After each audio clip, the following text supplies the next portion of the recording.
Welcome to No Fugazee Podcast. I'm your host, Cooley. Tonight is open panel debate night and reactions. Let's go.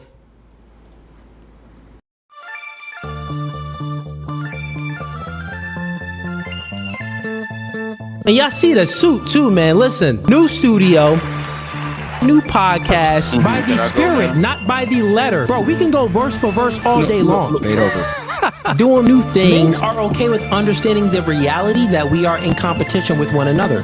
But you ladies think that you're special. You are in competition. Men are men of their word. So here's my word. I'll fly you out here and we can do it in person. And after that, we could box. I'm about my business. So remember I said, when I ask you these questions, I will dismantle your entire argument. That's the end of the debate, my dog. I'm 39, but I don't look your typical 39. Belly. Yeah. You look 39. It's okay though. That man isn't intimidated by a woman like you. He's annoyed by a woman like you. Because a man doesn't want to date another man. He wants to date a woman.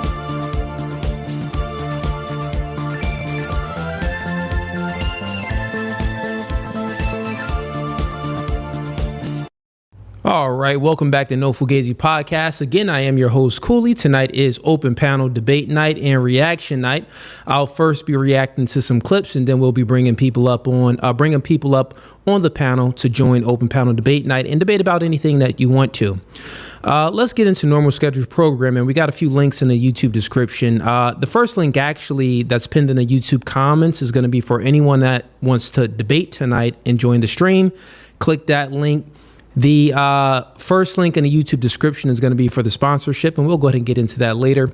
The next link is going to be for the members. So if you want to become a member, you get a lot of different special perks and privileges, especially for open panel debate night. I do prioritize you when we bring a lot of people up. But yeah, so if you want to become a member, click the second link in the YouTube description. We got gang, hitman, and mob ties are the three tiers. If you join any of those tiers, you're locked in with us. And as you join, like depending on which tier you want to join, it shows you the perks that you get. You get many different type of special perks, so it's pretty cool. All right, we got the other links in the YouTube description is going to be for the social media accounts. We have the Facebook, the X account, the Instagram, the TikTok, and all of the other platforms. If you want to get in touch with myself or anyone from my team, click those links. All right, chat. Let's hop right into it for open panel debates. I see some people in the comments already, which is good. So if you want to join tonight, once again, just click the link that's pinned in the YouTube comments, and I'll be bringing people up, as things get going. But I will prioritize. So if you're like the first one in, then you're going to be the first person that I debate. So it's going to be in order. So if you come in first, I'm going to bring you up first. You come in second, I'm going to bring you up second. So if you want to go ahead and get in line, go ahead and do that now and click the link. And I will prioritize the order. But let's get into the first clip for tonight. So we're going to be reacting to clips that the members sent me. That's also one of the perks that you get for becoming a member. You get to get my take and my reaction on the things that you see on social media, right? So that's what we're going to do. If you look at the thumbnail tonight, it's called Worldviews. So I'm sure a lot of these clips is going to be of a lot of different topics that we're going to touch on tonight. Pause. And then I'm also sure that the people that we get up to join the panel, it's going to be different worldviews. As you see in the title, it says feminists, atheists, liberals, woke mind people, black fatigue people, all these type of people. If you want to come on up and join the stream, click the link. We don't discriminate. It's open for everybody. All right, let's hop right into the first clip.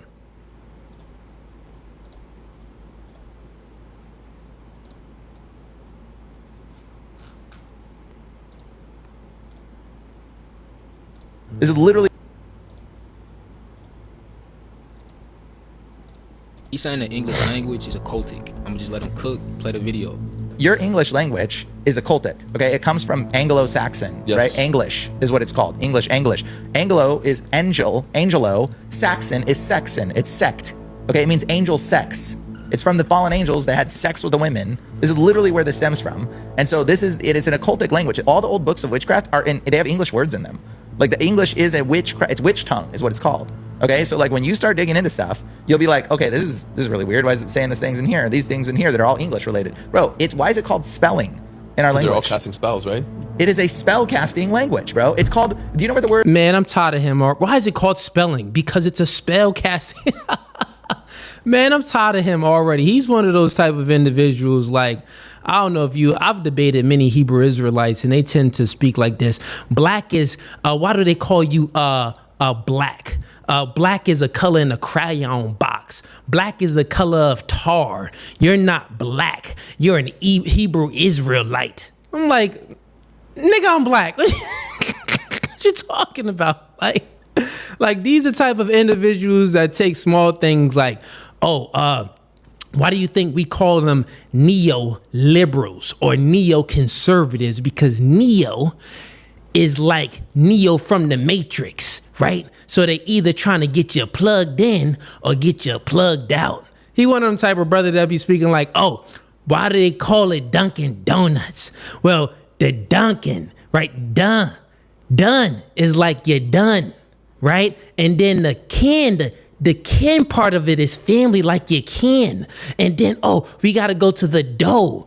Dough is like, Play-Doh. And then if we speak about the nuts, Dunkin' Donuts, we talking about your nutsack, your cojones, man. So if you put that together, it says, let's put it together. Don't let your family play with your nuts. I don't know. This is the type of person that we're listening to. He's a weirdo. Grammar comes from? No. Etymology of grammar. Google it, somebody. Etymology of grammar. It literally says witchcraft, incantations, mumbo jumbo, spells.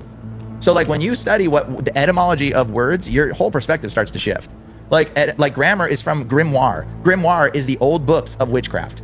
That's what grimoire is. That's where we get the word grammar. Okay, that's why it's called the Grammys. When people get awards at the Grammys, bro, it's witchcraft. They're rewarding you for witchcraft. Like that's why it's called that. Okay, program. Pro means for. Gram means witchcraft. Programming you. Programmer. It's pro-grimoire. It's pro-witchcraft. It's for witchcraft. Like everything that you're watching, like the television, they're telling you lying visions, tell lie visions, okay? And it's the channel. In witchcraft, it's called channeling. It's the media, okay? The media that you watch is called the medium, is the witch. When you go talk to a medium, the medium's the in-between, you and the bigs and the littles. You're the little, the bigs are the gods, the Thor and all of them, okay? And then the medium is the in-between. That's the person that goes between the gods and you. That's mediumship. That's why it's called the media. Wow. So, dude, when you see it like that, it's like, dude, the whole thing is occultic. It's all a bunch of witchcraft, but we're so naive to it. I mean, Hollywood is the wood that wizards. And you know what? Let's just grant it. Let's just say if he's all right, like 100% right. We'll grant it. Let's say he's 100% right. Cooley, you don't know what you're talking about. So I'll just grant it to him. If he's all 100% right. Words have meaning, right? And it's what society tends to agree on, the meaning of the word. And then not only that, it's also the intent, your intent of, the word itself. So like if your intentions isn't in what the word is, then it doesn't really mean any harm. It's kind of like the N-word, right? Someone uses the N-word and it's like, 100 years ago, using the N-word, the intent in many people, if they use the N-word, we know what the intent is. Man, they have hatred for you. They don't mess with you at all.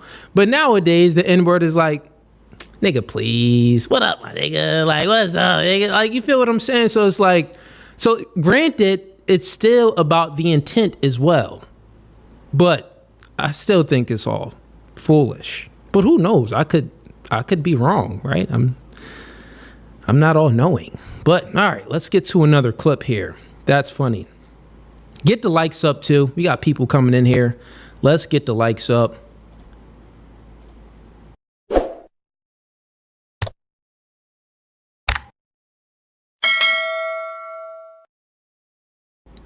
And once again, we're live on Facebook and YouTube. So anyone that's tuning in on Facebook, come on over to YouTube. The YouTube stream is much better. Come on over. If you want to join the stream tonight and debate me and join open panel debate and maybe even debate some other people, come on over, click the first link that's pinned in the YouTube comments. All right, next clip.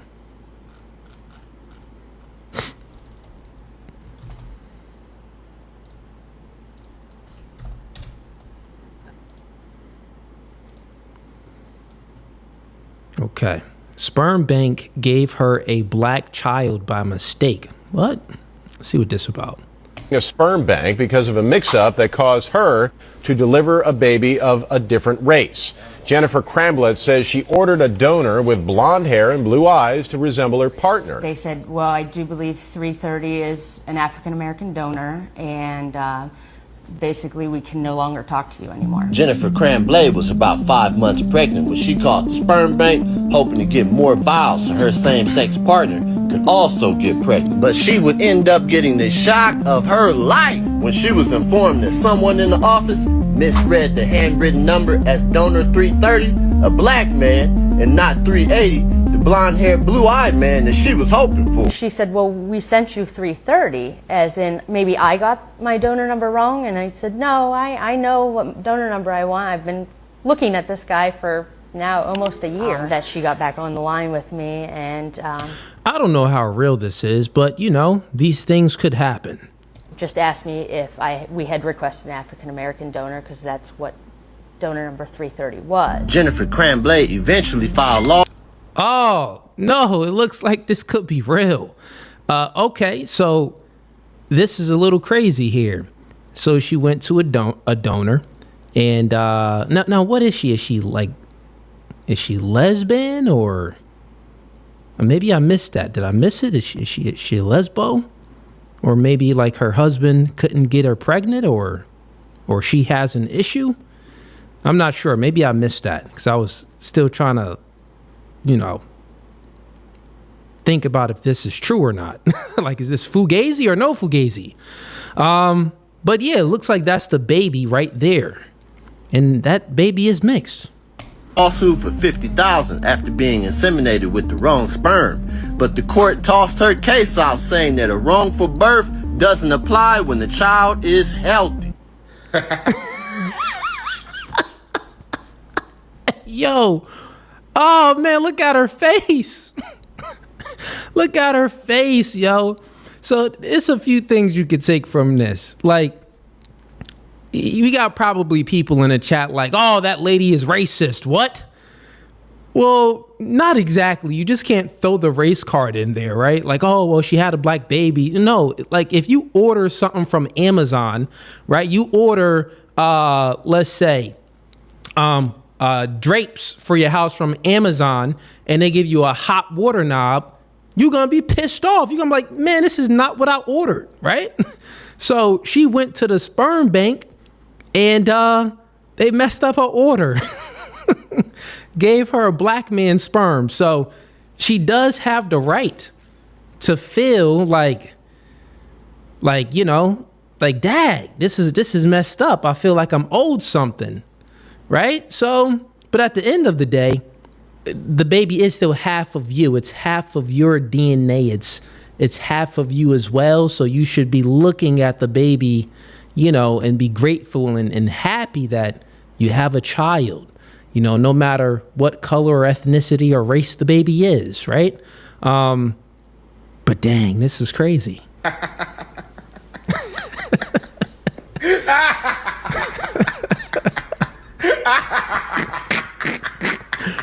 Hey, yo. I'm sorry. This is so wrong, but it is so funny. I don't know why this is so funny to me. It's just, there's a piece of me that feels like, that's what you get.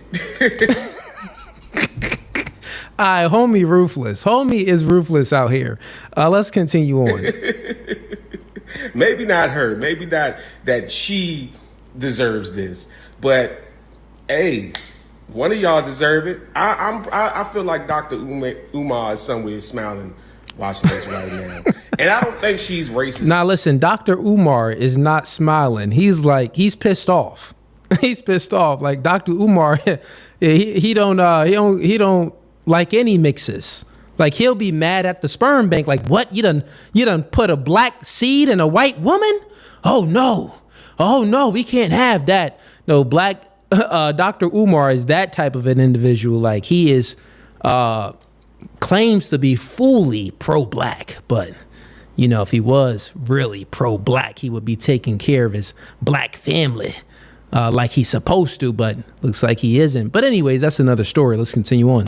at all. It just seems that she loves the child. I actually read the article.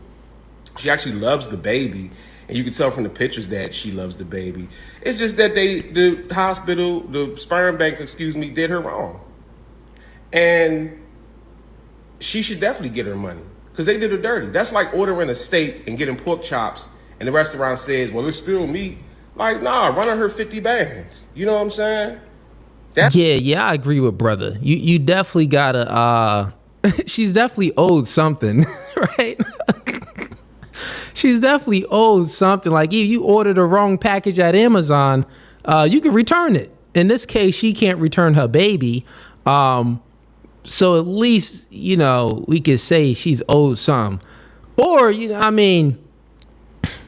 can look at it that way, but I'm fine with what the jury said, with what the judge said. Listen, the baby is healthy and everything is good. Peace be gone. Peace be gone. Get out of here. That's foul. Now that part is foul, but listen, even though the bank was wrong, God makes no mistakes. God bless that black child. You just know her credit score gonna be at 1,200. But this is still hilarious. You know what would be crazy? What if she broke up with her current partner and ended up getting with a black one? Okay, so that is the partner. So that's the partner right there. That's the white guy. Okay, so I guess that his seed wasn't working. Oh, yes.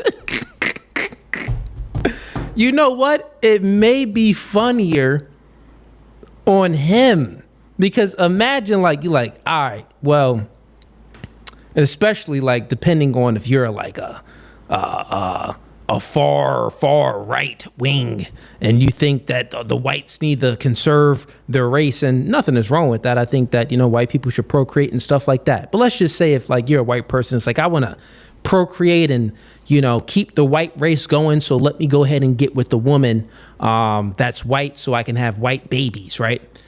Now, on his case, let's say if you're one of those individuals and this happens to you, you go to a sperm bank and it's like, I don't have, my nut isn't good, but all right, let me get someone else's, another white man's nut so they can create this baby.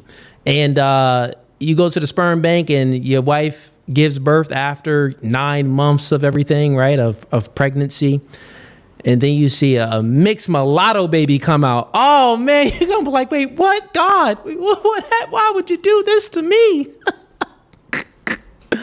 So it's probably funny more on his part. He probably pissed off, dang. At least, I already have to, my seed don't work.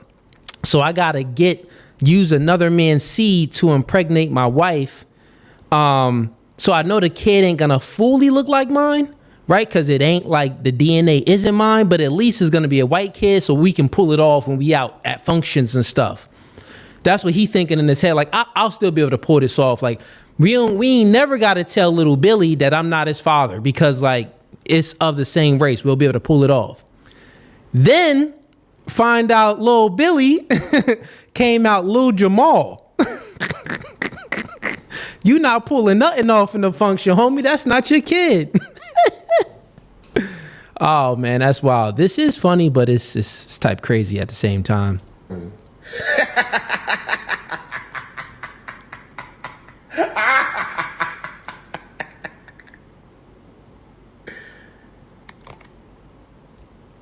All right, let's get to the next clip. Let's get to the next clip. Next clip, here we go.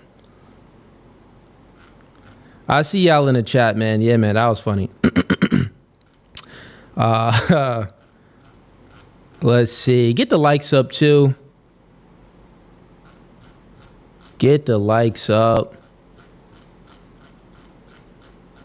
Any chats came in? I don't see anything yet.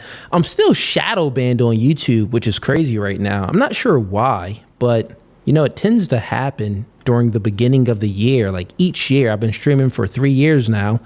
I just hit the 3-year mark literally a few days ago. So no Fugazee. 3 years in. Fugazee. We are officially. No, that's not a word. It's official that we're 3 years in. Oh man, I sound like Candace Owens right now. We're probably gonna react to that because I did see that. I think who sent me a clip? Was it Tim M or one of the members sent me clips of Candace Owens mispronouncing words? I'm like, oh man, she's no better than I am, because I always mispronounce words. And on X, they're roasting her, they're cooking her up. Listen, don't do me like y'all doing Candace, okay? Don't do me like y'all doing Candace right now, because I mispronounce a ton of words. All right, let's get to the next clip. Let's see what we got. Also, anyone that wants to join the stream tonight, open panel debate night, click the first link in the YouTube description and you can come on up. I'm sorry, click the first link that's pinned in the YouTube comments. All right, what's this clip? No.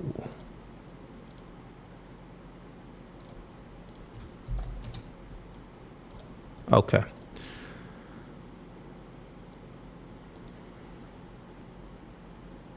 I don't know why that's like that. All right, let's go here.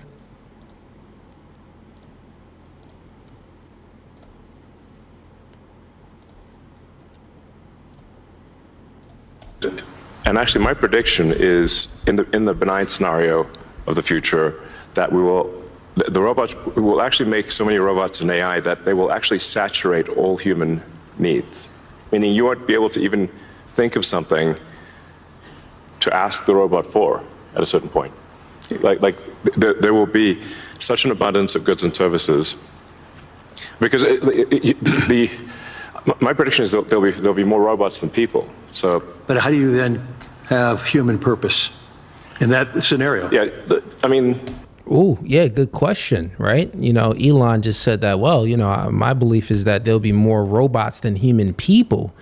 Robots will be taking over all of the jobs. You really won't need to work at all. And the interviewer asked him a good question, say, well, you know, then how do humans have purpose then? Let's see how Elon replies to that. You know, nothing's perfect, you know. Makes sense. So he replies to it and says, nothing's perfect, right? Oh, we don't need purpose, right? And I don't even think that if, you know, let's just grant it and say that that is the future and there's going to be more human beings than robots. I'm sorry, more robots than human beings.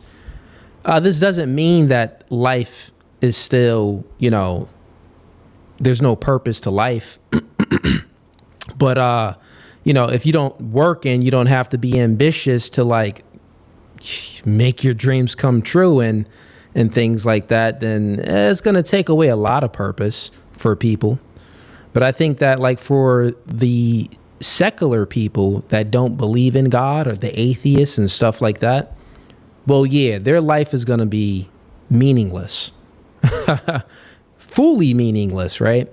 But for the religious folks, no, we have purpose for sure. We're always going to keep our purpose because we believe in a higher power.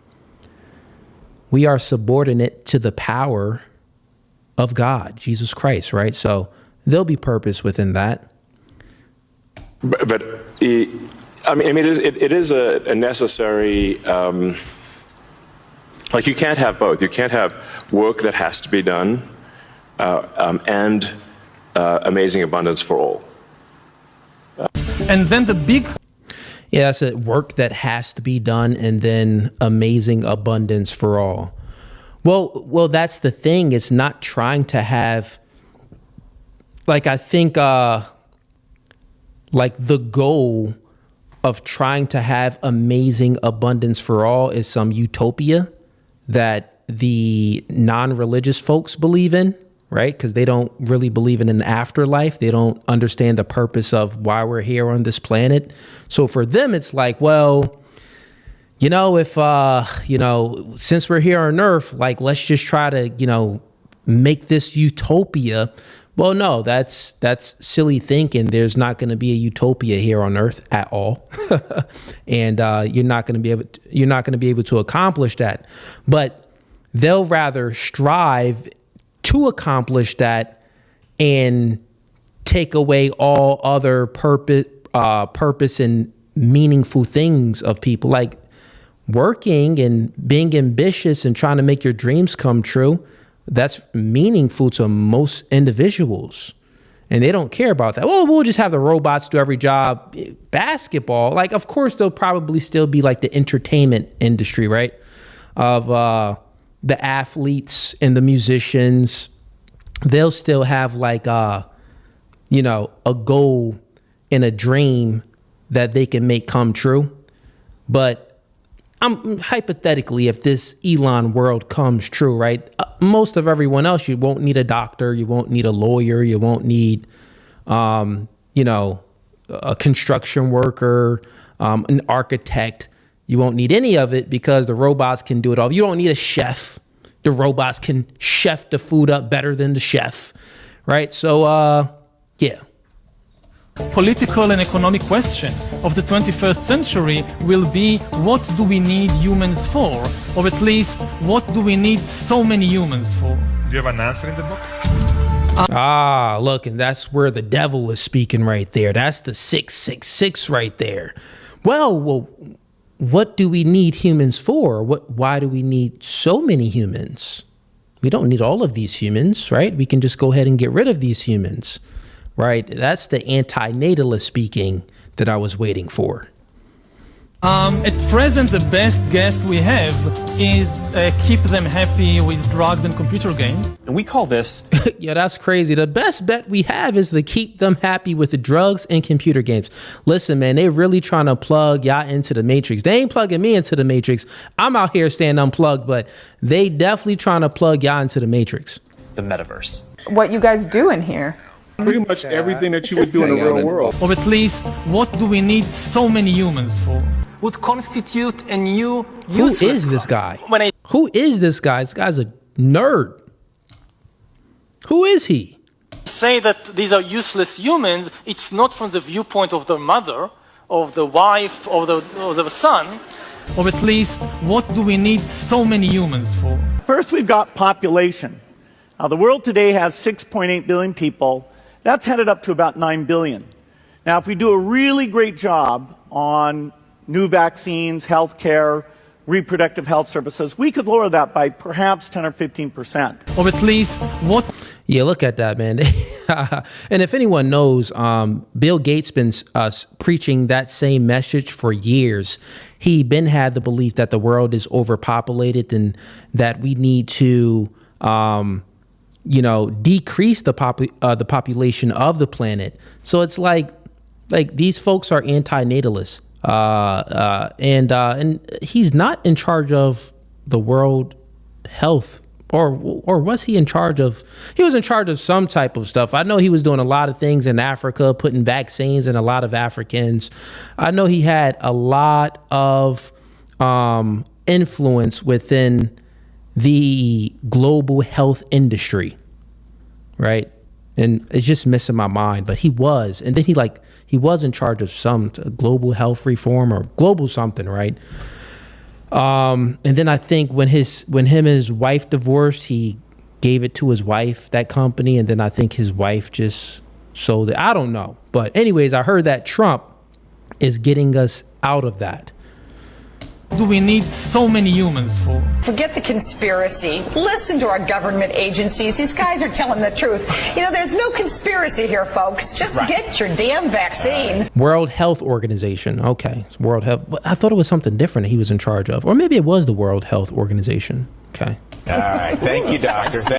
And actually, my prediction is in the benign scenario. Okay. Let's get to another clip. That was some nihilistic type of video that we just reacted to right now. End of the world, robots, and all of this other type of stuff. All right, let's get to the next clip, see what we got. Also, anyone who wants to join the stream tonight and debate, we can debate about anything you want. So click the first link that's pinned in the YouTube comments. If you're tuning in on Facebook, come on over to YouTube and just click the link that's pinned in the comments. And on YouTube, it's No Fugazee Podcast on YouTube, right? It's No Fugazi Podcast on YouTube. It'll come right up. And actually, what I'm going to do here for you folks on Facebook, I am going to right now put the link in the comments on Facebook to join the stream. So here's the link. 1 second. Yeah, we got a lot of people on Facebook right now. So perfect. Link to join stream. All right, so everybody that's on Facebook, if you want to join Open Panel Debate Night, I just went ahead and put the link in the Facebook comments.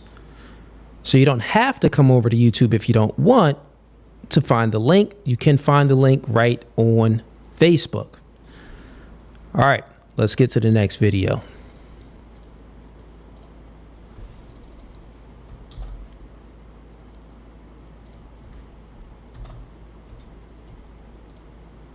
Nope, already reacted to that. Next one.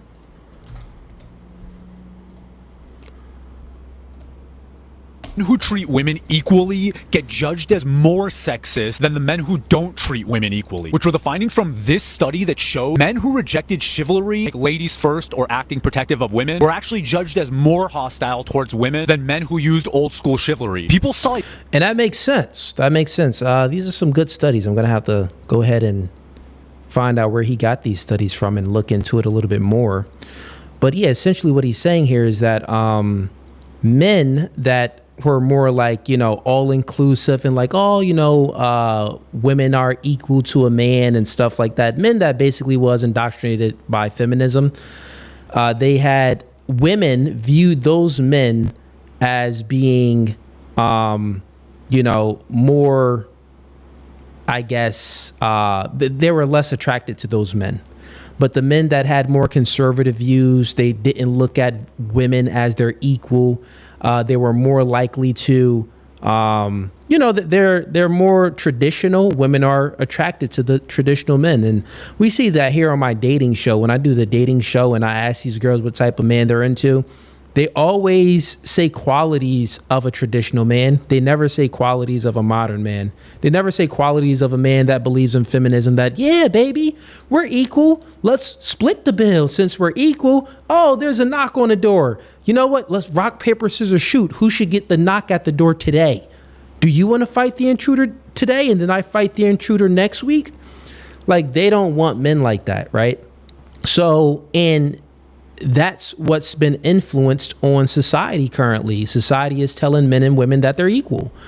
And there is a lot of beta males that do think that men and women are equal. And I debate these guys. They're freaking weird, right? But the thing is, this study shows that women aren't attracted to men like that. Women still, even with all the equality, all the influence and all the indoctrination via the feminist movement, women are still biologically hardwired, attracted to masculine characteristic traits and attracted to traditional men. Look at that. Equality-minded men as colder or less friendly. So the paradox is that men who reject sexist roles can look worse than the ones who quietly reinforce them. So if a man treats you the same as he treats everyone else, and that feels offensive to you, then what does that say about what women really want? Men who treat women... Yeah. Let's see. We got some people backstage right now.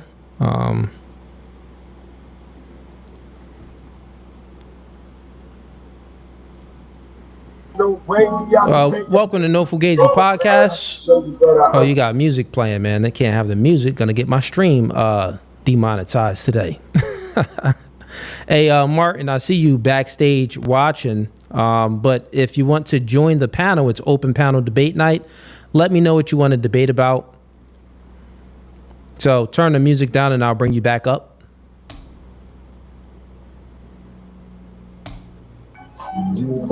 Nope, my man still got the music on. All right, never mind, man. Let's get on to the next video that we're going to react to.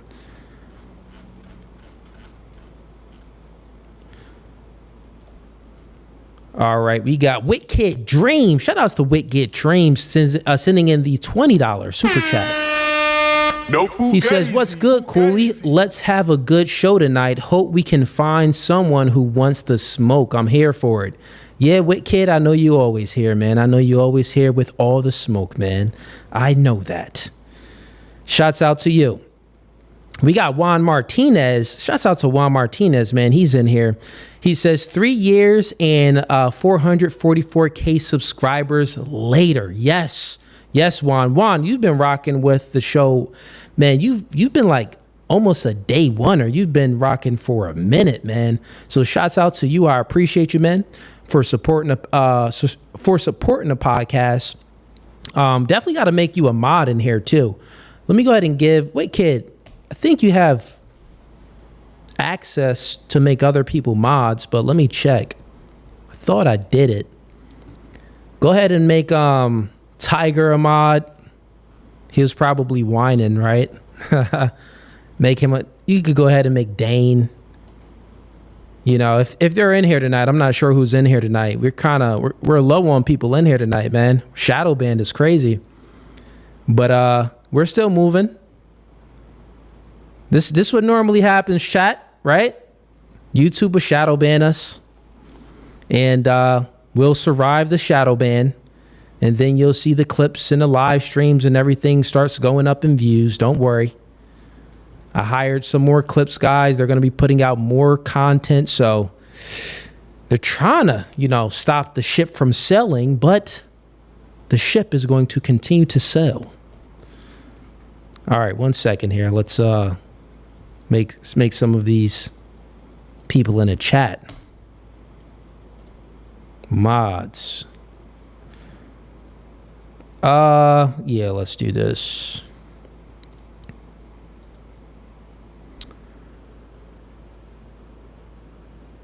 So first I got to remove you as a moderator and then add you back. Add moderator. Let's do.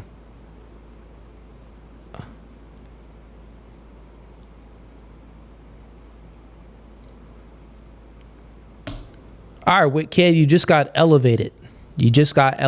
So, yeah, let's make some people some mods tonight, man. Let's get them in here.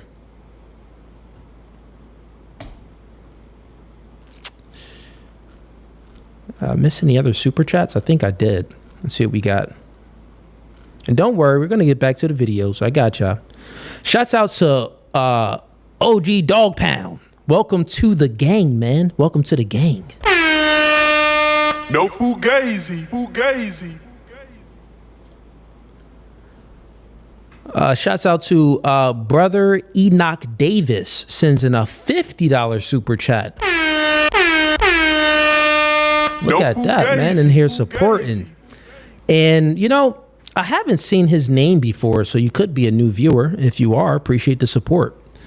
He says, idea, explore the concept of polygyny, one man, 2 or more women as a family, as a possible solution to single motherhood, lack of economic prosperity, and low replacement birth rate, producing more educated, socially intelligent, and it stopped right there.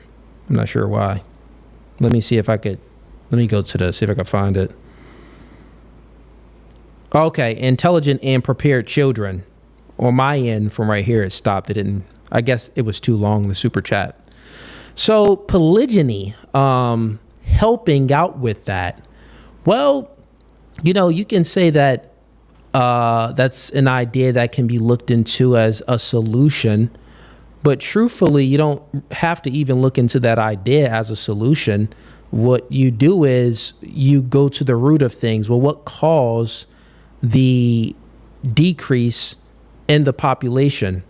That would have been feminism, right? Feminism indoctrinated women to believe that they don't need a man and that they're equal to a man, and to prioritize their career and education over family and children. That's one of the main reasons why, we are below replacement level in birth rate. So that's one of the reasons why. So if we just go to the root of it and we can get rid of feminism and the indoctrination of feminism and start putting our own propaganda in media of, 2 family households and the nuclear family and traditional values and Christian values, things like that, we would see in due time things will start changing. we would see that. And like the whole polygyny idea, you know, to basically change this, that's like last resort. That's like when, and like, you know what? That's like last resort, bro. Yeah, that's not anything that you want to promote. And not only that, only a small percentage of men, it's only going to work for a small percentage of men because women are picky and women have high standards. They're hypergamous. So it's not really going to work how you're thinking it's going to work. But I'm sure, you know, maybe the idea can be explored, but I truly don't think we need to, because we can just go to the source of why we're in the situation today that we are. And that's going to be feminism. But good question, man. I appreciate the support. All right, let's see what else we got. Cooley, set the link for Tim, please. Recheck it. What do you mean the link? Okay. I thought I pinned the link in the comments. Oh, it isn't pinned. It isn't pinned? Dang, that's crazy. All right, let me go ahead and pin the link then. Copy link.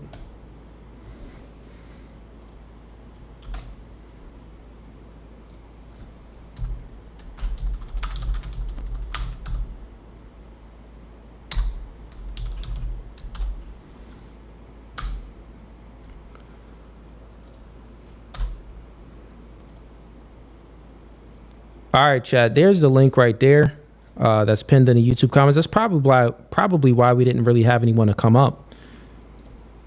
All right, let's try this again. Let's try this again. All right, there we go. That's the link. Someone click that link. Let me know if it works.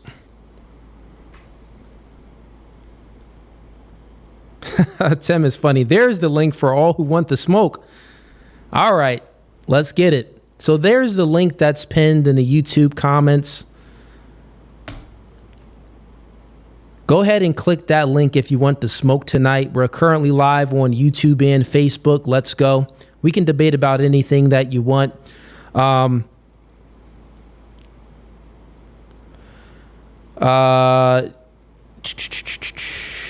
Jim Bob, raid link for come up. Oh, what do you mean? What do you mean? Is Jim Bob in here? Shout out to Jim Bob if he is in here. What's going on with you? Not much, man. It's at work right now. Yeah, link's good. All right, man. Appreciate you. Thank you. So, all right, man. No problem. All right. Wit Kid has confirmed that the link is good. So if anyone wants to come on up, please, Atheist, come on up. I've been, perfecting my tag argument, the best of my abilities with my low IQ. So if anyone wants to come on up and debate me tonight, if you're an atheist, I think that'll be fun. I just debated Tyler again in a 1v1 debate. I completely obliterated him in tag. He didn't even understand, he didn't understand the argument really. And most people don't. They really never think like that. They really never think in abstract ways as far as thinking about metaphysics and things like that, right? So, or if you're a feminist and you want to come on up and you're like, Cooley, I think that one of the reasons why, we are seeing these things that's happening in society right now is because of patriarchal systems, right? So go ahead, come on up and make your case. All right. So we got people coming in now. Again, click the link that's pinned in the YouTube comments if you want to join the stream. If you're on Facebook, click the link that's in the Facebook comments, or just come on over to YouTube by typing in on YouTube, No Fugazee or David Cooley. I'll come right up and you'll see this stream. Let's get to the sponsor real quick, and then we'll get right back to business. All right, fellas, mission is critical. I was searching my name online and found tons of information that was way too personal. So I thought to myself, who has the ability to leak this type of information? And I found out there's companies called data brokers that profit out of selling your information to marketers, scammers, and even stalkers. You already know I've been through many matrix attacks where people create fake pages of mine by using my data. And the same can happen to you. That's why I'm recommending today's sponsor, Aura. I use Aura to automatically remove my information from these sites and keep them off of these sites. They also do other things like bank fraud, identity theft alerts, and also VPN access. I want you to go ahead and utilize my link below in the description box for a 14-day free trial. At least you'll see if you've been compromised or not. Privacy is key nowadays, and you should know if your information is out there. So again, utilize my link in the description box at aura.com/nofugazi and get 2 weeks free. That's more than enough time to see if your personal data has been exposed. All right, chat, we are back. So that's the sponsor, Aura. We are giving away free merch if anyone joins Aura. So Aura is free. You get 14 days free. And if you join, you get free merch, right? Here's the merch. God over man, man over woman, woman over children. You know, it's a good shirt to wear to walk into, like, you know, some type of liberal function. Good shirt to wear. Just walk into this function like, yeah, woman, know your place. But yeah, we got merch right here. You get it for free when you sign up. So Aura is free, 14-day free trial. Cancel it if you want after, you know, or before the 14 days. And you get free merch.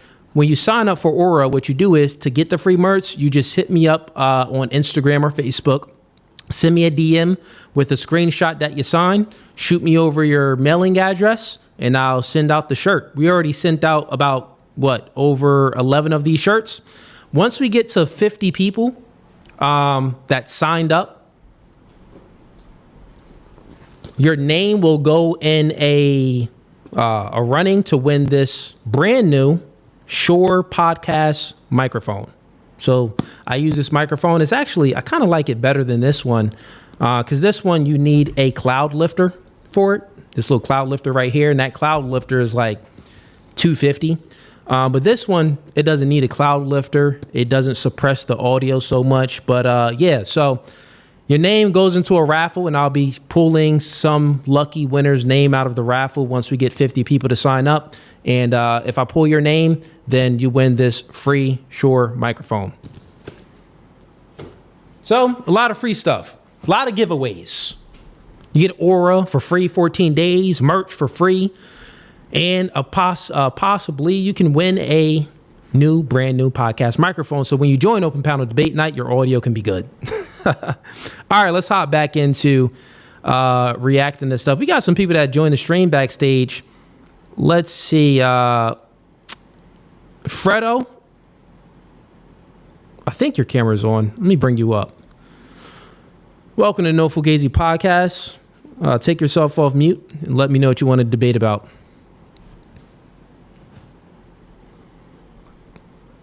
Okay, I seen that. It's all black right now. It looks like your camera was on, but now it's not on. All right, well, let's go back into reacting to content. Then we'll bring some people up. That's what we'll do.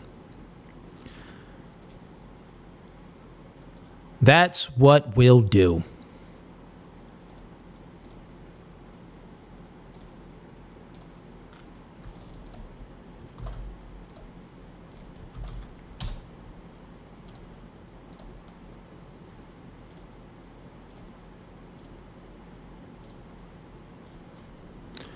Okay. These years, I thought I was overeating. I was standing there with all the food noise, what I ate, what I should eat, how many calories was that, how long was it going to take. I thought that that was because of me and my fault. Yeah. Now I understand that if you carry the obesity gene, if that is what you have, that is what makes you overeat. You don't overeat and become obese. Right. Obesity causes you to overeat. Right. Obesity causes you to have all of that food noise. And what did you... Hey, listen, these people are wicked. She's a billionaire, right? a black billionaire at that. Is not a lot of us. It's only a few of us. And this is a wicked individual. And it's clear that speech like this comes from a feminine nature, because she's doing everything to take away accountability from people. Oh, well, you're not fat because you eat a lot. You fat because we found this fake gene. Oh, you're not gay because like you were born that way. You're gay because we found this gay gene. These are all lies. There's no gay gene. There's no fat obesity gene. If you're fat, that just means that you need to go on a calorie decrease, right? You've been on a calorie surplus. You've been taking in too many calories. If you want to lose weight, stop eating. It's that simple. I'm 205 pounds, 6'4". Bro, I could be much bigger than this, but I only eat like 1 or 2 meals a day. I don't eat a lot. And it's not to say that I don't like feel like eating, or I don't maybe have the craving to eat. No, I'm busy. I'll be so busy, I'll be like, dang, I forgot to eat. I need to eat, right? So a lot of y'all are lazy. This is why y'all fat. Lazy, fat. Oh, there's an obesity gene. So you thought that you were big this whole time because you had an eating disorder and you just couldn't stop eating. But no, it's actually a gene that's triggering you to make you want to eat all of this food.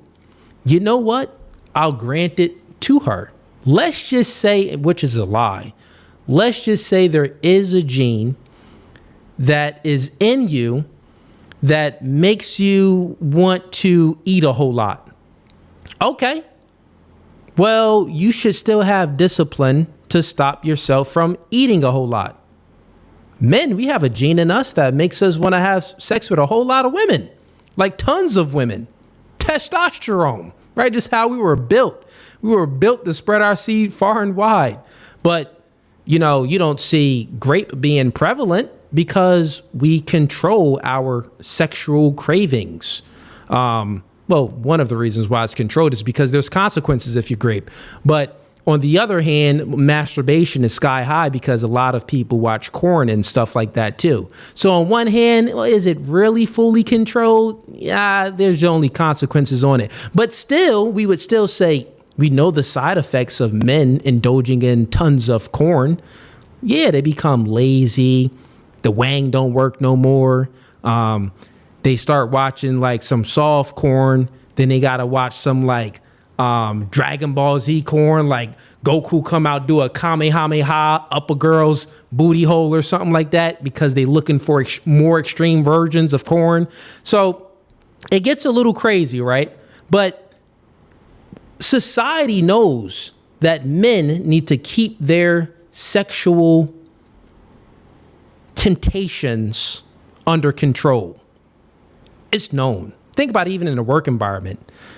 These women that claim Me Too. Oh, he called me. He said that I had a nice shirt. That's sexual harassment.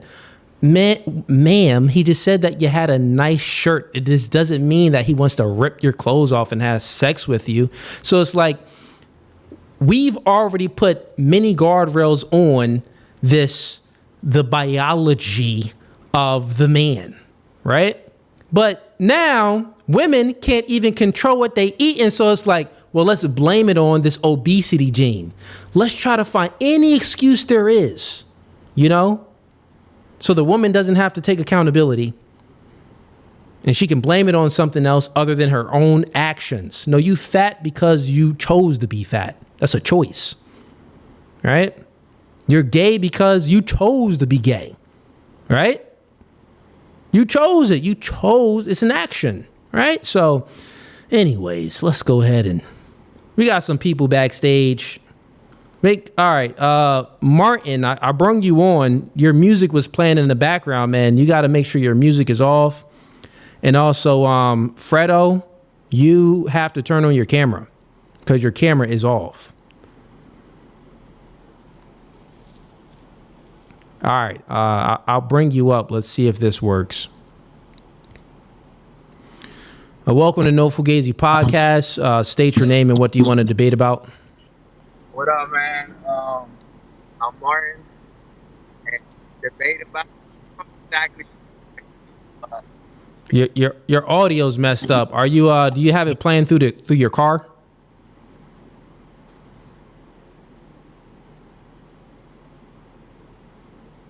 Yeah, now you're frozen, man. All right, let's get him up out of here, and let's bring up some other people then. Well, let's try. Well, he's back here again. Hey, Martin. Yo, can you hear me? Yeah, I can hear you better now. What's going on, man? So tonight is open panel debate night. What do you want to debate about? I don't know, man. I'm just listening in, supporting, and really hearing about what you're laying down, and you're laying down a lot of truth as usual. So oh man, listen, Martin. Hey, Martin, man, I do appreciate that. I really do. And keep on supporting, man. A lot more good content will be coming out, and continue to watch Open Panel Debate Night on Tuesdays and Thursdays. But the link is for people that want to actually come up and debate. So I got to go ahead and put you backstage, and appreciate the support, though, man. Thank you for bringing me on. You have a good one, brother. And once again, you know, people that's new here, if you support the channel, I appreciate you. So show your support just by liking the video on YouTube. Go to YouTube, like the video. That's how you show the support. If you want to show extra support, send in a super chat. If you want to show extra support, become a member, right? Join a monthly membership. If you want to show extra support, sign up for Aura, right? My sponsor. If you like what I'm doing here, you know, my sponsor, they sponsor No Fugazee podcast. Go ahead and support them by supporting me. All right. All right, cool. Let's go ahead and react to some more stuff. Or were we done reacting to that? Maybe not. Yeah, let me see what other crazy stuff Oprah said. Then we'll get to the next clip. What else does this woman say? This devil. GLP-1s have done for me, and I know a number of other people, is to Oh, that was the end of the stream. Okay, that's someone reacting to it. All right, let's bring up another clip. Again, anyone that wants to join Open Panel Debate Night and debate me, tonight is a battle of worldviews. So if you have a different worldview than mine, come on up. Click the first link that's pinned in the YouTube comments. And that's going to be the comments in the live chat. Let me go ahead and put that link also in the YouTube description. Because a lot of people like, y'all slow and y'all be in like the regular comments on YouTube. And you don't know if you slide over, you'll get to the live comments. So, but I know you guys all know how to get to the YouTube description at least. So let me go ahead and put it in the YouTube description. Then we'll get to the next video.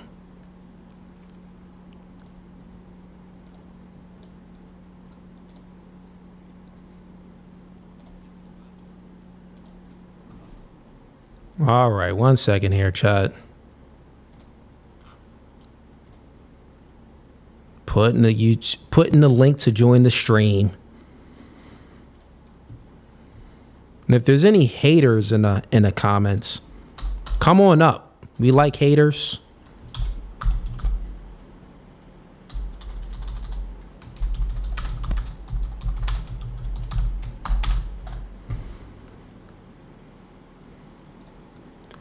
All right, so now the link is also pinned in the YouTube description. First link in the YouTube description. There you go. All right, for all the slow people out there. Now you have no excuses. The link is everywhere.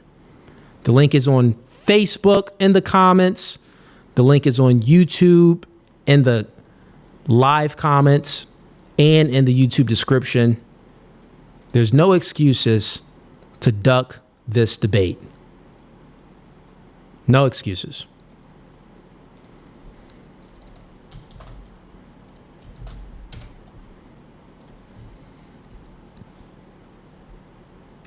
All right, let's get to this clip here.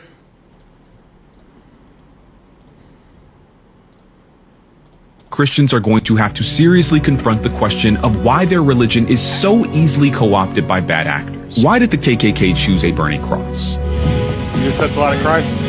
Why was one of the first slave ships chartered by Queen Elizabeth I in 1564 named Jesus? Why was Africa carved up, plundered with genocidal precision in the name of Jesus Christ? Until Christians engage with these questions, at least acknowledge your revivals and campaigns and euphoric worship services will mean nothing to a world that cannot believe what you say because we see what you do.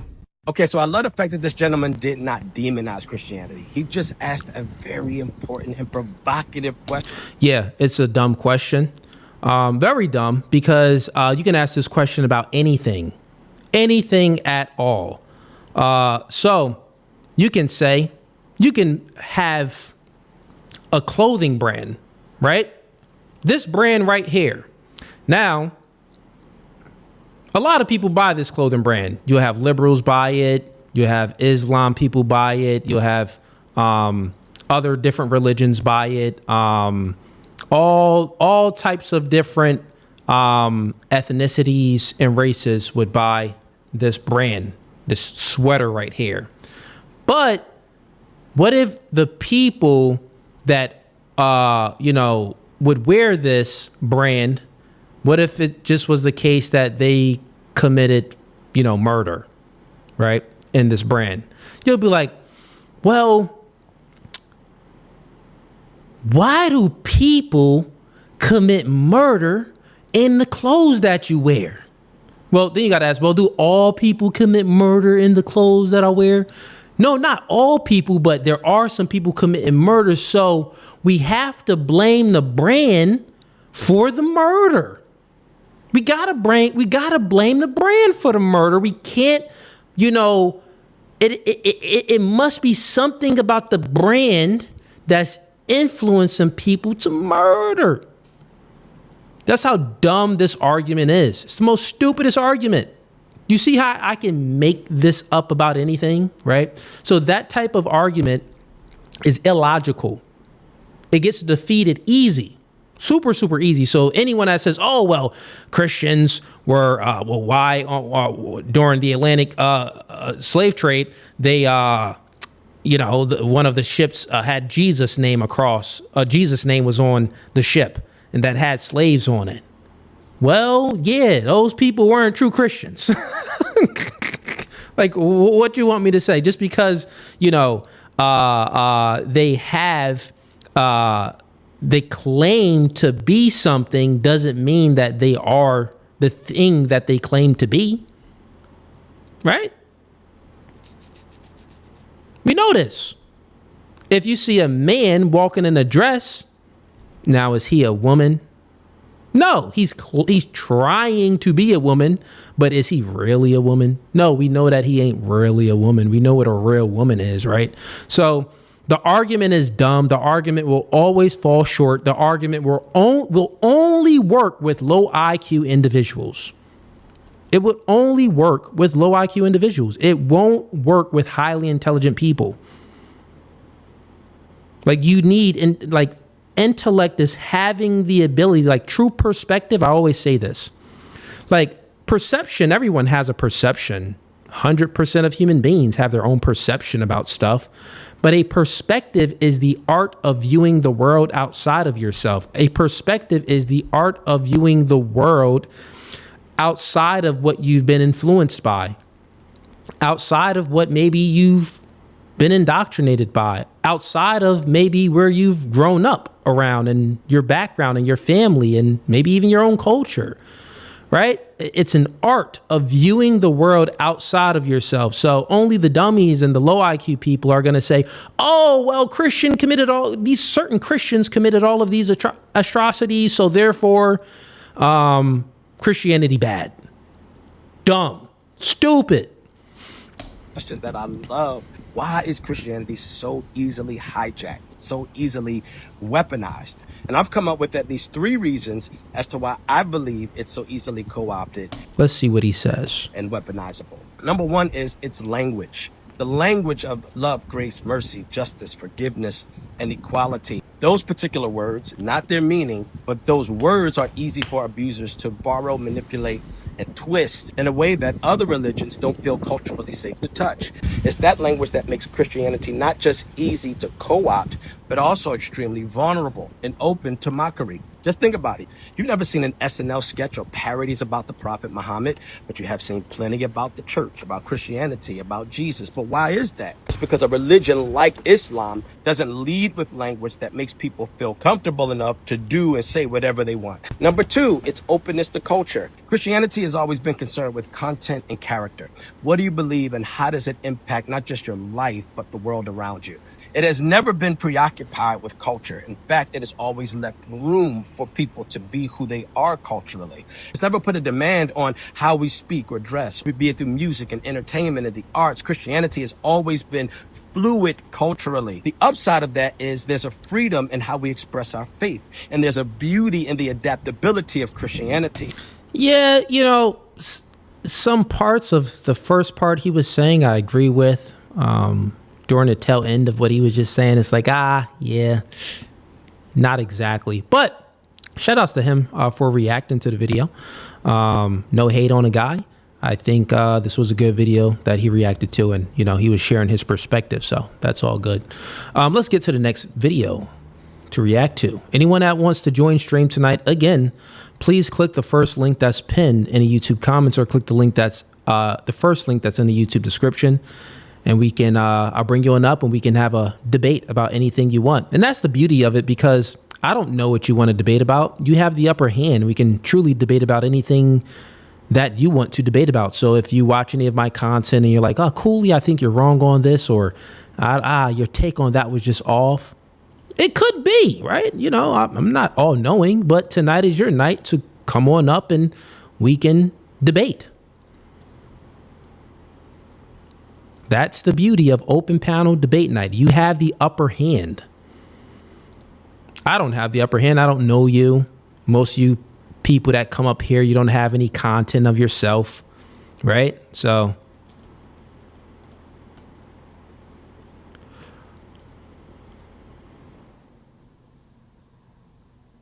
Wick Kid, I see you just came backstage. What's up, man? I'm getting to the next clip now, but what's up? Let me bring you up real quick. What's up? What the chat talking about? No, chat's good, but I was just saying it's not letting me turn Tiger into a mod right now. I don't know why it's. Probably because I just made you the manager. So maybe refresh or something like that. It should. Yeah, I can make Tiger a mod though. Yeah. So maybe it'll probably go for next stream. Just gotta like Yeah. I don't know. I tried to back out, refresh the stream. So, but I was just saying that was I was going to type it up. That's all. All right, cool. All right, let's get to the next video.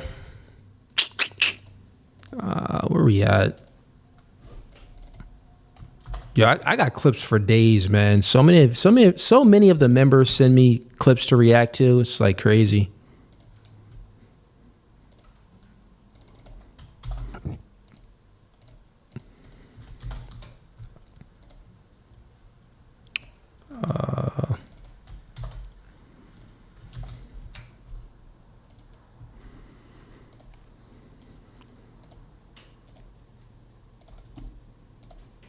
All right, what is this? Let's refresh.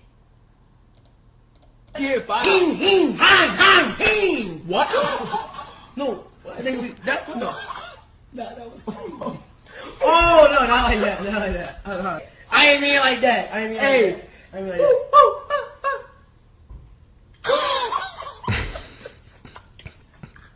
That's crazy. Nah, that's crazy. Okay, this is racism plus racism equals peace. That's funny. So he was doing hing hing hung hung chong when he was giving him a high five. Then after that, the Asian guy was like, ooh, ooh, ah, ah. It was doing like the monkey noise. Okay, I see. It's definitely funny. It's definitely funny, man. You know, you got to laugh at these things. Anyone that takes this stuff serious is weird. Weirdos. All right, let's get to another clip here.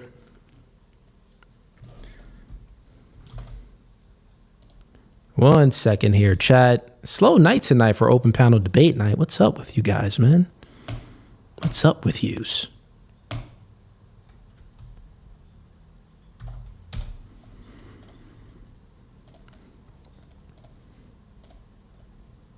All right, so here's a guy that's saying, does stupidity cause you to be right wing?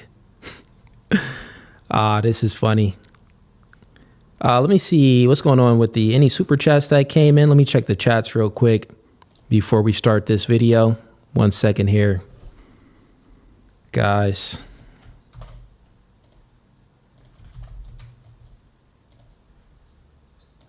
One second.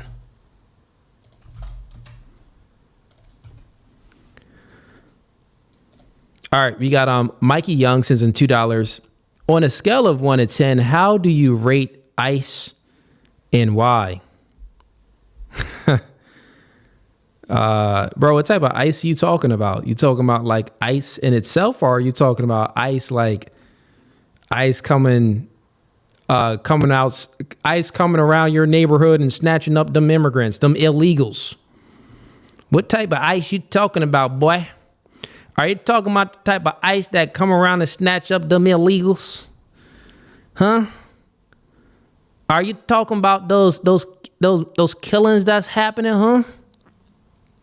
Clarify. Or are you just talking about like Ice Cube or Ice T? All right, so it's like some people came up and then they left out. So don't be scared, man. Come up and join the stream. It's open panel debate night. I'll give the floor to you. The rule is basically when you come up, give me your name and let me know what you want to debate about. And once you let me know what you want to debate about, we'll get right into it.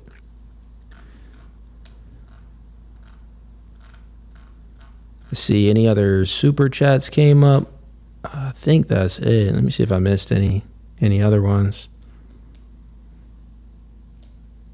Yeah, I did. Let's see. All right, we got Brother Enoch Davis is in $2. That's not a gene. It's a demon called gluttony. True. Yeah, it's not a gene at all. All right, let's get into this video here. Research overwhelmingly shows that right-wing and prejudiced views correlate with lower cognitive abilities. Correlation doesn't equal causation, bro. 3 possibilities. Being conservative makes you dumber, being stupid makes you more prone to conservative views, or it's all somehow just a coincidence. What does the data indicate? I'm Keegan, and I talk about the psychology of politics. 2 longitudinal studies. 1 showing that general intelligence at age 10 is predictive of... Well, 1, I can't really trust someone looking like Highlander. Homie looks like Highlander. I don't know. Some of you cats in the chat may be a little bit too young to know who Highlander is, but Highlander is one of them old movies back in the 90s. Like, it was an actual TV show, I do believe, Highlander. And he had the long hair with a turtleneck with a chain that looked just like that. But he also had like on this leather jacket. But man, I can't trust you if you dressing like Highlander right now, bro.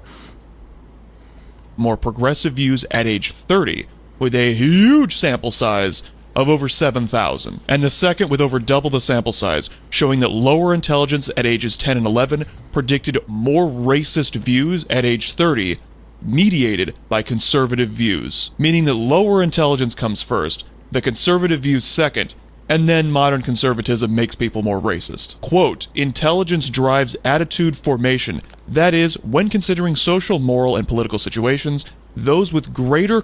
So what you're witnessing here is the data. So he's interpreting the data and he is putting in his own assertions within the data that he's interpreting, right? So like he's putting in his conclusions like, well, it means this. I'm sure if we pull up this data, it is not going to give a conclusion that this is what it means. He's just putting that in there. Most data is definitely like that. I don't know if anyone is familiar with reading studies and looking at data and stuff like that. But I would say this though, right? looking at it just within myself, I would say that I was more liberal growing up, and I was dumber. I was dumber, naive when I was younger. And then as I got older, I became more conservative. And I'm pretty sure that there's data that kind of backs that point up. It actually is data out there. I can bring it up for you guys if you want, that shows that the older you get, you actually are more conservative. And not only that, men happen to be more conservative, right? So two things: men happen to be more conservative in general. And then also the more mature you become, you happen to be more conservative. But at the end of the day, it's a stupid study anyway, because it's all influence. Like it's the conservatives influencing the conservatives influencing society, and also the liberals influencing society. And currently what we see right now is, well, the liberals, they own all the media, right? So they have the bulk of the influence. They have the majority of influence. Now, even though they own all of the media right now, due to the fact with X, Elon bought X, and it's like free speech, it's supposed to be. And then also you got all of these podcasts coming up, these conservative podcasts, the rise of Andrew Tate and the manosphere and red pill space. And, you know, how can I say it? Getting rid of the garbage of feminism out of people's brains, and basically showing people the truth that men and women aren't equal, because when you were born, you were told that, well, yeah, boy and a girl are basically the same, like you're equal, and, you know, women have just as many rights as you. But then you come to look at it like, yeah, but when I was 18, like going to college, like selective service, I had to sign up for selective service. I didn't have, like, I could have chose not to, but, you know, then, you know, I may get a fine, you know, may go to jail if there's a draft and things like that. So you tend to think and understand as you get older, like, well, the world isn't as equal as the feminists like to say. And then when you're in a relationship with the woman, it's like, well, I thought we were equal. Like, why do I have to pay for the first date? Like, the woman expects you the first date. And it's like, I thought like we were equal. Like, why can like you be vulnerable and like you like be very emotional, and I don't lose attraction for you if you're emotional as a woman, but like if I just show a little bit of emotion and a little bit of vulnerability, your meter of losing attraction for me increases. So like as men mature, we see the realities of the world, and the probability goes up that we can get rid of the brainwashing of feminism. And not only that, I actually have a clip. Let's play this. Let's play another clip. If it's the case, no, actually, let's play a little bit more of this. Cognitive skills are able to form more individualistic and open-minded, aka anti-authoritarian, attitudes than those of lesser cognitive ability. Note that individualistic here means respect for the rights of all individuals. And that way of thinking, as well as open-mindedness, both correlate with more progressive views. So yeah, that's a lie. That's a lie. They don't think of the rights for all individuals. No, they only think of the rights for the people that think like them, right? They say, oh, well, you should, don't misgender me. Don't misgender me. I'm not a man. I'm a they, right? I'm a he, they, she, man, woman hater. Whatever they like to say, right? Don't misgender me. And they'll like flip it and make you the villain for misgendering them. But wait, what if my belief is I only believe in 2 genders and I don't believe that there's 37, right? And you're forcing me to gender you a way where my eyes can tell the truth. So actually, you want me to lie to you, right? So they're not really as open-minded and inclusive as they like to say. That's a lie. That's just a lie. So yeah, and I got a video. Let's play this one. If it's the case that this study is true, and if you're more conservative and more leaning to the right, you're stupider. Well, let's look at some people on the left real quick. Somebody explain this right here to me. What is a trans gay man? Biologically female, but we're trans men and we're gay. We like guys. So, dummy. Oh, I thought, well, the conservatives was more stupid. No, there's a whole movement on your side that's literally dumb. Literally. Right? Trans gay. Oh, so this woman here, we can clearly see that she's a woman by her voice. Just, we can see that this is a woman, but she's trans. So she's saying that I'm a man, but then she's gay. So she's a man, but she's attracted to, no, she's lesbian. So she's a man, but she's attracted to women. So no, you're not, you're straight. They're straight? Somebody explain this right here to me. What is a trans gay man? Biologically female, but we're trans men and... Oh, trans gay man. Yeah, it's just so stupid, right? So the dude that we just reacted to, he's an idiot. And those studies and how he interpreted was all off. Or just the studies was just all off, because there's a lot of, liberal studies out there. All right, we got some people backstage. Let's bring up some people for Open Panel Debate Night. Welcome to No Fugazee Podcast. State your name and what do you want to debate about? Tala. I got three things that you might want to debate about, but this is mainly for fruitful purposes. Okay, you said your name is Tyler? Tala, but I go by, people know me as Kingdom Within on YouTube. Okay. Did I say your first name correctly? Is it Tyler? Tala. So T-A-L-A. Oh, Tyla. No, Tala. Tala. Yeah. Like Tala. Yep. Like Tala. Yep. Like Tala. T-A-L-A. Yep. T-A-L-A. Tala. Yeah. Yep. It's Samoan. It's a Samoan name. Okay. All right. Fair enough. And what do you want to debate about? I got three topics, if to tell you if you want to. You could choose from three of them. But the first one is Flat Earth. The second one is the millennial reign of Christ. Jesus already came back for that 1,000 years. And then the third one is Satan's low season. We are in Satan's low season currently. Yeah, so the first one, Flat Earth, you are a flat earther. I don't like to put it that way. I'm just a man that believes that the earth is flat, but not, literally flat like people think, but there's a lot more to it than just that. Okay. All right. The first one is beneath me. Sorry, but it's beneath me. The second one was state that again.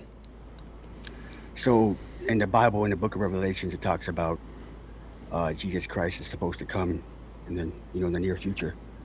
Yeah. To reign on earth for 1,000 years with the saints. Okay. Right. Okay. So that's in Revelation, and I believe that that's already happened.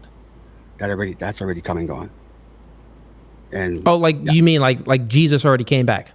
Yeah, he already came back that time for that 1,000 years. When did he come back? Right upon the reset. So the reset started like right around 1776, around the independence of the what's that called? What's that word? But the Independence Day, when the Statue of Liberty was founded, and basically around 1776. Okay. So Jesus came back around 1776, and before that, he left around 1776. Okay, he came back. Okay, so when did he come back though? So he came back about 40 years around Paul's time, 40 years after Paul's death, 30 to 40 years after Paul's death. And okay, so Jesus came back 30 to 40 years after Paul's death, and what year would that be? That would be right around AD, I would say. Around 30 to 38 AD, around the time Emperor Nero was reigning, and so Emperor Nero was reigning, and Caiaphas was doing what Caiaphas does, but There's a lot to it. There's way too much to it. Yeah. Okay, so what's your proof of Jesus coming back? Oh, we can start off with the Any archaeological. witnesses? We know. Well, and the reason why I'm asking, we know that there were many witnesses of Jesus when he first came. It was witnesses throughout Israel. It was witnesses in Egypt. It was witnesses in India. It was witnesses across the lands. So what type of evidence or witnesses do you have of Jesus returning? So we'll start off with the archaeological evidence. In my opinion, I call it the archaeological evidence. Some people will look at it like, nah, that ain't the evidence. But this is just my opinion and what I've researched. If you look at all the cathedrals, if you look at all these basilicas and royal palaces, for example, look at the St. Peter's Basilica, the Milan, the La Sagrada. There's so many of them. But basically, modern technology cannot rebuild that. They cannot replicate it. They cannot. And they've admitted it.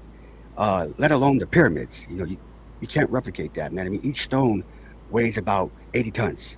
You know what I'm saying? So you said that Jesus came back around 30 through 38 AD after Paul's death, about 30 to 40 years after Paul's death. So we're around that time, yeah. During the time that Emperor Nero was reigning, and then he left around 1776. Yeah. So with that information, you say that, well, your evidence is archaeology. If we look at some of the things that was built around that time, it's unable to be built then. If that's the case, what about the pyramids? Was Jesus around with the pyramids, and did Jesus build the pyramids? Honestly, no.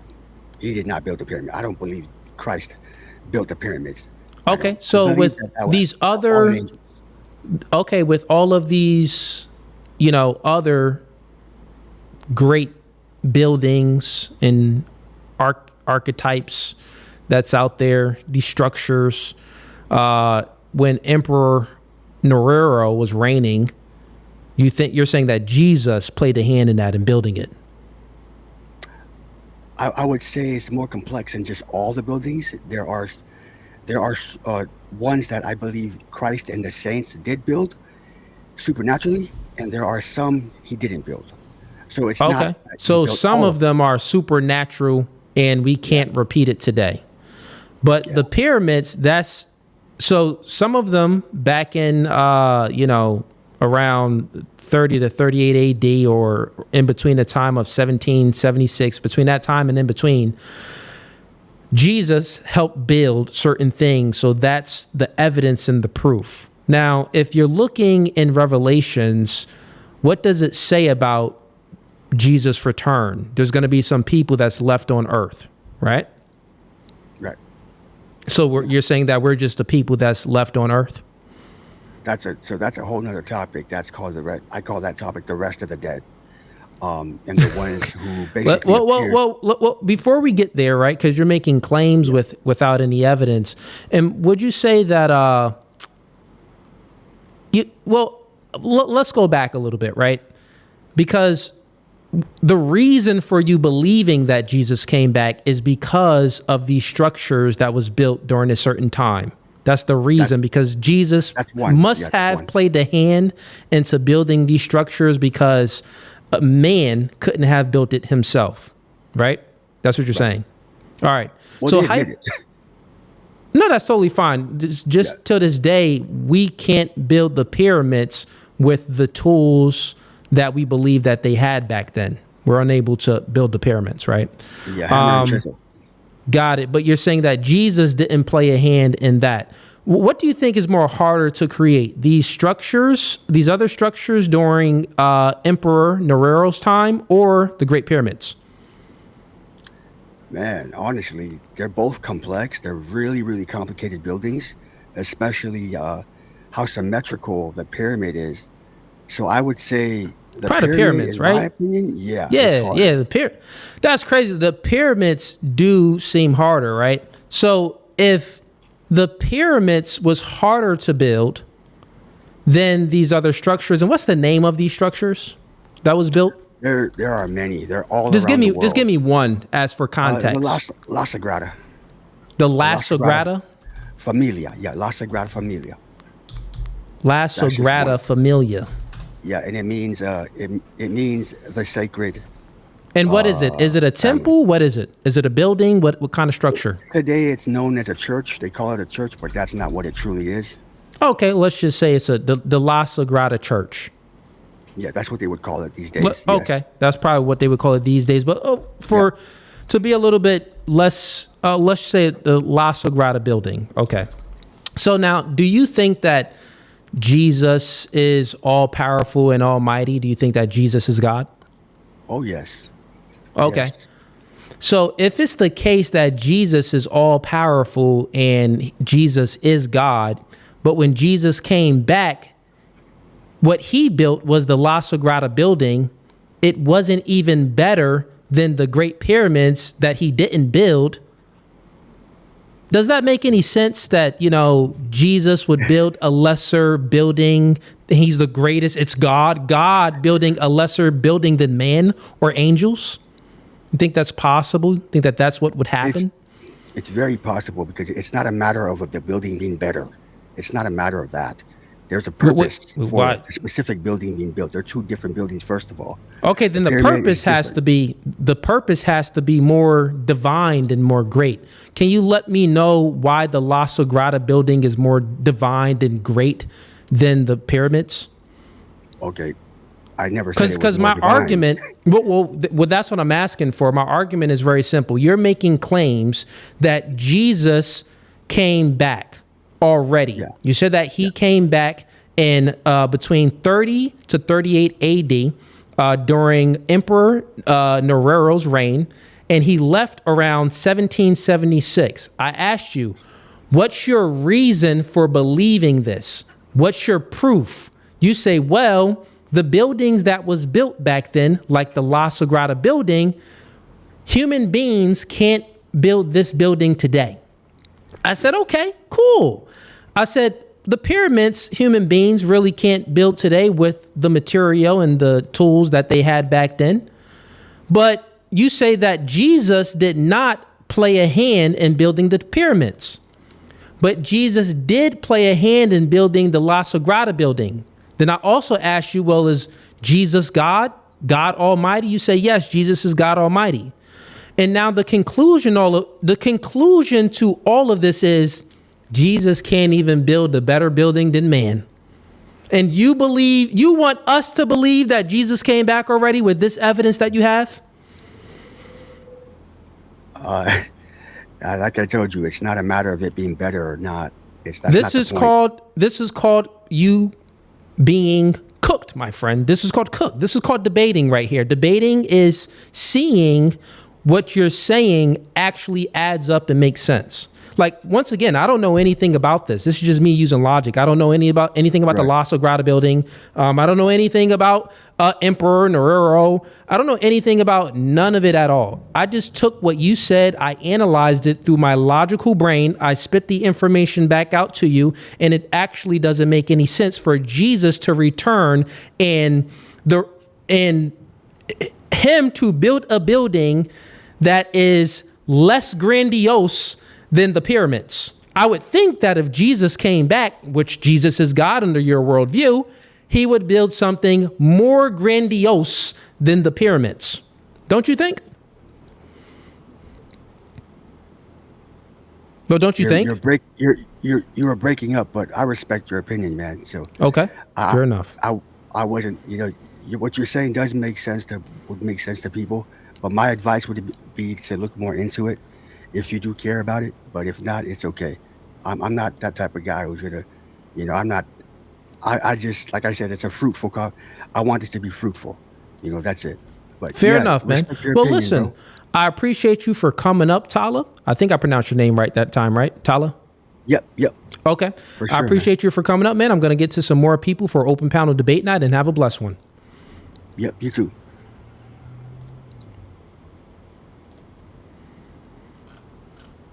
All right. See that, chat? Pure logic can defeat people with ease. Pure logic.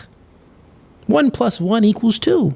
Oh, Jesus is the greatest. Jesus is God in your belief. Now, if he didn't say Jesus was like actual God, I would have been like, all right. It's going to be a little bit more harder. It's going to be a little bit more harder to like, catch him in something. But, I walked him down nicely. And this is what happens when you do open panel debate so much and you debate people, random people you may not even have any information about the things that they're speaking about, but you just have the tools and the skills of debating and you're a logician, then you end up with a victory like that. You end up with a victory. Gilson, welcome to No Fugazee Podcast. Gilson, what you want to debate about, man?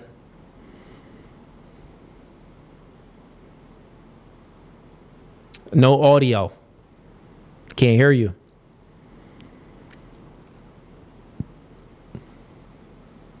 Still can't hear you. No audio. Get that figured out. Let me get someone else up here. Get that figured out. We got CM04. You're up next, but it looks like your camera was on, but now it's off. CM04. You're up next. Yeah, seeing you in a private chat as well. So you're up next. Go ahead and turn on your camera, and I'll bring you on up. But right before I do that, let me go ahead and take a quick bathroom break. I'll be right back, ladies and gents. Don't go anywhere. If you leave the stream, you are gay. That's true. So this is how we get rid of the gays. And this is how we know if you're gay is when I take my little quick bathroom break. If you leave the stream, you've officially been stamped to be gay, to be at the Diddy parties. Nothing wrong with it, right? You want to be at the Diddy parties and stuff like that? That's you. That's not my business. That's your business, right? All right, I'll be back.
All right, we are back. I know y'all enjoyed that beat, right? Shouts out to my brother. My brother made that beat. All right. CM04, while we are waiting for you, then I guess we got Ben Thorpe back here. Let's go ahead and bring him on up.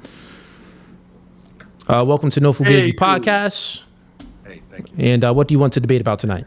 So I want to formulate this debate based on what you're talking about conservatives and whether they may be less intelligent. But I'm not exactly sure what the debate would be, but I don't think being more intelligent makes you better. And I also think this loosely has to do with race, the whole bell curve stuff, which I think there is some truth to, although it can be exaggerated. So I'm going to say that I don't think that intelligence is necessarily, I don't know if you disagree with me, is necessarily makes a person better.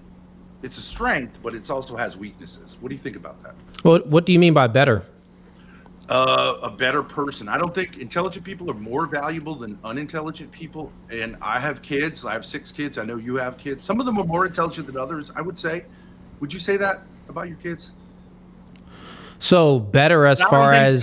But I'm not upset that some of them are less intelligent and some of them are more intelligent. I think we over-exaggerate the value of intelligence. Okay, don't so care if are you I- saying that better is just value then? What do I mean by better? Yeah, so Yeah, like I the mean, only like- thing that you gave me by better, that's like value. And even if you're speaking about value, things can be valued in different ways. So like how True. are you valuing the better? True. I think. Like, how are you well, valuing let's say this. If people, whether they're white, black, or Chinese, say, I think certain populations, certain races are less intelligent than others, people get up in arms, right? Because they're like, that's not okay. But if you were to say some races are taller than others, no one really has a problem with it. You see what I'm saying? So in the modern world, I think intelligence is seen as something which actually makes people better than other people, and I don't think that's true. You know what I'm Yeah, saying? well, it's not seen that way because how would you be measuring intelligence? Are you so you're measuring it on value, but like is it measured like if you get a higher SAT score? Is it measured if you have like more money in a bank? Like where are you putting the value to better? That's what I want to understand. Okay, yeah, you could say like there's a problem of measurability of IQ or intelligence. Like it can be measured basically by IQ. They mean like processing power, processing speed, the ability to take things in and churn them out. I think we all kind of know what intelligence is. I do think there are people who are more intelligent than others. Yeah, there's people that's more intelligent. And I'm just saying, I think we exaggerate. You cut out, or did I cut out? I don't know, but you're frozen on my end. Let me see. I don't know what's going on with the stream. Is he frozen or am I frozen? Maybe it's just him frozen. Oh yeah, he's frozen. Okay. Yeah, Ben, you gotta leave the stream and come back in. Looks like you froze on me. Okay, CMO4, I see you said that you're just watching. Okay, fair enough, man. Appreciate the support. All right, we got see if we got any other super chats that came up.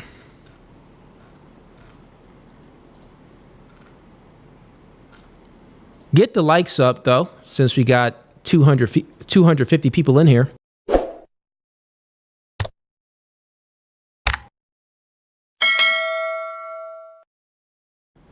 Hey, like the stream, they got me shadow banned right now. So if you support me, like the stream. Everybody like the video now on YouTube because they got me shadow banned to the 5th dimension. I'm posting videos and getting like 2,000 views in a day. Like, what? That don't even make sense. People that support me, like the members and stuff, they hit me up like, yo, Cooley, I didn't even know you was live. We didn't get a notification. And they got the bell icon clicked. So, you know, that's happening too. Okay. Let me go ahead and Reason, I see you up here. What's going on, Cuddy-O? Welcome to No Fugazee Podcast. What you want to debate about tonight? Hey, you got time to hit the free will conversation? You want to debate free will? Yes. Well, I guess you don't got time because I didn't kick you out. You kicked yourself out. Let me try to bring you up again. I'm not sure what happened with Ben. I didn't kick him. Well, he was frozen. Then I booted him out. But if you want to come back up, you can, and we can get into the discussion. I'll work it. Cuddy, yes, sir, my technology's kind of. What's going on, man? Good, man. I've been waiting to talk to you for a minute here. You've been busy guy there. Your take on free will. You believe that free will is actually free choice, if I'm correct? Like, what's your view on free will, just so I can take the opposite side of the debate, just for good practice? Okay, do you believe in free will or no? I believe that humans have a willpower, but as far as free will, I don't believe anybody who answers to a higher power has free will, or free will can exist with inevitability. And what do you mean by so? Free? For instance, mortality. Well. Okay, chat says no free will debate. The act of What kid? You funny. the act of just doing without choice. Like, just if real quick, I had a question for you. You know, let's say you have the Garden of Eden. One garden has a tree, one of knowledge, and one garden didn't. Which garden would truly be free will for Adam? The one with choice or the one without the choice? I don't understand the question because it has nothing to do with my belief in free will. So I'll make it short for you, man. Free will is simply the ability to make choices, meaning that we have our internal influences, our biology, the things that we are influenced by internally, like men have testosterone, 17 times more testosterone than women. Women are higher in estrogen. Our makeup, the way we are made, right? This influences our behavior. Men tend to be interested in things. Women tend to be interested in people, right? That's just how it is generally, right? With this being said, we also have the external influences. The external influences is our society, our community, the culture, religion, the politics, the music, things like that is what influences us. Free will is the ability to make choice. And transgender people is the epitome of free will. Transgenders and gays, they are the epitome and the proof. Like if you want to if you want to see proof, listen to this argument. If you want to observe proof, look at a transgender person.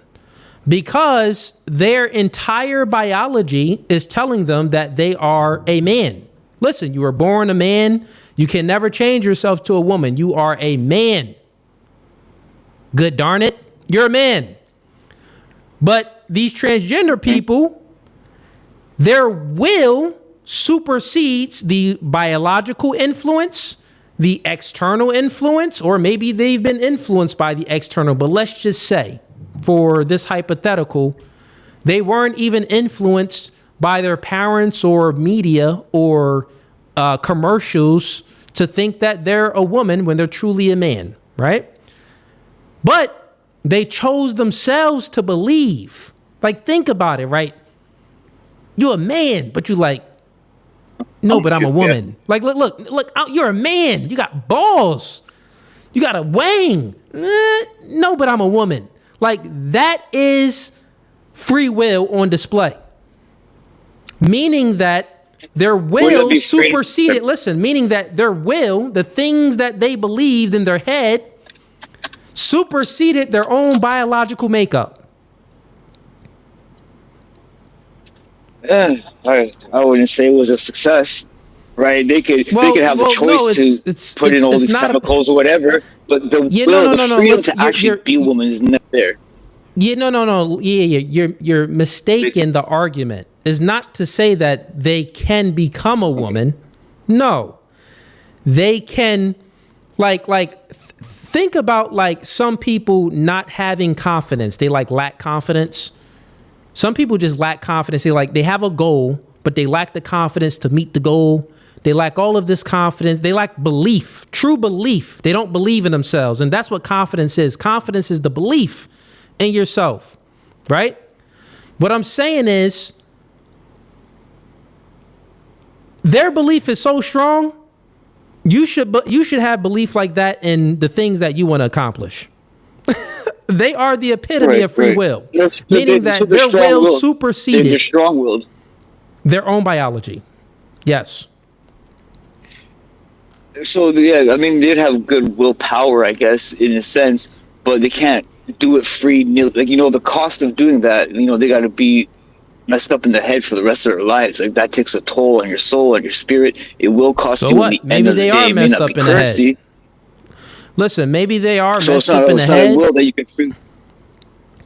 100% they are, but it's they can't freely do it without a reaction, right? An action times an action equals reaction. No matter what, we give laws to our kids because we can't let them go free. No, Cuddy, this is why I asked you, what do you mean by free? You said free is choice, free choice. What it costs. If it's free choice, and if it's not, I said for real quick, Cuddy, if it's free choice, like you admitted that the free would mean like, free of choice, not free of consequence. No, that's not. I don't believe my definition of free will is not free of consequences. No, that doesn't make any sense. Like you said, every action has a reaction. Totally fine. But this doesn't mean that you can't make an action. Make sense? So that's the argument. But listen, I think the chat really doesn't want to have the debate about free will. I think they're tired of it. Even Wick Kid came in here and told me this himself. So we got to go ahead and get to another topic, though. Appreciate you for coming up, though, man. I did that debate so much, so it's understandable why the chat doesn't want it. So it's not to say that I would have engaged in it more, but since I've debated so many people on free will and cooked them in it, it's like the chat is tired of hearing it. Nothing against you, Cuddy, yo. All right, Ben. Welcome back, man. I'm so sorry about that. I have no idea what happened. Just cut out. But yeah, no worries, man. Okay, I was talking about intelligence. I'm trying to see where you're at on this. We may just completely agree, so there's no debate. But well, yeah, I was trying to see where you were at on it. yeah, I'm saying I do think in our culture, a lot of people say that unlike other differences like blue eyes, brown eyes, height, whatever, that I do think that people think intelligence really matters, and that people are better who are more intelligent. It's like maybe it comes from schooling. The kids in school who score the highest, they are praised in school for obvious reasons because school is their, it's their jam. So do you find, let's say I was to say, and I don't necessarily know the stats on this, as a whole, blacks are less intelligent than whites. Do you find that offensive, or are you like, that's fine, that's cool? No, I'm not a sensitive man, so no, I don't find what you're saying to be offensive. No, okay, but I mean, would you say that is is that a diss on blacks, or is that just a difference? Because I'd say, well, once again, then it just means just means what you mean by intelligence, right? If you say that whites are more intelligent than blacks, so it's going to get back to semantics, because semantics are important. I need to understand what you mean so I can give a genuine response to your question. So I just need to know, what do you mean by intelligence? We were speaking about value. And I want you to, because there's many different ways that you can value things. You said again, intelligence means value, how we value things. No. Intelligence means processing speed, the ability, the ability to I'm sorry. This, when we were speaking about better, you were saying value. Yeah, better would be the value judgment. So intelligence, I understand that, but I'm speaking about what would make someone, I think your question was more of well, is it better? So let's go with that question. If someone makes a statement, if someone makes a statement and say, well, whites are more intelligent than blacks, right? And that's just a statement. I would say, okay, what's your proof? Okay, but what I'm saying is, if that was true, it doesn't even matter the population I'm talking about. That's the one that's usually talked about. Let's just say it's for hypothetical. Let's just say that is true and that's the case. That makes whites superior to blacks. You said, would it make whites superior to blacks? Yeah. What do you mean by superior? Better. Okay, better. Better in which way? Well, I mean, because human beings are complex. You can be smarter than me, but if I'm stronger than you and we get into a fight, well, and maybe I have more experience with fighting, but you're intelligent and we fight, I'll beat you up. The ideas that you want to propagate in society, they die because I killed those ideas. That's perfect. Because I killed you. You know what I'm saying? So, say healthiness. There is no downside to it. We'd all want kids who are healthy. No one wants kids who are unhealthy, although you could say it's a gift in a certain way to have handicapped people. But we're going to say prima facie healthiness. So my question is intelligence like healthiness? You want your kids to be smart, not as smart, I'm not talking about like not. And intelligent to what degree? What degree are you talking about? Like in like below 80 IQ, 95 IQ to 115 IQ, 130 IQ to 165 IQ. Like, what do you mean by intelligence? Like, is it like intelligence on an IQ test score? Is it intelligence because, this person, they're able to remember things. They have better recall. So they pass their tests because when they study on their like cute note cards, they can remember what they studied better than someone else. Or what do you mean by it? I think maybe this would be good, like analogy. If you have kids, you want them to be healthy. You don't want them to be unhealthy. Agreed? Yeah. You're not like, well, there's a good side to being unhealthy. Now, do you want your kids to be intelligent as opposed to being less intelligent? Because I think... Well, that's the thing. You said healthy. Look what you did here, Ben. You did healthy. You did unhealthy. You did intelligence, but you did less intelligent. You didn't say intelligent in like in no intelligence. Well, I said less. Okay, or less intelligent. Same thing. No, that's not the same thing, Ben. So like if you're healthy and unhealthy, that's something totally different. But if you're intelligent and then less intelligent, well, what is less intelligent? Is less intelligent like you're dumb, you're below 75 IQ? What's less intelligent?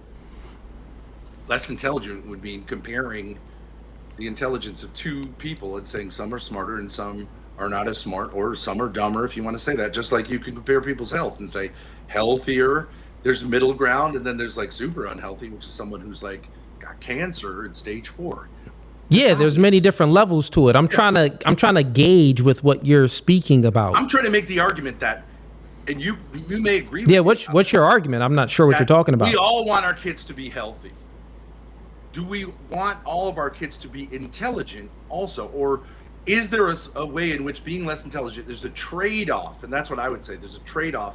Because less intelligent people have strengths precisely from the fact of being less intelligent, that they're more grounded, they're more religious, they're more like commonsensical. And you do see this among black and white, generally speaking, that black folks, I had a white guy out in my, you're making you're making assertions. I've never heard this before, that, certain people are less intelligent and less, like the correlation that you're trying to make currently right now doesn't equal like causation to what you're saying. So I'm trying to just make sense of it. So state that again for me.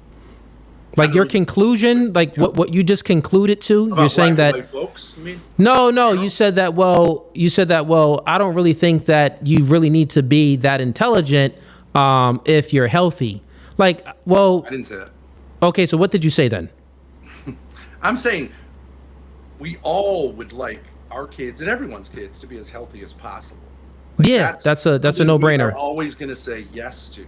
No one's going to say, I actually want my kid to be sick, because there's a trade-off there. I'm saying when it comes to intelligence, a lot of people, I think, would say, I wish my kids were as intelligent as possible. The more intelligent they are, the better. I think there's a trade-off there. That's more like and that's the part. Yeah, where are you getting this from? I don't know anyone that would say, of course they would say, I want my kid to be, very healthy, but I don't want my kids to be very intelligent. Very intelligent. What's wrong with that? Like, you're saying something is wrong with being very intelligent. Where do you get that from? No, I'm saying that people generally see it as a positive thing, in the same way of healthiness, intelligence, so that if someone says this group is more intelligent than this group, it's seen as like much more controversial than saying, like, for example, white people have straighter hair than black folks. Like, that's, no one cares really, right? Like, it's obviously true. There may be differences in athletic ability and things like that. Okay, but when it comes to intelligence, it's like, put the brakes on, because that is putting black folks down. Now, I'm saying I don't think it is, because I don't think being more intelligent is better. Yeah, I don't think that anyway, though. I don't think that white folks are more intelligent than black folks. So you would have to demonstrate how they're more intelligent. You would have to demonstrate in what areas are they more intelligent in. So, and all of these things would have to be measured to make to have a definitive answer to say, oh yes, this race is way more intelligent because we've measured all of these measurements here. We measured so many different things here. So we just would have to go through it. But as far as that's a scientific question. But I'm just saying, as far as you saying, well, you know, as far as intelligence itself, like if you have a child, it's really not making any sense, man. I'm not sure where you're going with this. Give me your argument. Is this even a debate? It's not a debate right now. I'm trying to understand what you're saying. I do think it's generally accepted by blacks and whites that like there is a difference in intelligence, but you could say I've never experienced that. I mean, it's. Do you mean IQ? Obvious. Like, what are you talking about? Yeah, like if you take tests, black people do more poorly by a significant margin than white people. Did you go to school? I'm not saying there were smart black kids, there were dumb white kids, but like overall, the white kids and especially the Asians are going to be in the accelerated classes unless the teacher is doing DEI. Everyone knows that. No, you're saying like someone knows something. Demonstrate how everyone knows this. But what are you speaking about right now, Ben? There are tons of scientific, like, you know, they do IQ tests, right? An IQ test is a test of raw intelligence. It doesn't mean how much you know. It means processing. Yeah, there's a young black kid. I think it was two of them actually. It came out over the past maybe 5 or 8 years that they had the highest IQ test ever. Besides that one white guy that came out, he had like a 267 IQ test. I think he was known as like a fraud. But these it's curves. It's not saying every white person is smarter than every black person and every Asian person is smarter than every white person. How is it being? Yeah, so I'm saying but the most are IQ is different though, because IQ is measuring certain specific things. I took a few IQ test scores, and my IQ test, the last one I took, I posted it. It was a 134. But I'm normally around like, 125 in between the 130 range. But what I'm saying here is, if you're just looking at the outcomes of people and you're saying, well, there's more black, if you look at like tests and stuff, well, black kids tend to fail tests, the white kids tend to pass. If that's how you're measuring intelligence, I would say that, when we were during Jim Crow, when everything was separated, well, black kids were being educated at a different rate than the white kids were being educated. And then when black kids integrated with the white kids, well, their books, they didn't have the great educational books because they were the slaves, right? Slavery just ended. What, maybe 40 years ago before that. When Jim Crow was going on, slavery ended maybe 50 years before then? 90. What'd you say? 90 years previous. Oh, or 90 years before then? No. You go to Africa. Totally. Totally fine. They were enslaved. Totally fine. Even if we go to Africa, it's how the IQ test scores, bro. Have you taken any? They measure things based off of as there's many different IQ test scores, but it's little puzzles. It's like little different things, shapes. Some of them are math. Math has to do with it as well.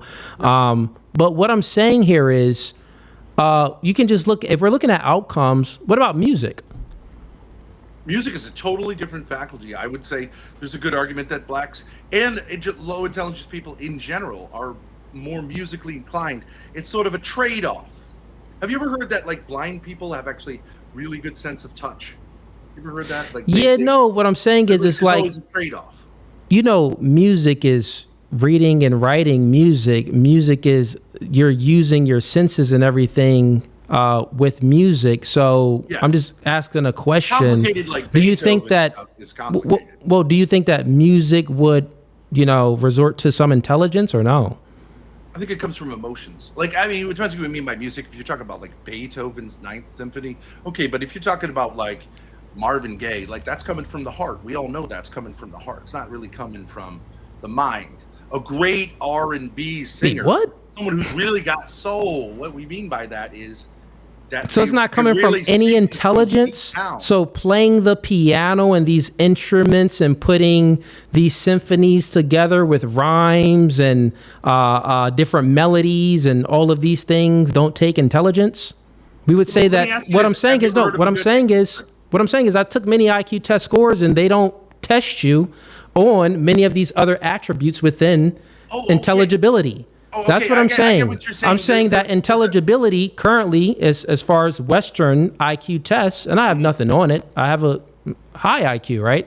But I would say that online tests are highly unreliable. But. No, I can post all my scores. Not just online test scores. But what I'm saying here is very simple. IQ test scores, they only measure one type. In chat. I don't know. Ben's mic is low. I can turn you up from my end. It's totally up to you. I don't have any problem. Yeah, I'll turn you up from my end. Let's see if this works a little bit. Better in chat. See if it works just a little bit. But anyways, all I'm saying is intelligibility is measured in many different ways. And I wouldn't you're care. Changing even the word to intelligibility. What mean is intelligence. Now there was a movement. No, but what I'm saying is intelligibility.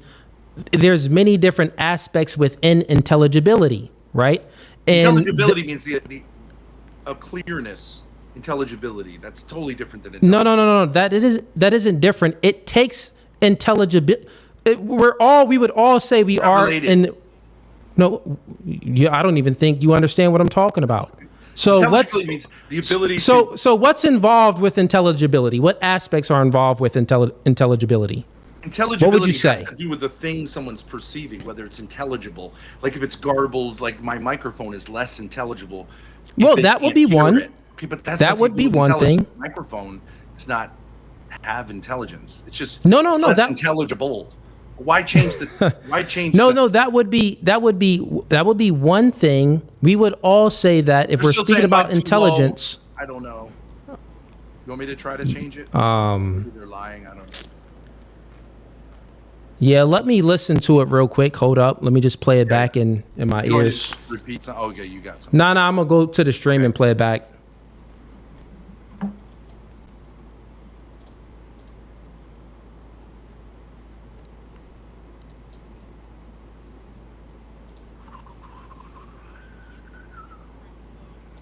Yeah, no, you're good. I think we just got some people lying. Okay, sorry. I'm not trying to. I'm just trying to help. No, you're good. So intelligibility is measured.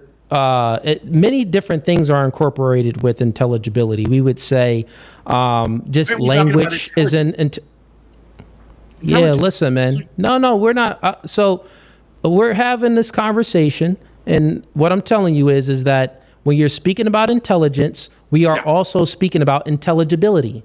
This is true. Right. How can you, if the ability to observe things, just like you said, and have experiences and these things, experiences and the way you experience the world and concepts, this makes up intelligence, right? I would say it's the processing power of your mind.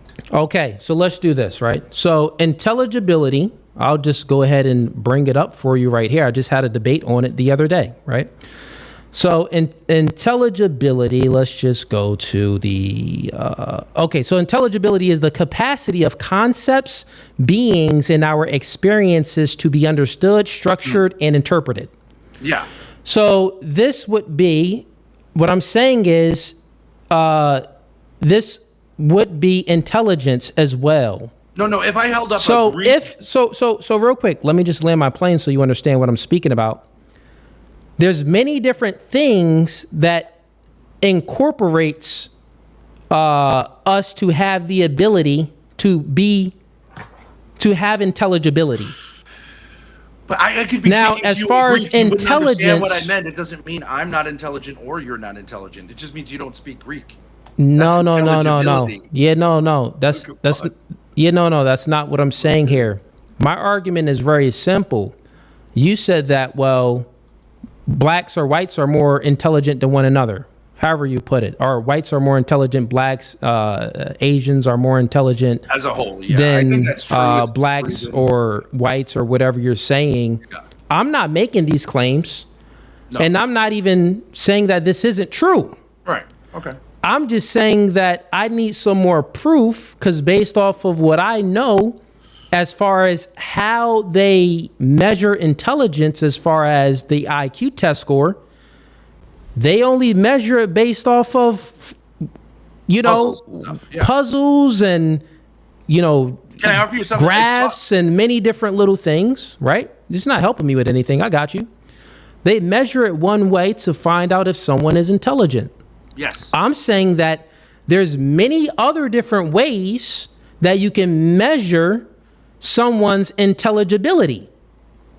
You're talking about the theory of multiple intelligences. There's linguistic, logical, mathematical, spatial, musical, bodily, kinesthetic, interpersonal, and interpersonal. Exactly. So now you just Googled it. So now what I'm saying here is no, I'm not. Now what I'm saying here is no, it's not BS. No, it's not BS at all.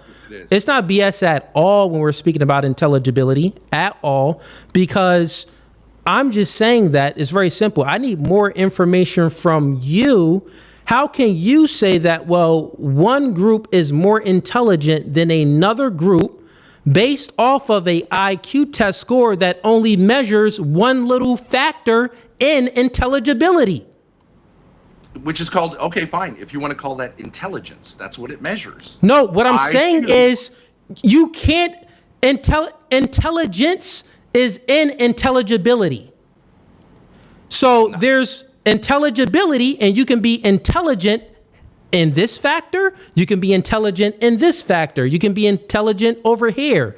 If they're only measuring one thing over here, how can you say that, well, since they're measuring this, then black people as a whole are less or more intelligent than this group as a whole, if they're only measuring one aspect of intelligence? Listen, if they're only measuring one aspect in intelligence in intelligibility. I think what you're saying is this multiple intelligences thing that, like, and this is a DEI kind of way of No, it's not. No, it's not. No, it's very simple. It's very simple. When we're speaking about intelligibility, we got to go to the metaphysics of it. Okay, so intelligibility, real quick, intelligibility encompasses many different things. It encompasses logic, reason, mathematics, induction, deduction. It incorporates so many different abstract concepts that it would be, you can be intelligent over here on something, but less intelligent over here. You can be more intelligent over there, but less intelligent over here. And if it's the case that IQ test scores only measure one aspect of intelligence, then how can you say this group as a whole is more intelligent over another group? I'm not saying, listen, real quick. I'm not saying that you're wrong, right? And I'm not saying that I'm right. I'm saying that this is your claim and you need more proof and more evidence to back up your claim. That's all I'm saying. All I think what you're doing is you're stretching the term intelligence to encompass. No, I'm not stretching it. This is what it is. This is what it is, Ben. Some people are, let's say, good in bed. I'm not trying to be gross, but like some people, like, they got it going on between the sheets, okay? Male and female. I don't think that has anything to do with intelligence. I think that's being tapped in to, like, something that's deeper than intelligence, appetites, reading the other person. I don't think there's intelligence somewhat to it, but there are dumb people who are, I think, are really good in that department, let's say. That's separate from, that person could do abstract math or could not do abstract math, but I think it's a different thing. But you could say if a person, let me ask you a question. If a person commits mass murder, but he has a very high IQ test score, is this person better than another person that had no crimes at all? Of course not. Okay, so this is what I'm asking you, right? This is what I'm asking you. How can you say that intelligence means better? I'm saying it doesn't, but I'm saying a lot of people do. I haven't even gotten from you whether you think No, it's you better just or not. made a claim. Your claim was, well, whites are more intelligent than blacks. Yes, I I said think that's true. I said that, well, is that better? And you say, well, people think that that's better. Yes. That's what you said. Yes. That people think that it's better. And then I'm asking you, well, how the claim itself, is it true? because we were going with the hypothetical at first, as it actually is true. I understand you're saying but I don't know if that's true, but like the claim itself, is that claim even true? And then also, if you get what I'm saying. So I just need more information from you right now. You're like, you're not really like trying to stick on what you believe in. What do you believe? What you've done is you've taken intelligence and you've stretched it to encompass all activities, which you could say, because we're human beings, we use our mind, involve that. But like, no, but what you did was you took intelligence and you only put it to one specific thing, which then puts intelligence into a box. And if other people maybe don't fit into that certain box of intelligence, you claim that they are not intelligent. Yeah, they aren't as intelligent. Look up the definition I'm of the asking word you. intelligence. No, it's totally fine. No, it's totally. No, it's totally fine. I'm asking you of proof. How do you? No, wrong. It's very simple. How do you know this? I haven't made any claim. I'm asking you, how do you know this to be true? You know what intelligence is. You've taken IQ test. That's measuring that thing. That's called intelligence. Now you can say other people show intelligence. No, Ben, what you're doing. Really no, Ben, if you would have asked me the question, if who has higher IQ test scores, I would have said Asians, probably Jews, whites, and blacks, and then other ethnicities and stuff like that. That's IQ. Whatever you want to call you that. didn't ask. No, Ben, stop it. You didn't ask that question.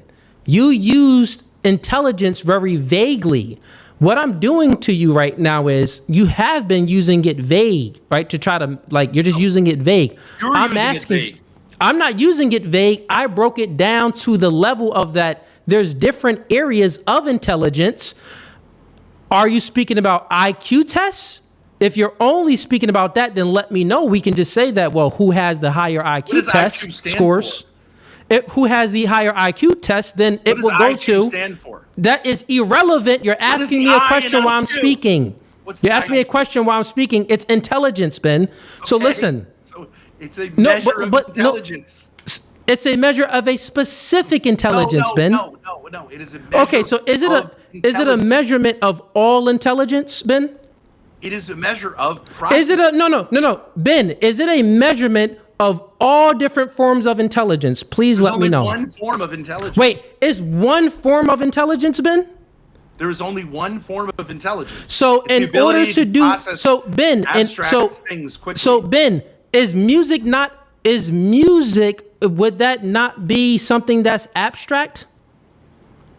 Somewhat abstract. Yeah, it is, Ben. Because creating music wouldn't be abstract. You don't think? Time out, Ben.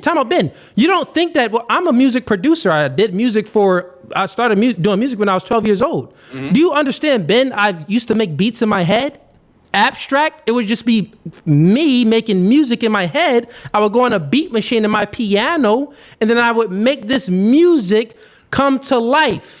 Do you get what I'm saying, Ben? Your head, it comes from your heart, but your head is used. Ben, you don't know what you're speaking about, Ben. Ben, you don't know what you're speaking about. What does the word soul mean when we talk about? Ben, you don't know what you're speaking about, Ben. You got soul. Ben, what do you mean? We're not saying that music can't be heartfelt. If music is just all from the heart, Ben, if music is just all from the heart and it's supposed to be soulful, then explain trap music, explain all of the gang music. What are you talking about, Ben? It's an expression of the experiences of people in those situations, and it's great. No, Ben. What I'm saying is, you just said that music isn't abstract. You just said that intelligence involves abstract concepts. I said yes. Does music involve abstract concepts? Yes or no? You say art and beauty. No, they're not related to intelligence highly. No. Beauty. Wait, it's not in. Wait, what are you talking about? Beauty. You're saying music is a form of art. Art is about beauty, and aesthetics is no. I'm speaking about no. I'm just speaking about like music in itself. Creating music. When you're creating music, one, it has to have symphony. It has to rhyme. It's about the melodies. It's about many different things. Many different abstract concepts when creating music. Where it'll be. We all know, like most people. If you hear something that's just off beat and off rhythm, it's like, ew, this isn't good to my ears. When it's very on beat and it's on rhythm and it has a melody and things like this that's rocking to it, it's like, this sounds good to my ears. Okay, but so, like, you can also real quick, not. Go ahead. No, my argument is very simple, Ben. I'm still looking for you. If it is the case that an IQ test score, right? If the IQ test score is the ultimate form and the only form of measuring intelligence, please demonstrate how and explain music and also explain morality. Musicality is a totally different thing. It has no real correlation, although unless you're talking about classical music, with intelligence. Some of the No. musicians- It may not let have. me spin a little Listen, bit. it may not have any correlation to the IQ test score intelligence, Ben. But how can you say that it has no, correlation to intelligibility itself? There are people who are more or less musical. You and I could sing a song right now, and I would smoke you on musicality. I would smoke you because I got soul, which is why I sometimes identify as a black man, though I look white. Now, yeah, we man. can do that because I got soul. I tap. Yeah, I don't think that's the case. But let's answer the question though. Intelligence. There are super intelligent people. How who do you have that. demonstrate how it doesn't? Because what's the greatest music America's ever produced? It's the blues. Okay, no one's going to tell you that you do think those guys could have been engineers. They're singing songs like "Yo, my lady, she went down the road." They had to play the guitar. Okay, she was my lady. Yeah, you don't understand my argument towards you. My argument is very simple. That is it the case that if we're speaking about IQ test scores within itself, if this is the only way of measuring intelligence, that's what you say. It's not the only way, but it's like Okay. it's the purest way. It's the what way? The what way? The purest. Way, because things like SAT scores Okay, listen, Ben. correlate, but If like it's the Ben, if it's the purest way of measuring intelligence, but not the only way, then how can you say confidently that if it isn't the only way of measuring intelligence and there are other ways to measure intelligence, maybe these scientists could be missing something with measuring intelligence, right? I'm just asking you. I'm not making a claim. You're making a claim like as if it is true. You don't understand. I want you to logic. back it up. To the extent anything that we test is going to be somewhat inaccurate. Like that doesn't mean that the Totally test fine. isn't correlated. I never said that it wasn't your test of correlated. who plays the best basketball is who succeeds in the NBA. Okay. Listen, I never said that it isn't correlated. Is music and morality not incorporated in intelligence? Nope. Morality does not. You don't think that morality No, is in fact- incorporated into intelligence? No. In fact, there was a really interesting.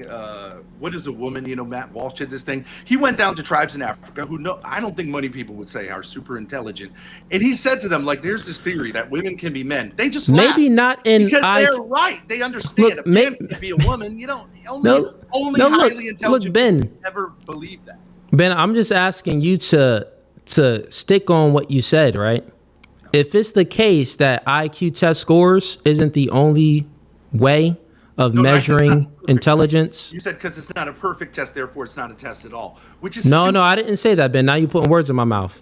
You said that IQ test scores isn't the only way of measuring intelligence. You said that? The You said best way that. that we have right now. But you said that it isn't the only way. So I'm asking you, if it isn't the only way of measuring intelligence, I would say I'll make this claim and I'll make it here. Mm-hmm. Not speaking about IQ test scores and how they measure it, but if someone is immoral and they if someone keeps on making the wrong decision, maybe they got a high IQ test score, but then they go to jail, get back out, do something else illegal, go to jail, get back out, go to jail. Sure. I was raised in the hood, so a lot of family and people around me, people that I know, friends and stuff, have those behaviors. Very, very super smart, but they find themselves breaking the law and doing immoral things over and over and over and over. Agree. You're right? making my point. Would you? No. Would Bad you people say? can be super intelligent. Right. It doesn't No. mean you're What I'm telling you is, What I'm telling you is I'm not making your point. I'm demonstrating the point itself does not incorporate. If it doesn't incorporate morality, I wouldn't even say that then that person is more intelligent. It would only be measuring intelligence as far as in one aspect, as far as IQ and test scores. Yeah. But then there's another measurement of intelligence, because do you know that morality is incorporated in intelligibility? Morality is incorporated in intelligibility. I have no idea what. Yes, it is. Morality is incorporated in intelligibility. Once again, intelligence. Okay. That's a no. I just don't understand. That doesn't compute. So morality doesn't. So, okay, once again, if someone keeps making immoral decisions that get them in trouble and they don't learn from it, they keep making immoral decisions that get them in trouble. Mm-hmm. They never fix their behavior. Mm-hmm. There has to be something about their morals that is conflicting with their behaviors, which would then correlate to some type of intelligence. Maybe not IQ. Listen, Ben, maybe not the IQ score type of intelligence, but another framework of intelligence that hasn't been measured. That's what I'm asking you. If you get caught for the same thing over and over again, you probably lack intelligence. Maybe not the same thing, Ben. Maybe it's just a different thing, but they're immoral. They don't have the ability to understand morality, and they think that they can do what they want, and they don't care about law and anything. They don't care about other human beings. Everybody understands right now. I'm just intuitively. What I'm saying is they keep making the same mistakes, but maybe not doing the same thing, expecting a different result, and they don't understand. Many people in prison that continue to go to prison over and over, that's them. Lack of understanding. But like some of the if they can't control their impulse, Ben, if someone can't control their impulse, is that a lack of intelligence, Ben? No. Wait, it's not a lack of intelligence to control your own self, Ben? No, it's not a lack of intelligence. Okay, so listen. Killers can't control themselves or say they listen, Ben, that wouldn't even be true within the IQ test score within itself. Impulse is not true. Ben, if you're going, Ben, listen. Right afterwards. No. What I'm saying is, even within the IQ test score within itself, because it's timed and you have to get certain amount of questions right. Well, if you're just going off of impulse, like, okay, well, let me just hurry up and get this done as fast as I can, instead of focusing on the question, focusing on getting the right answers, you'll get a lot of wrong answers. So therefore, impulse is incorporated in the IQ test score that you even appeal to. Yeah, okay, but you dismiss those scores as irrelevant if people aren't taking it. You have to be dealing with someone who is taking Ben, what you speaking about? If they're like masturbating during the thing and they just let's get back to the crux of what you're trying to say right now. Give me your argument of intelligence, because I think you lost this part of the discussion as far as understanding. You even admitted that IQ test scores isn't the only way to measure intelligence. So therefore, you know that there's other areas within human beings that we can measure that would be intelligent. I brought up morality. Wait, that isn't what that means? No. I mean, for example, you take the SATs, that's going to pretty closely correspond to intelligence. But if you have a lot of education, you know a lot of vocabulary, you're going to be showing a higher score than your IQ shows. That's why IQ tests generally have puzzles and things that don't require, they wouldn't affect how educated you are, wouldn't affect the outcome of it. Some of them would, most of them wouldn't. Most of them wouldn't, though. They really wouldn't. Some of them would, but most of them wouldn't affect, how educated you are. Most of them wouldn't. That is true. IQ tests, they try to factor out education, but SAT scores do correlate closely. So does things like income. Even there's cultural aspects within the IQ test scores as far as who's the liberal now. Oh, okay. No, I'm just saying that there is. How many? No, you didn't even hear what I said. You said you're a liberal. You're a liberal. No, what I'm speaking about is I took about maybe 20 IQ test scores in my life, and what I'm saying is there's many different aspects where it's like if you was in Africa, if you was in no one said white boy. You're putting words in my mouth. When I'm speaking about cultural, I'm not speaking about white or black. I'm speaking about like cultural norms. Like I'm speaking about America type of things that we would see from here, or the West, some type of things that we would see, even with the Asians and things like that. But what I'm saying here is very clear: is what other areas can you measure? What other areas can you measure intelligence? If it's not the case that the IQ test score isn't the only way. People have other abilities other than intelligence. Like some people are good at sports, some people are good at music, some people are great artists, some people are really wise. And I agree with you. I agree with you about that. I think we agree, but you're using the term intelligence to capture all human experience. Why not just let it be what it is? If you look it up, Ben, stop it. Ben, stop it. No, Ben, stop it real quick. I've already said if you're speaking about the IQ test score, there's no argument. What are you saying then? Give me your position then if you're speaking about the IQ test score. Okay, you came in here, stop it. What you're doing, you keep equivocating on the word intelligence for meaning different things. No, I'm asking you. I haven't took any position today, Ben. You're equivocating so much. I'm trying to understand what you mean by intelligence. I've already said. If you're power. Are you speaking about just IQ test scores? I'm talking about what IQ are test you scores only are speaking scoring. about? No, are you only? Okay, K-factor. that's fine. Are you only speaking about IQ test scores? I'm talking about what IQ test scores are testing.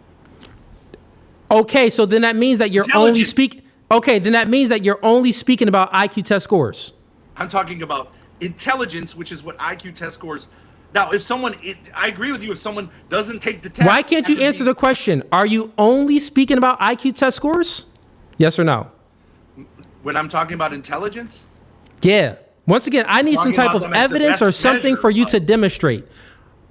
Okay, so then in this conversation right now, are you only speaking about IQ test scores? No, I'm talking about intelligence. And how are you measuring? Okay, and how are you measuring intelligence? I think we all know what intelligence is, but IQ test scores are the best measure of it. Okay, so you're speaking about IQ test scores, yes or no? Okay, fine. Let's just say yes. I don't know. Okay, so if you're speaking about IQ test scores, yeah. What's this debate about, and what's your argument? My argument that there are differences in IQ test scores among populations. We've already said that. And I think they reflect differences in intelligence because an IQ is an intelligence quotient, which is our best way of testing intelligence. Therefore, different populations for sure, have different in certain aspects. Listen, stop it right there. Listen, this is where we keep going wrong. Okay. Now, were you making this conclusion? I'm saying yes. IQ test scores do measure intelligence in some aspects. No. Okay, now you're making an all statement. Is it in all aspects? There's only, intelligence only has one aspect. It's the raw processing power of the mind. You keep. Okay, so please. Intelligence involved in almost every human endeavor. Okay, like so please demonstrate. Sprinting 50 meters is not really using intelligence. No one said that. That wasn't I gave you two examples that I truly think it takes intelligence. I'm not speaking about athletic abilities. I'm not speaking about anything like that. I brought up two simple things. Musical. It's nothing to do with intelligence. No. I said music and Ben. I just said music and morality. Yeah, no. Neither morality has nothing to do with almost nothing to do with intelligence. Retarded people are actually more moral than non-retarded people, in my experience. They know right from wrong. They're not really good at finagling their way into justifying stuff. They pretty much know right and wrong. I don't think more intelligent people are better at morals. Right and wrong is intuitive. I didn't say that, Ben. My question for you is very simple. But as far as intelligence, no, Ben, as far as intelligence, the IQ test score, you just said that's the best way to measure all intelligence, right? Intelligence. Is there different forms of intelligence? No.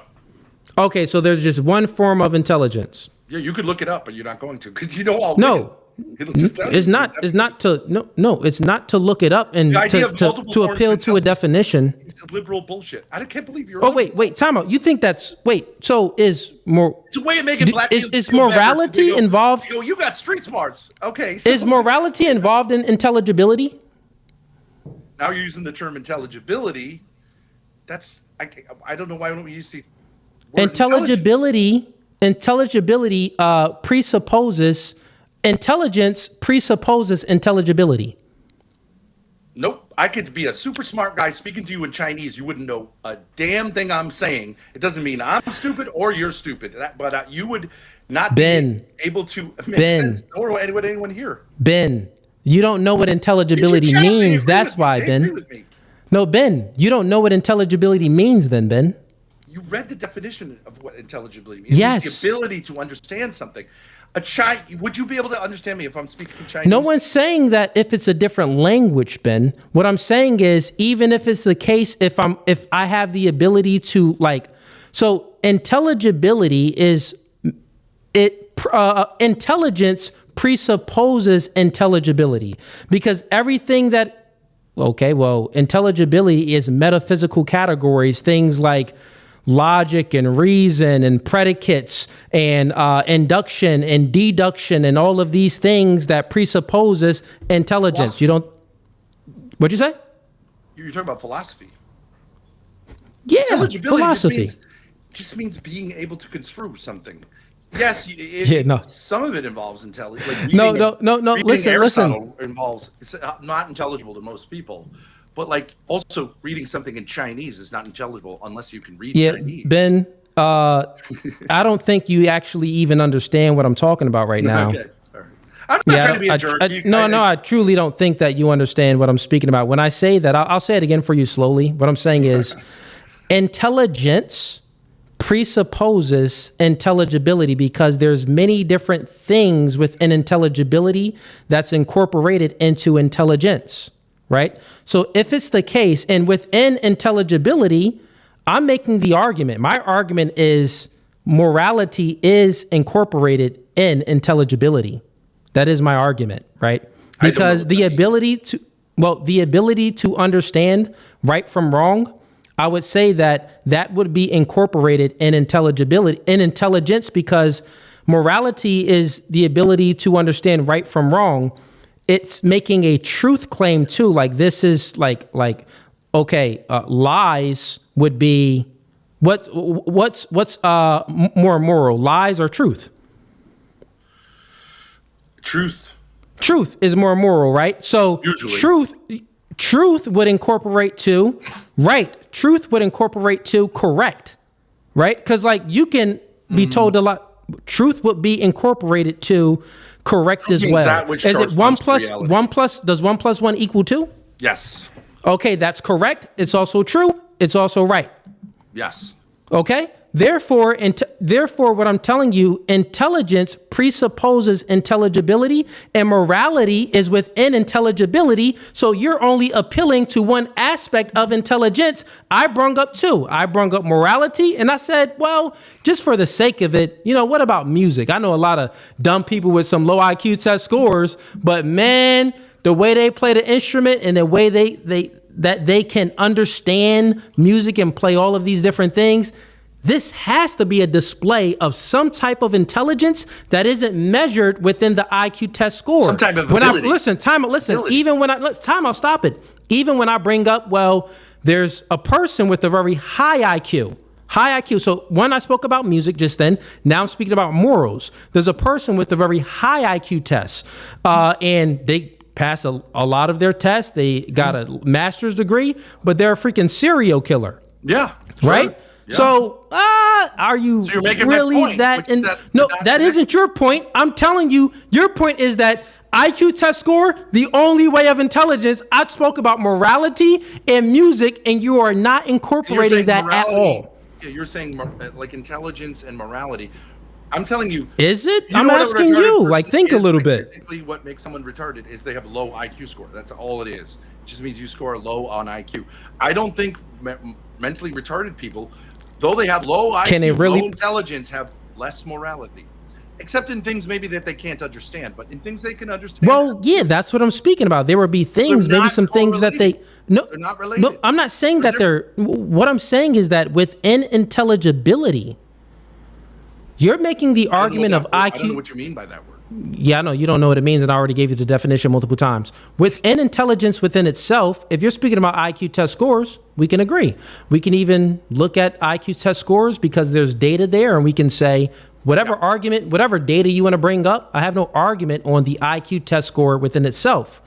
My only point is IQ test scores, I'm asking you, is IQ test scores measuring every single form of intelligence? There's only one form, and yes, they are. So But you're doing the liberal thing if of they're saying not there are other measuring, forms so of listen, no, intelligence, I'm musicality, not. or If they're morality, not which measuring, is listen, just a no, liberal listen. If way they're to not, make no, you it's no, feel it's no better liberal. about You're being you're speaking not as nonsense. high Stop IQ. it. If you're speaking nonsense, I don't listen. You don't understand anything about me. I don't give a freak what conclusion you want to talk about with IQ test scores. I don't care, right? I'm asking you to demonstrate. It's your argument. Your argument is intelligence, and it's about the IQ test score, and that's the only way. I asked you about two things. I asked you about morality, and then I gave you my argument. I gave you examples of morals and how people can have a whole lot of morals, but they can be less intelligent. So why isn't this measured within intelligence? That's not making your point. That is actually saying that there's something that's very important. It's not correlated. No, stop it. No. I'm saying that it is incorporated. There's something that's very important. Not correlated. Yes. No, I would actually say that it's not. Listen, I would say that it's not correlated to the IQ test score, but it is correlated into some other type of intelligence because morality is within intelligibility, and intelligence presupposes intelligibility. I love you, Cooley. You're a great guy. Yeah. I don't think that you understand. Okay. It's a metaphysical argument that I don't think that you're prepared for. No, I understand you because you actually haven't really stuck down to anything, and you truly fully didn't understand my point. No, I mean, I don't think you truly understand. If you're only speaking about intelligence, okay, great. As far as IQ tests, then what do you want to speak about, Ben? You haven't spoke about any, but when I asked you the question, you're just mad because you can't answer my question. When I asked you the question about morality and then music, it's just like, that's not incorporated into intelligence. Well, wait, what? It's not incorporated into intelligence at all? All right, beautiful, different. I would say maybe think on that a little bit, but is there anything else you wanted to debate about tonight? No, I just want to say thank you very much, and you are terrific. I just want to say to you, not to blow sunshine up your skirt, but like you are a terrific moderator, and you should do this on a much bigger level. And I want you to come to Word War Debates, March 28th.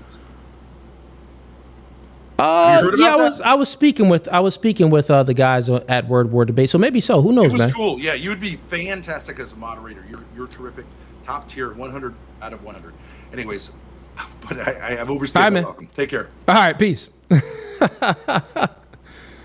All right, let's. Who else we got back here? We got Scam Chan is back here. All right, we got Scam Chan. Let's bring up. We got Green Eyes. I see Green Eyes. We got Cuddy O is back here too. We got Reason. You're still back here as well. And we got also Steven is back here. Steven is back here. Let's bring up. I'm going to go in order. So give me 1 second here. Let's start with. Actually, let me see if any chats came in. Let's see if any chats came in.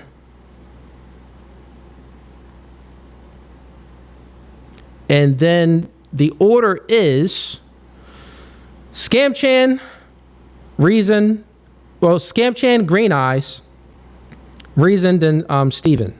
That's the order for you guys.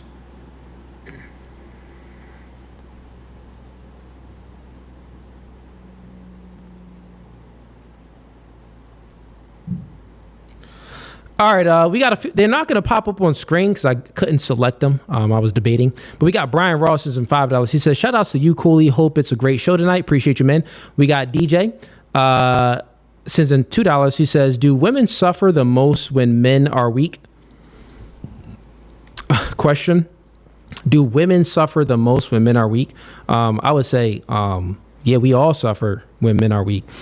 We got Brother Enoch Davis, sends in $2. He says, okay, I read that one before. All right, I read that one too. We got Dana Gonzalez sends in $5. I'm beginning to think my shirt went to Dane's house. Dana, shoot me a DM. We sent out all merch. Had my assistant send out all the merch. But shoot me a DM on Instagram, just to double check, make sure it was shipped out, and we could track the shipping number. We got Ever Carpenter sends in $2, says, if everything needs a creator, why doesn't God? Well, that's a good question. Well, not a good question. It's a dumb question. So, no. Everything in his universe needs a creator, and that creator was God. That doesn't mean that God needs a creator. That's a category error, right? So there's a creator and there's the created. We are the created in this universe, right? And God is the creator. There's only one creator. And under Christian worldview, we believe that that's how we believe it. There's the uncreated, which is God. God is the uncreated, and then there's the created. So God was uncreated. That's the category that God is in the uncreated category. So you made a category error within your thinking process. Just like Ben Thorpe did within his thinking process. That's why I was challenging him on that. Well, my God, he didn't even make an argument. So I didn't have to, all I did was just have to question his position on his statements, because he actually didn't have an argument. Like, it wasn't premise one, premise two, conclusion. It was just, oh, well, IQ or intelligence. All right, well, what are you saying, Ben? Well, I think that, intelligence is only measured for IQ test scores. Okay, Ben. All right. Well, no, first he said, well, I think whites are more intelligent than blacks. Well, that's what they say. He said that he doesn't believe that, but that's what they say. And they use IQ test scores. Well, I said, well, if we're talking about the IQ test scores, then there's no argument here. We go ahead and believe the data for that data for the IQ test score. But I guess, the J's, we can't say the full word, but the J's would be most intelligent. After the J's, we got the Asians, and then we got the whites, and then we got whatever it else is, the blacks, the Arabs, or mixed race, whatever it is. Okay, that's what the data says. Then I asked him the question, well, do you think that there's any other forms of intelligence? He started talking, he started lying. That's what you heard. First he said, yeah, there's other forms of intelligence. Okay, those other forms of intelligence, are they being measured within the IQ test score? First he says no, then he walks it back and says, yeah, the IQ test score is the most purest, it's the best. Okay, well, does IQ test score measure morality? No. Does it have anything to do with music? No. We all know that morality is very valuable. Yeah.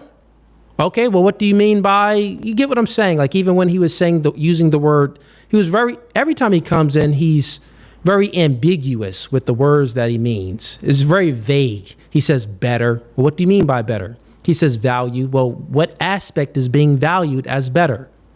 Then we may agree or we may disagree, right? So,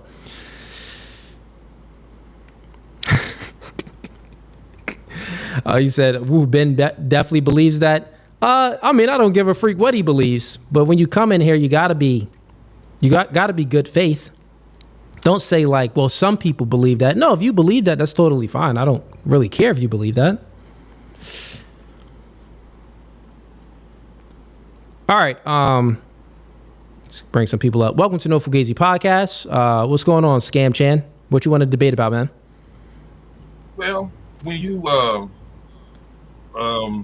in the other debate, you said in several of them, but I would just narrow it down to the last one, since you could remember what you said in the last one when you was debating Kevin. where you was talking about that God is beyond space and time and all of that. So yeah, don't you think that's like sacking the claims without demonstrating? Okay, so when I say that God is beyond time, space, and matter, you're saying that I need you're saying that I need to demonstrate that? Yeah, because it seems like you making the claims, you stacking the claims, saying what God is, but you're not demonstrating that he. And by demonstrating, like, claim. Okay, and by demonstrating, do you mean like I should have some evidence, some proof? Yes, sir. Yes, sir. Yes, sir. Okay. Do you believe in logic? We did that already. We did that already. Well, no, I'm asking you. Do you believe in logic? Yeah, I believe in it. Okay, Yeah. and do you have any you use it, right? But do you have any proof of logic itself? What you mean by proof of logic itself? Because if I'm using the logic, that doesn't necessarily mean that the logic that I'm using was created by any God. Okay. Does logic does logic come from our bodies, our brains? Like that's where it derives from, or does logic have a different ontology than just us? Like, can you find logic in a microscope by looking in a brain or a brain scan? Can you find logic? How is logic a physical thing? You're talking about a physical thing. Okay, so then you believe that logic isn't physical. Right. So can we find love in a microscope? Can we find hungry in a microscope? Okay. We don't. Yeah, you see what I'm saying now, right? So you do know that as far as actually hunger can be measured with certain tests, but as far as logic within itself, logic isn't part of the physical, it's part of the metaphysical, right? If you want to call it that. Okay, so it is. Since you can't measure it, you can't taste it, touch it, or observe it in any way. There's no evidence for logic, but you do believe in logic, right? I use it. What I'm gonna do? Ignore it? Yeah. So here's the thing, right? You asked me to give you evidence of God, like actual evidence that we can find and we can observe and touch and taste and stuff like that. And you're pretty much insinuating that that's illogical for me to believe in something with no evidence. That's what you're insinuating. Do I have your insinuation right? It's illogical for me to believe in God because there's no evidence. No, that's not actually what I'm saying. What I'm saying is this: when you describe something, you're giving attributes to it, and if you're giving attributes that this God is beyond time and space and all of that, you're giving attributes, but you're not proving that those attributes connect to the God that you're describing. Okay, is logic beyond time and space and matter? Is logic behind time, space, and matter? No, listen, God isn't logic though. Wait, God isn't logic? No, he's not. He's not. God isn't logical? Being logical and being God, that's though you're claiming an attribute and then you're assigning it to God, but you're not proving that it is God. So I want you to prove logic, since logic is not bound by time, space, or matter, and you want me to go ahead and prove God not being bound by time, space, or matter. Since you do believe in logic, I want you to go ahead and prove logic to me, since that's not bound by time, space, or matter. There's a lot of things that are not bound by time, space, or matter, but I'm trying to figure out But you do believe, in something that you have no evidence for, which is logic, right? Right? So you're saying because I don't believe I have evidence for logic, something that I use. I'm just flipping the position back on you, right? So you came in here and you said, well, Cooley, you always say that God is beyond time, space, or matter. Where's your evidence for that? I said, well, I can go ahead and give you some, maybe not the evidence that that you would like, but I can go ahead and demonstrate how God does exist by asking you this question that you believe in logic, and you do believe logic exists because you believe in it. You're using logic, but logic isn't bound by time, space, or matter either. So you believe in something that you have no evidence for, and I'll just go ahead and say, I believe in something too that I have no evidence for. Who's right or wrong? If the person that is right has evidence, then neither of us are right because we don't have any evidence. And I'm not saying that I don't have evidence. I'm just taking the position that I don't have any. Taking the position that you don't have any evidence.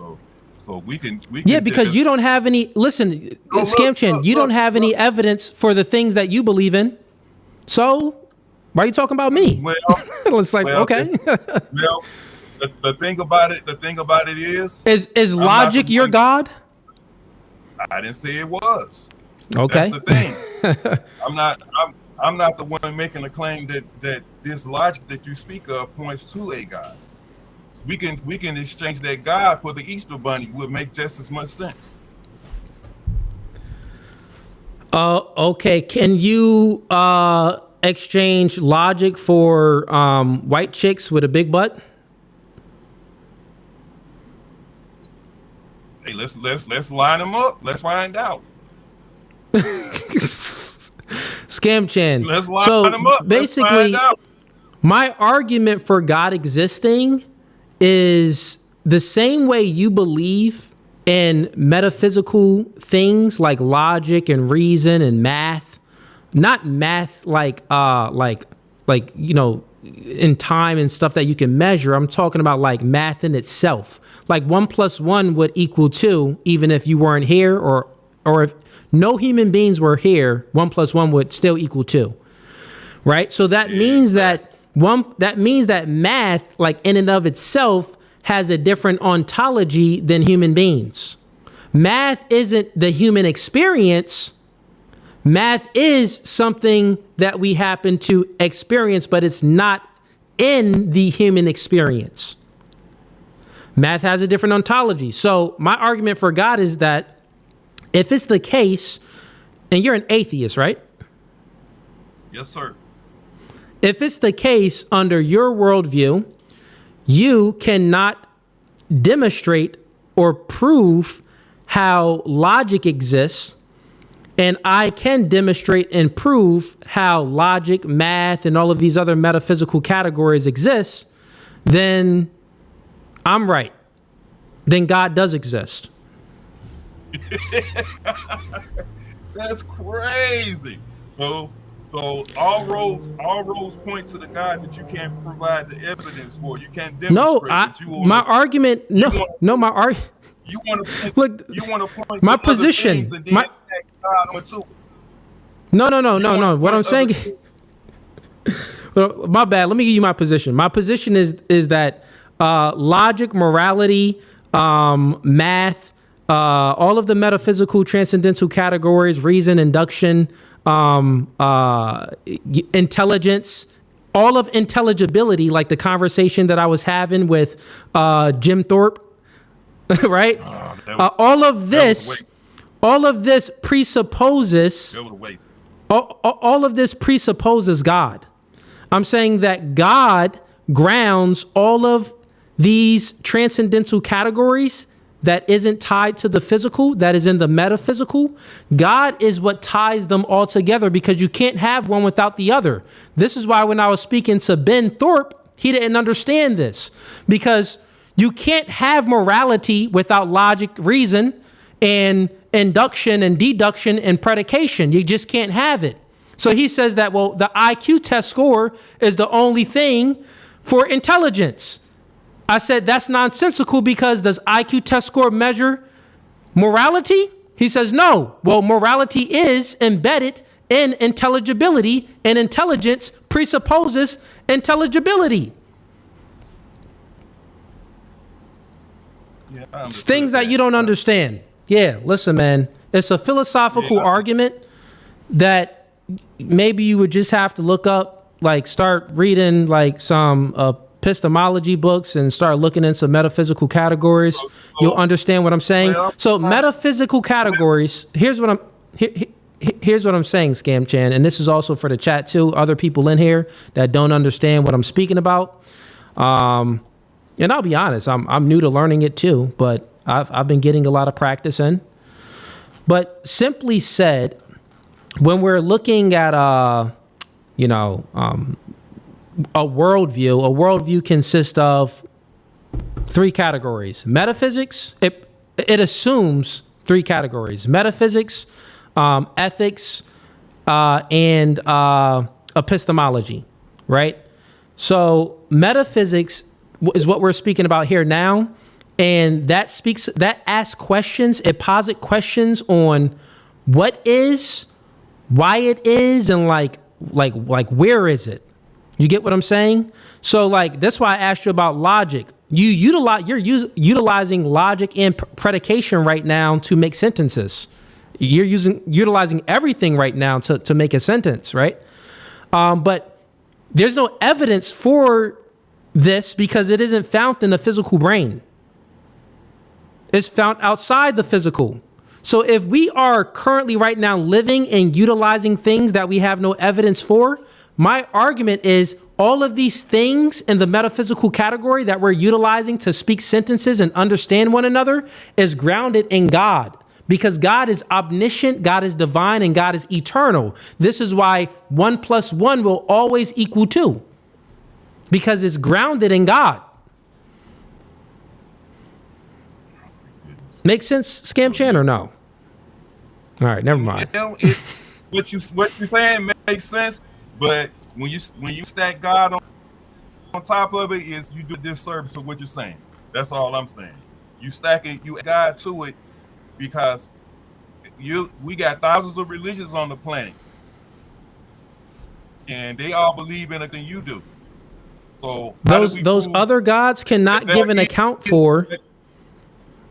Those other gods, my argument is those other gods cannot give an account for things like logic and reason. They don't believe in a trinity. These other gods can't give an account for all of the transcendental categories being and operating in uniformity, because they don't believe in God the Father, the Son, and the Holy Spirit. But anyways, that's another conversation. Any other questions, Scam Chan? I'll get some more people up. Oh, look, one last thing. All right, cool. Then that will probably round everything out, so All right. I know where you stand. Okay. So you're saying God is over objective morals? That what you're saying? God is how we have all of the universals. So things that are just universally true. Like I believe in objective morality. Like, I believe that 1 + 1 is always 2. Even if human beings weren't here, like 1 + 1 would always equal 2. It doesn't matter how you try to mix it up. It's just always going to equal that. So I'm making a universal claim. And since you are making a universal claim as well, like you believe in a universal, which is logic, right? And logic consists of 3 laws: the law of identity, the law of excluded middle, and the law of non-contradiction. All work in uniformity within itself, within logic, right? To be logical, these things would have to work within itself. I'm saying that these other religions, well, they don't believe in a triune God, God the Father and God the Father, the Son, and the Holy Spirit. They don't believe in this. And even within biblical scriptures, it states things that like Jesus is reason, Jesus is logic. But anyways, that's maybe another conversation. But yeah. Yeah. So I was, since you said that he's in charge of the object of morals, and isn't that subject to the mind of God? And if that's subject to the mind of God, then that means that's subjective. No, subjective. When you're speaking about subjective is mind dependent, and it's speaking about human minds. Is logic like is math? Math isn't subjective, and that is objective. 1 + 1 will always equal 2. But we're human. We're finite beings. We're human beings. We're finite. We are gonna die. We know that 1 + 1 would still equal 2 without us being here. The reason why it would still equal 1 + 1 would still equal 2 without us being here because it's grounded in God. That's my argument. We just can't get over that hurdle, man. We just okay. So then you explain to me why 1 + 1 always equals 2. Do you believe in Big Bang cosmology theory? Well, you believe in evolution? We can observe evolution. I don't remember anybody observing a God in action doing anything. Wait, we can observe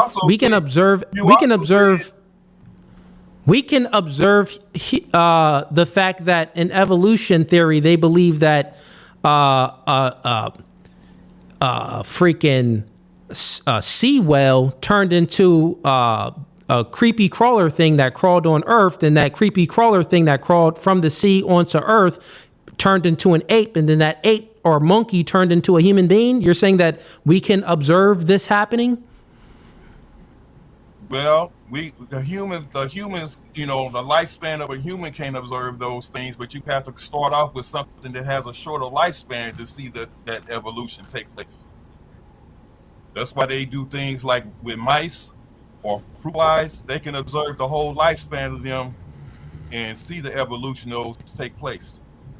No, so it's not. Well, no, they can't. It's not to say that we don't observe things evolving. That isn't evolution theory. Like, evolution theory is the theory that we came from dirt. They can't observe a human being coming from dirt or anything coming from dirt and then turning into a human being. They can't observe that. Well, if you're going by the Bible, that's what it says. And then you also talking about the triune. Wait, no, it doesn't. How does that math? The Bible does not say that, Scam Chin. The Bible does not say you came from dirt. It does. He said when he's handing out the punishment for Adam, he said you came from dirt, and dirt you shall return. You came from God. It also God. says he breathed the dirt to life. God created us, not the dirt didn't create us. So it's trying to say you didn't come from the dirt. So you take away from what's in your book? Did dirt create us, Scam Chan, or no? I didn't say the dirt created us. I said we came from it. You just said we didn't come from it. Your Bible says you did. Shout outs to Jim Bob. Hey, Jim Bob, shouts out to you, man. Definitely did a lot of studying from you. You the OG, man. You and Jay Dyer. Mighty Scarlet said, so Mighty Scarlet is one of these people that talks a whole lot in the comments, Jim Bob, but never wants to come on up. I would definitely have you up, Jim Bob. Actually, Mighty Scarlet, if you want to come on up and debate Jim Bob, I'll go ahead and moderate that debate, and I'll have you and Jim Bob hash it out. I think that'll make for a good discussion. I need some room for backstage, so Cuddy, yo, I'm gonna go ahead and remove you. Don't come back up because I need some room for other people to come on up. We already had our discussion. Nothing against you, Cuddy, yo. You're a good supporter. I appreciate you, man. But I just need to create some room for other debaters to come on up. Yeah, Jim Bob, I agree with you. I agree with that. Hey, Jim Bob, since you're in the chat watching, man, I'll shoot you a DM, man. I would definitely like to moderate a debate. And I can get a Jubilee debater for you, one of these atheists. I can get one of them for you, and I'll moderate it on my channel if you're down. You know, we can set that up. I know when we spoke at DebateCon, you said you're open to it, but yeah, let me know. All right, Scam Chan, let me get some more people up here, man. Or unless you got something else for me. You got something else for me? Only thing I got left is say you have a triune God, and the math of that don't add up. How doesn't it? 1 plus 1 is 3. It isn't. Wait, what? Any other? How can it be 1 and three different things at the same time? Okay, let me ask you a question, Scam Chan. You believe that you are a physical body? Do you believe that you are your consciousness as well, like your mind, your soul? Do you believe there's something? You don't believe in souls? Okay. I don't have evidence. You don't have evidence for souls. That's why you don't believe in it. But you believe in logic, where you have no evidence for. Well, I have evidence for it because I can use it. Well, how do you know that you are you? I can use it. Okay, Scam Chan. How do you know that you are you?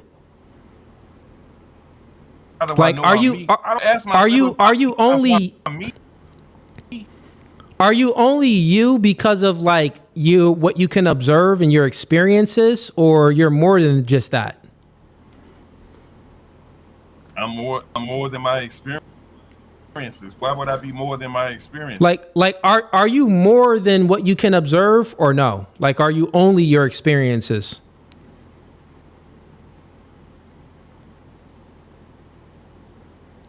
I don't even understand, because what do you mean? Are you more? I'm not a. Okay, so then do you indulge in everything that you experience?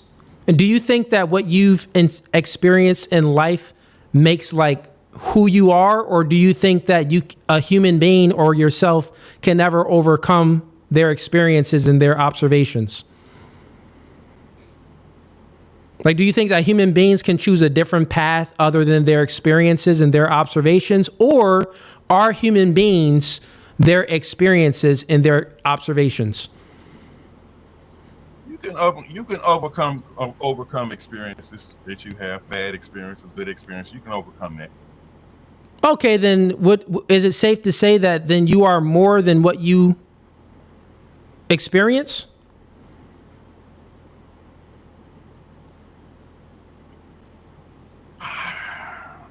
I don't. That's a tough question right there.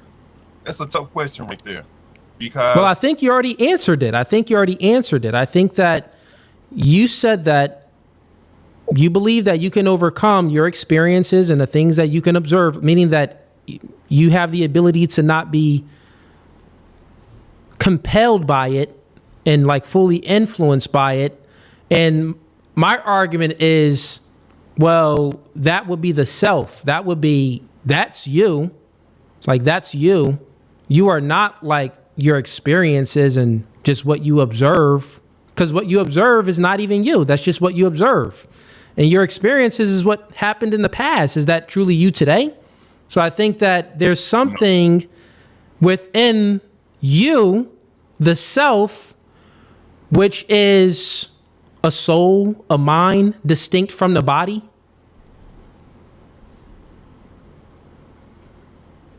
I don't what if you want to nail it down like that.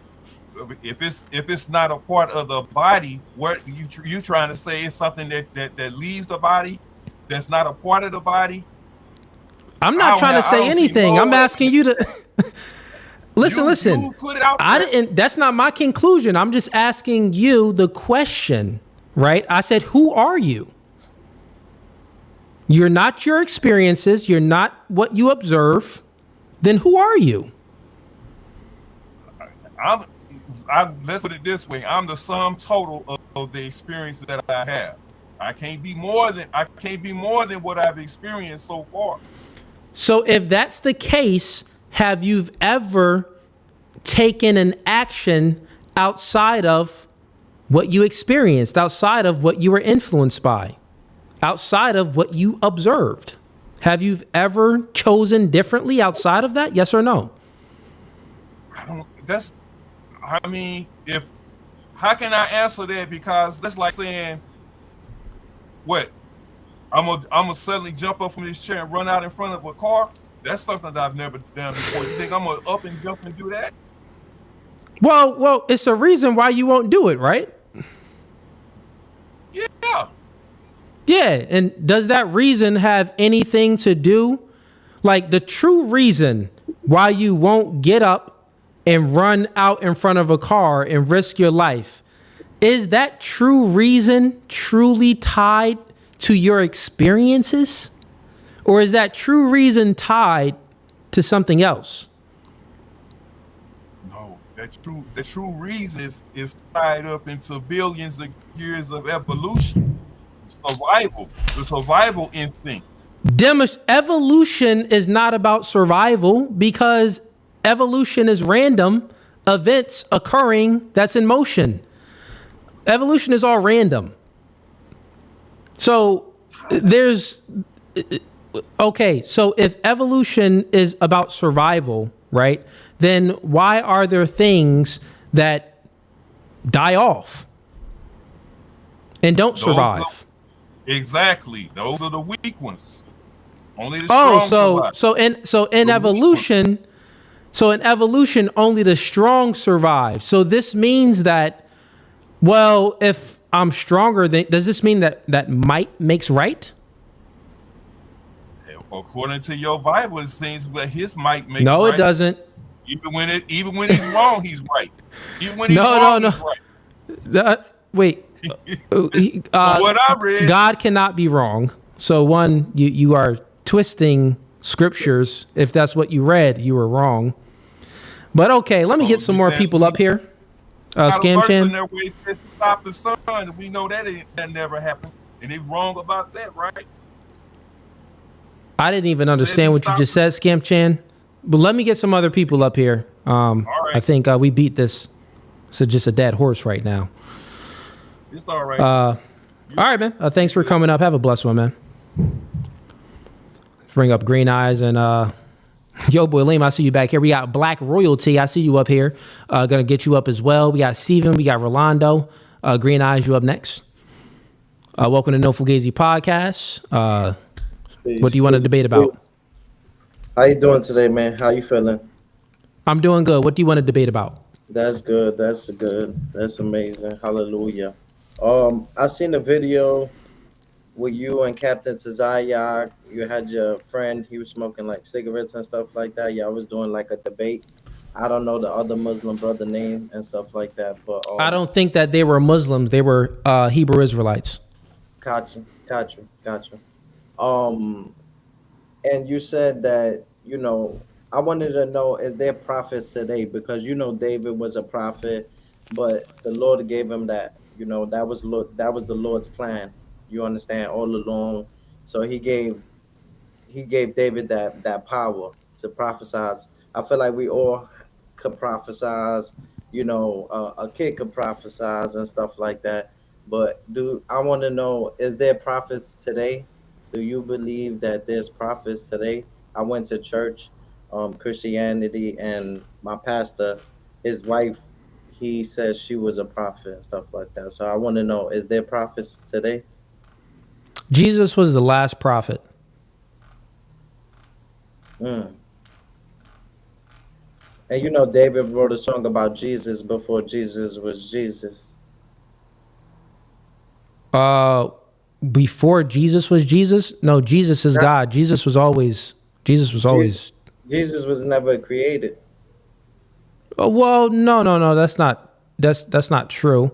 There's scriptures. There's biblical scriptures even within the Old Testament that there's evidence for Jesus. Are you speaking about like Jesus in flesh form and how Jesus came on earth and things like that? What do you mean? the Psalms that Davis wrote about Jesus, this was like before Jesus was even mentioned. You understand what I'm saying? So the reason that David was able to do that was through the Lord, though. Yeah. What's your point, though? I want to know: is there prophets today? Can people? No, I already answered it. Jesus was the last prophet. Yeah, so I agree with that. Because I think to call yourself a prophet, that's taking a lot. That's like, and people got to put respect on Jesus. You understand what I'm saying? Like, all that, he was a prophet. I understand that, but he was more than that. You understand what I'm saying? Yeah. Jesus was, the Messiah, they would say, God in flesh form. So yeah, what do you want to debate about, man? I know you said that you watched the debate that I did with Andrew Wilson and the Hebrew Israelites. Yeah. Okay. The Jesus, separating from the Father and stuff like that. Do you feel like they won, or do you feel like they're two different people and play two different positions? No. All in the same. One in the same. So one is Lord. Jesus is God. But there's a Father, right? I know there's a Father, and with a Father come with a Son. Am I right? What do you mean? If Like I a say that father. Jesus is God, then that means that Jesus is God. That's what I'm saying. It's one. Triune, God the Father, the Son, and the Holy Spirit. But this isn't there. It's not three different like ontologies or three different like natures. It's like one nature. Got you. I feel like Son, some people comfortable with being the Son. You understand what I'm saying? They take that position. But I'd rather that than a person claim to be God. I commend you to have that conversation with the atheist, because sometimes I don't have the patience for it. Because if a person doesn't believe in certain things, it says lead those who want to be taught. You understand what I'm saying? So sometimes it'd be a waste of time, but I commend you for having that patience and stuff like that. Appreciate you, man. Appreciate you. Yeah, I became stronger on that because I know sometimes it could be very difficult, when And it comes. if you want to hear I would consider someone that's great at this type of argumentation and this worldview. You want to look at Jim Bob. He's in the chat. Shout out to Jim Bob. Everybody give him a follow. Follow his YouTube. You also want to look into Jay Dyer. Also want to look into Andrew Wilson. These guys have years of experience with having these conversations and taking this position. Yeah, I see. For me, it's a little new for me. You know what I'm saying? So I still got a lot of practice to do, and I don't consider myself to be a theologian or anything like that. But I tend to be a decent logical man, and I do pretty well myself in as far as debating this. But yeah, look into Jim Bob, Jay Dyer, Andrew, and you'll get different explanations and maybe even better explanations as well too. I respect your intelligence. I seen some people, they might get you a little upset. I seen you. No, they don't actually. It's actually it's all entertainment. I seen you told somebody throw the gloves on or something like that. I was like, oh shit, my boy is like different type of. Yeah, no, that's not out of anger. God wasn't in the war. I understand certain things. Yeah, but that's not out of anger and emotion. Like I've never got into a fight. I've fought many times, and I've never got into a fight out of emotions. And I don't recommend people to fight. That's not. I try to avoid fights myself. But like I've never fought out of emotion. And all my even as a young kid. Actually, that's a lie. My first fight that I've ever had was out of emotions. I fought this kid. I was about 7 years old. He had to punch me in my face maybe about, it felt like a million times, but I think it was like 3 times. But if it was so fast, it felt like he hit me a million times. I ran into the house crying, and I got a bat.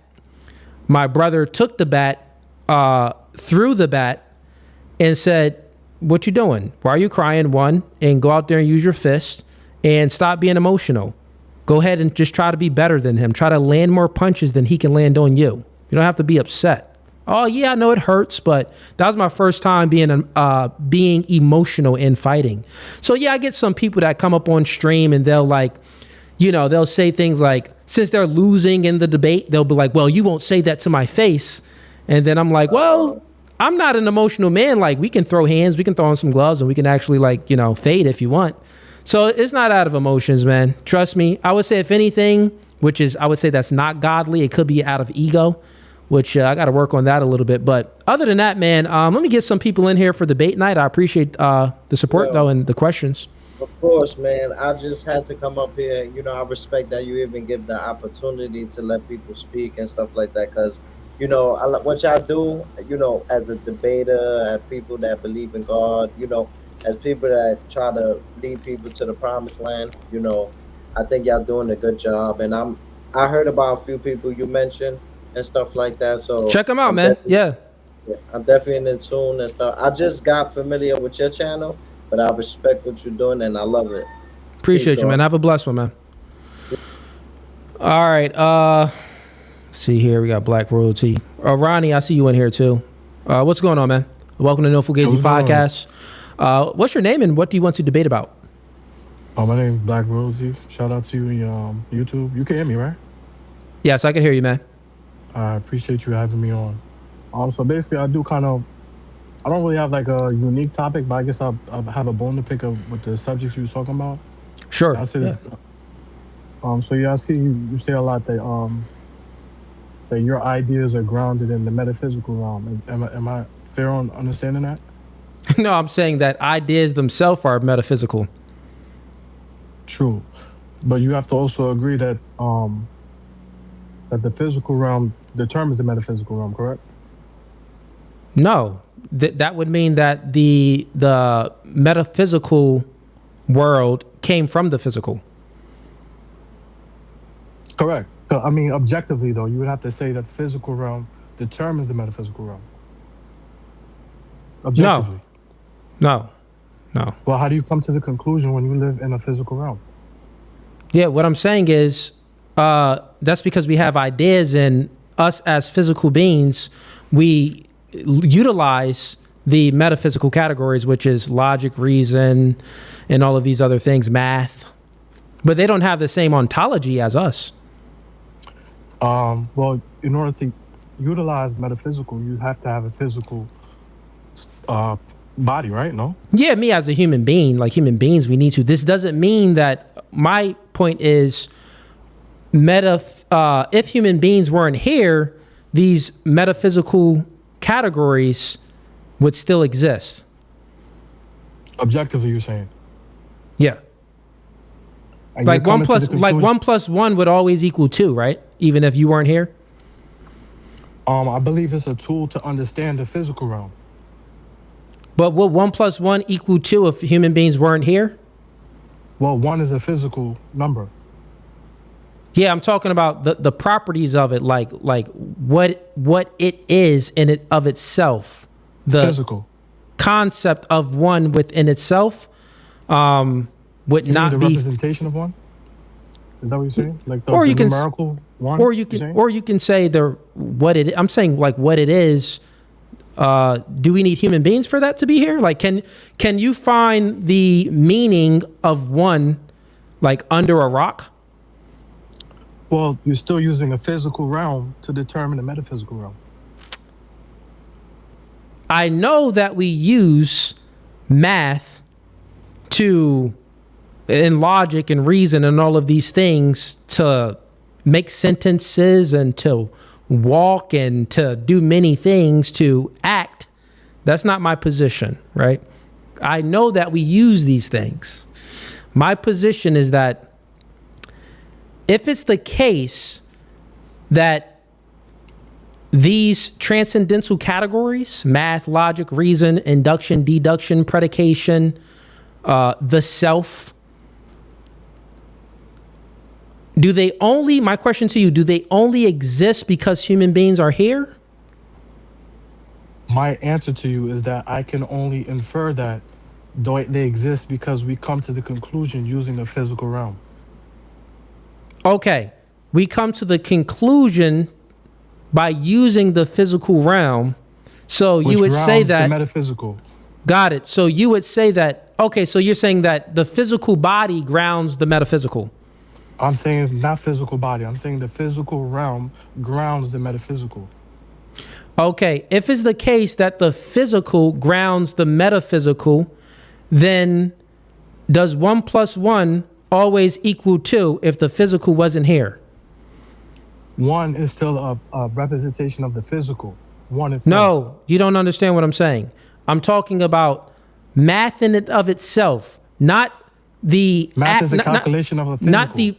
Not the process of it. Yeah, I don't think you're understanding what I'm saying. So here's what I'm saying. Maybe I try to explain it this way.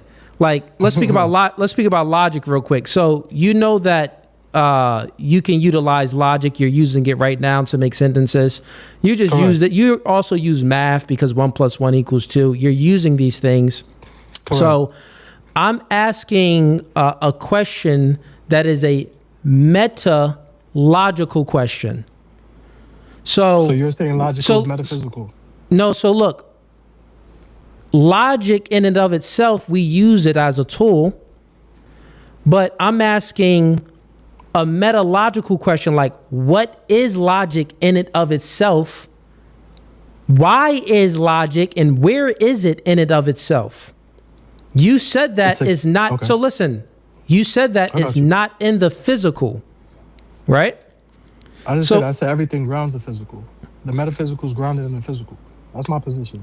Okay, so if it's grounded in the physical, human beings are finite, right? Correct. Okay, so then that means that if human beings wasn't here, or even if, I would say the physical is finite too, things are going to die off, right? Correct. Yeah, so then that means that it isn't finite. So that means that it isn't grounded. Grounded, from my understanding and definition, I would say grounded would be unchanging. It wouldn't change. On the physical realm. Based on the physical realm. So no. Like based off of like it's objectively. Realm. No, objectively. So objective means mind independent. Subjective means mind dependent. I think that you're arguing that logic, reason, math, and all of these things are subjects to the physical. Correct. It is. Okay. That's not my argument, because if it's the case that, and I'll disprove your argument right now. If it's the case that these metaphysical categories are subjects of the physical, we all know that the physical are finite and human beings won't be here. And if the universe wasn't here, my question to you still stands, which I don't think you can answer. You're not really giving me an answer. You take human beings away. As long as you give me the floor, I can. Oh, cool. If you take human beings away, and if you take like the earth and stuff away, does 1 + 1 still equal 2, or does it equal like 3? And again, everything in calculations is based off the physical realm. If you're talking about the tools that okay, so give me. Okay, so give me evidence. I can't answer if I. Okay, go ahead. Yeah, I'm sorry. Go ahead. Go ahead and answer it. You know what I'm saying? What I'm saying that you're using mathematics, right? And I understand what you're saying. The question isn't really going over my head. I just think that we're disagreeing. Agree to disagree. I'm saying to you that you're using mathematics to calculate, which is computational, to the physical realm. So you're using your observation to calculate.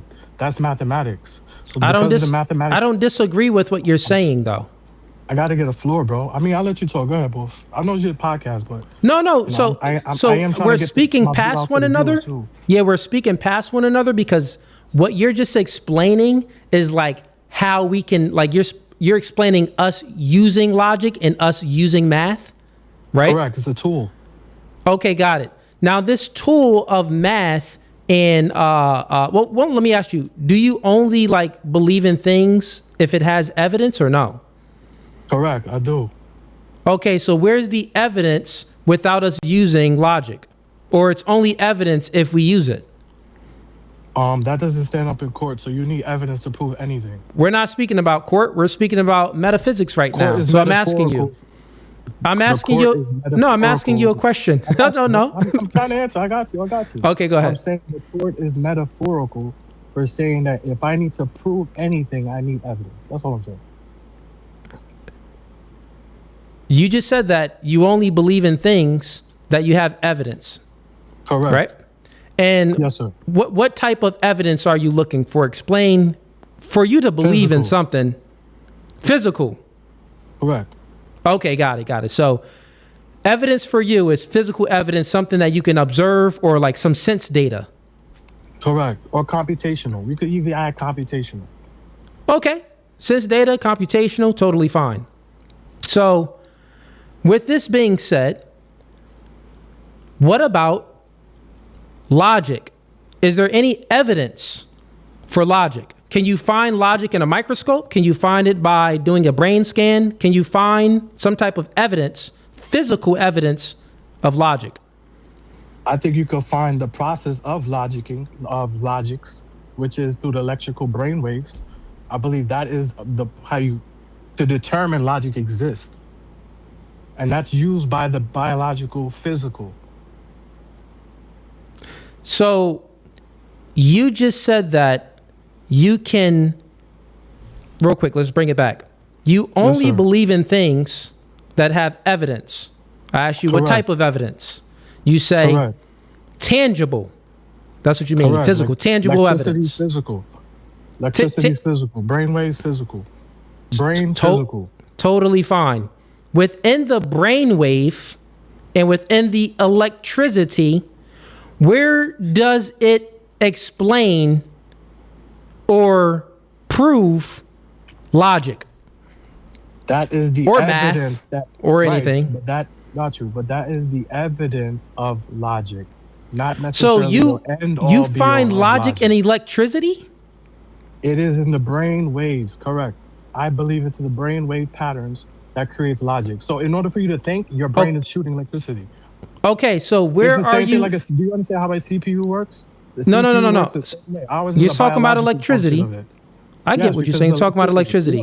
Where in the electricity? I gotta get a good response, man. I feel like when I talk, I can't explain myself.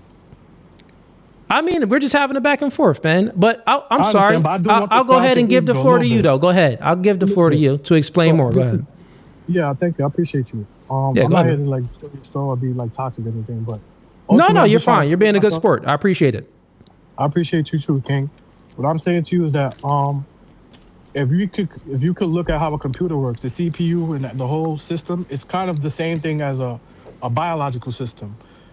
The way the CPU is able to think and compute and do the same way kind of how the body computes. And that is evidence that that's how we operate on a biological level. So because of the physical realm, it operates the same way like us, even though it may be an artificial version of it, but it's the same understanding of it. And that is evidence of logic. Okay. Well, let's use your example then of the like a computer speaking with one another and stuff like that, right? So this computer, right? Does the computer in and of itself have logic in it, or did human beings put logic into the computer? All right. So to answer your question, logic was created by trial and error. So what ends up happening is this trial and error gets passed down. Because humans were able to go through the trial and error process, we were able to put the trial and error answers into the computer. Okay, so logic happens by trial and error? Do you know? Correct. Do you know the 3 laws of logic? Yeah. So in order to get to a solution or conclusion, you have to make errors. You have to make mistakes along the way to get to the correct answer. So once you get to the correct answer, it becomes a new standard. So because that's the way it is, that's how we work with a computer. That's why the computer eventually is going to outthink us, because we are putting all of the answers already into it. No, okay, what's the 3 laws of logic? Go ahead. What's the 3 laws of logic? Go ahead, I'll let you have the floor, King. You can hear me, right? Yeah, I can. Okay, what's the 3 laws of logic? I'm not too sure of the terminology of three laws. I can look it up for you real quick though. Okay, go ahead and look it up. I got you right now. What you were speaking about was just induction. So you were speaking about probabilities on how thinking in ways and results where it's like probabilities. Well, it's not like definite or certain, but the human mind can think in ways where it would end up where it's like, I mean, I have the right answer, but I could be a little close. That's just induction, right? And induction is involved in logic, like those two work together, but that doesn't mean that logic is induction. That's a process of using logic, like to utilize induction. It presupposes logic, right? Now, deduction offers certainty. That's where it's like, well, 1 + 1 = 2. It's like truth, it's certainty, right? And induction is probabilities. So I want you to, so you only explain induction, which involves logic. I wanted you to actually explain like logic in and of itself. Deduction and induction is involved in logic, and a multitude of other things is involved in logic. So what's the 3 laws of logic real quick, since you looked it up? Yeah, the 3 laws is of the law of identity, which states that a thing is identical to itself. For example, a dog is a dog, a table is a table. No, I just want you to you could just read off the 3 laws. The audience too, if you want. My chat knows what the 3 laws of logic are, but you could just list the 3 laws of logic. It's cool, man. I got you, brother. I just try to make give your show some substance. Law of identity, law of non-contradiction, and law of excluded middle. Okay, so that makes up logic. Those are the 3 laws. Within the electricity, since you're saying that these in the brain waves, there's electrical signals communicating with one another. They're sending an electrical signal there. Electrical signal comes back. It comes there. It comes back. Within this signals that they're sending, where can you find logic? It's in the electricity. That's what I'm saying. Okay, if it's in the electricity, like the information of logic, like logic itself is in that information, then can you show me some scientific evidence of like this certain type of electrical frequency is logic, and this certain type of electrical frequency is like maybe morality, and like this type of electrical frequency is like math? Or like, is there different type of electrical frequencies? I need you to demonstrate that for me. I would think that everybody produces a different type of electricity, but ultimately, within the electricity brain patterns themselves, everybody produces them differently. Again, the thing you're talking about is genetically passed down. So why you keep trying to say, like, for example, for me to identify something that's me and say it's not me, I have to have the information prior hand. Because it's prior hand is because the information was passed down to me already. So if you ask the prehistoric man first, thank you. Yeah, no, go ahead. Go ahead. When you ask the prehistoric man these questions, he wouldn't have the answers. But because we're 21st century man, we have more answers to infer or deduce who and what we're looking at to come to a conclusion logically. Okay, so if it's the case that the way information is transferred, the way information is transferred is through electricity. That's basically that's what it reduces down to, is electricity for your position, right? Yes, so then if it's thunderstorming, if there's a thunderstorm and there's electricity, like there's been many people that's been shocked by electricity. Did this electricity come with any information? No, because the electricity is through the biological chemistry. So it's not electricity. So then there's the different forms of electricity within human beings rather than electricity that comes from the sky. Correct. So this is how. And I want you to demonstrate the difference of electricity in the brain and the electricity in the sky.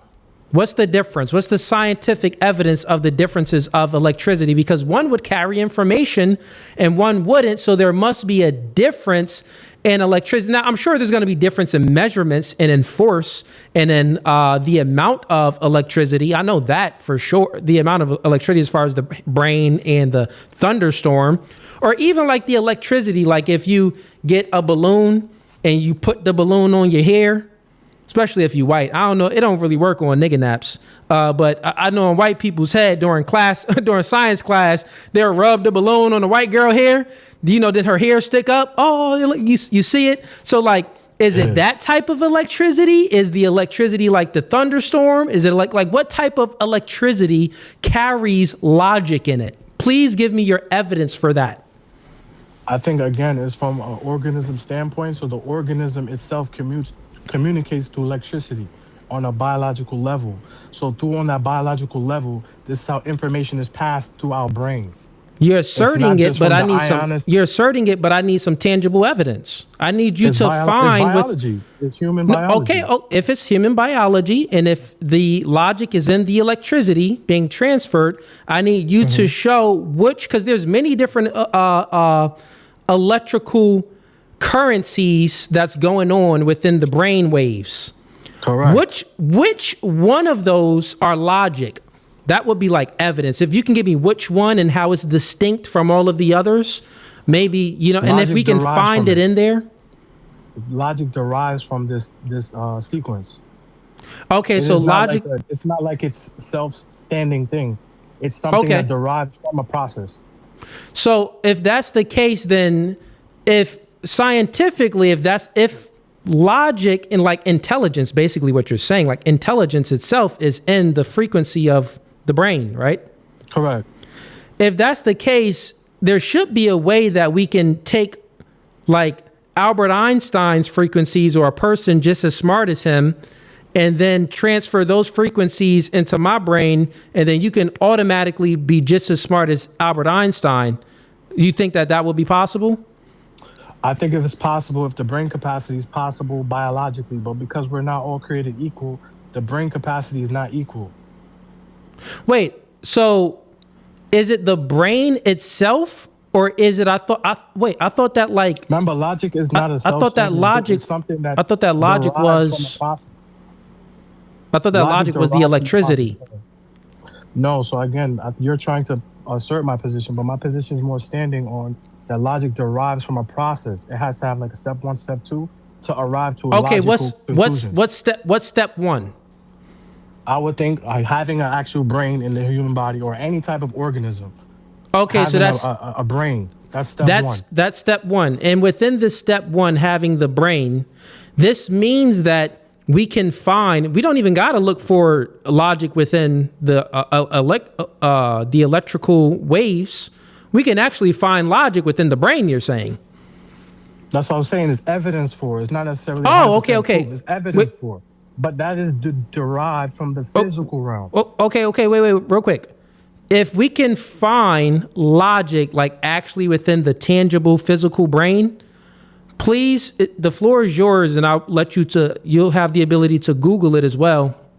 Please let me know where scientists found logic in the brain. Again, I got you. I know what you're doing. I get it. Trust me, King. I see what you're doing. But listen to what I'm saying, bro. I'm saying to you, that is process. You're trying to get to like step 3. You only believe in things. You only believe in things that have evidence, but therefore you can't show me any evidence for scientists finding. No, you didn't. You're speaking and asserting things. If that's the case, I give you the floor, and I'll give you Google. Like you Googled the 3 laws of logic. Google where scientists found the chemical structure or some type of tangible evidence, molecules, DNA, protein meeting with, a ribosome, where it created logic, and then that logic is transferred through electrical frequencies in the brain, and then it passes over here. What the freak you saying, bro? I already got it. Nah, I already got it. It's already right here. All right, Okay, so look, let me there you know. go. And it's called, I think the terminology is called, let me make sure this is right before I sound crazy to y'all. Y'all gonna flame me if I say some wrong shit. All right, so look. All right, so the chemical logic refers to the organizing principle of biochemistry where molecular interactions such as, for example, enzymatic catalysts and metabolic pathways like glycolysis follow logical sequential steps to manage energy and information. No, it's telling you how those molecules follow logical steps. It's not telling me That's where it logic comes itself. No, stop it. What you just read there. Oh my God. No, stop it real That's where quick. it comes Stop it. from. No, stop it. You don't understand. Listen. You just explained how the chemicals within the brain act in a logical way. You didn't tell me that logic itself is in some type of chemical structure or tangible type of ribosome or molecule within the brain. That's what you're asking. You just told me that they're stop it. You told me they act in a logical way. How do real quick? How do we know? You did, bro. Don't lie. Read it again. I could read it again, but that's my position. No. Read it. No. Read it again. To get to logic. No. Because you're gaslighting now. Just read it, and you don't even have to bring it up on stage. Just read it again. That's crazy. Read it again for me. Okay, so the chemical logic is a framework for understanding biochemistry, biology, and organic chemistry, organizing reaction mechanisms, and predicting molecular behavior based on logical step-by-step principles. It functions by applying rules of reactivity such as donor-acceptor interactions or enzymatic pathways to predict, analyze, or synthesize molecules. Got it. Now you told me. Okay, got it. Now you told me the process of it acting logical. I want you to tell me where is there a logical molecule? No, that's what I'm trying to tell you. So what? It is a byproduct of a physical when reaction. Your first sentence was a lie. Then your first sentence was a lie because your first sentence says that the molecule logic. You just said the molecule logic. I read it from Google. I'm not lying. It's not I'm reading. It's right here. Okay. So look. No. What I'm gonna do is I'm gonna play it back because you did just gaslight. You said that there's a molecule that is logic. The logic molecule. You didn't say that? Hell no. Okay, so that's totally fine. That even proves my point even further. No, that even proves my. Remember, the original argument is that physical grounds the metaphysical, and that's what I'm trying to tell you. So anything I'm proving, no. So your position is you have logical in a metaphysical realm. No, you're misinterpreting. I understand your position. I don't think you understand mine. And what you read on Google, it proved my position. It did not prove your position. It only made your position state that, well, the molecule within the brains, it acts in accordance with logic. How do we know that as human beings? By looking in the brain? Because we act in logic.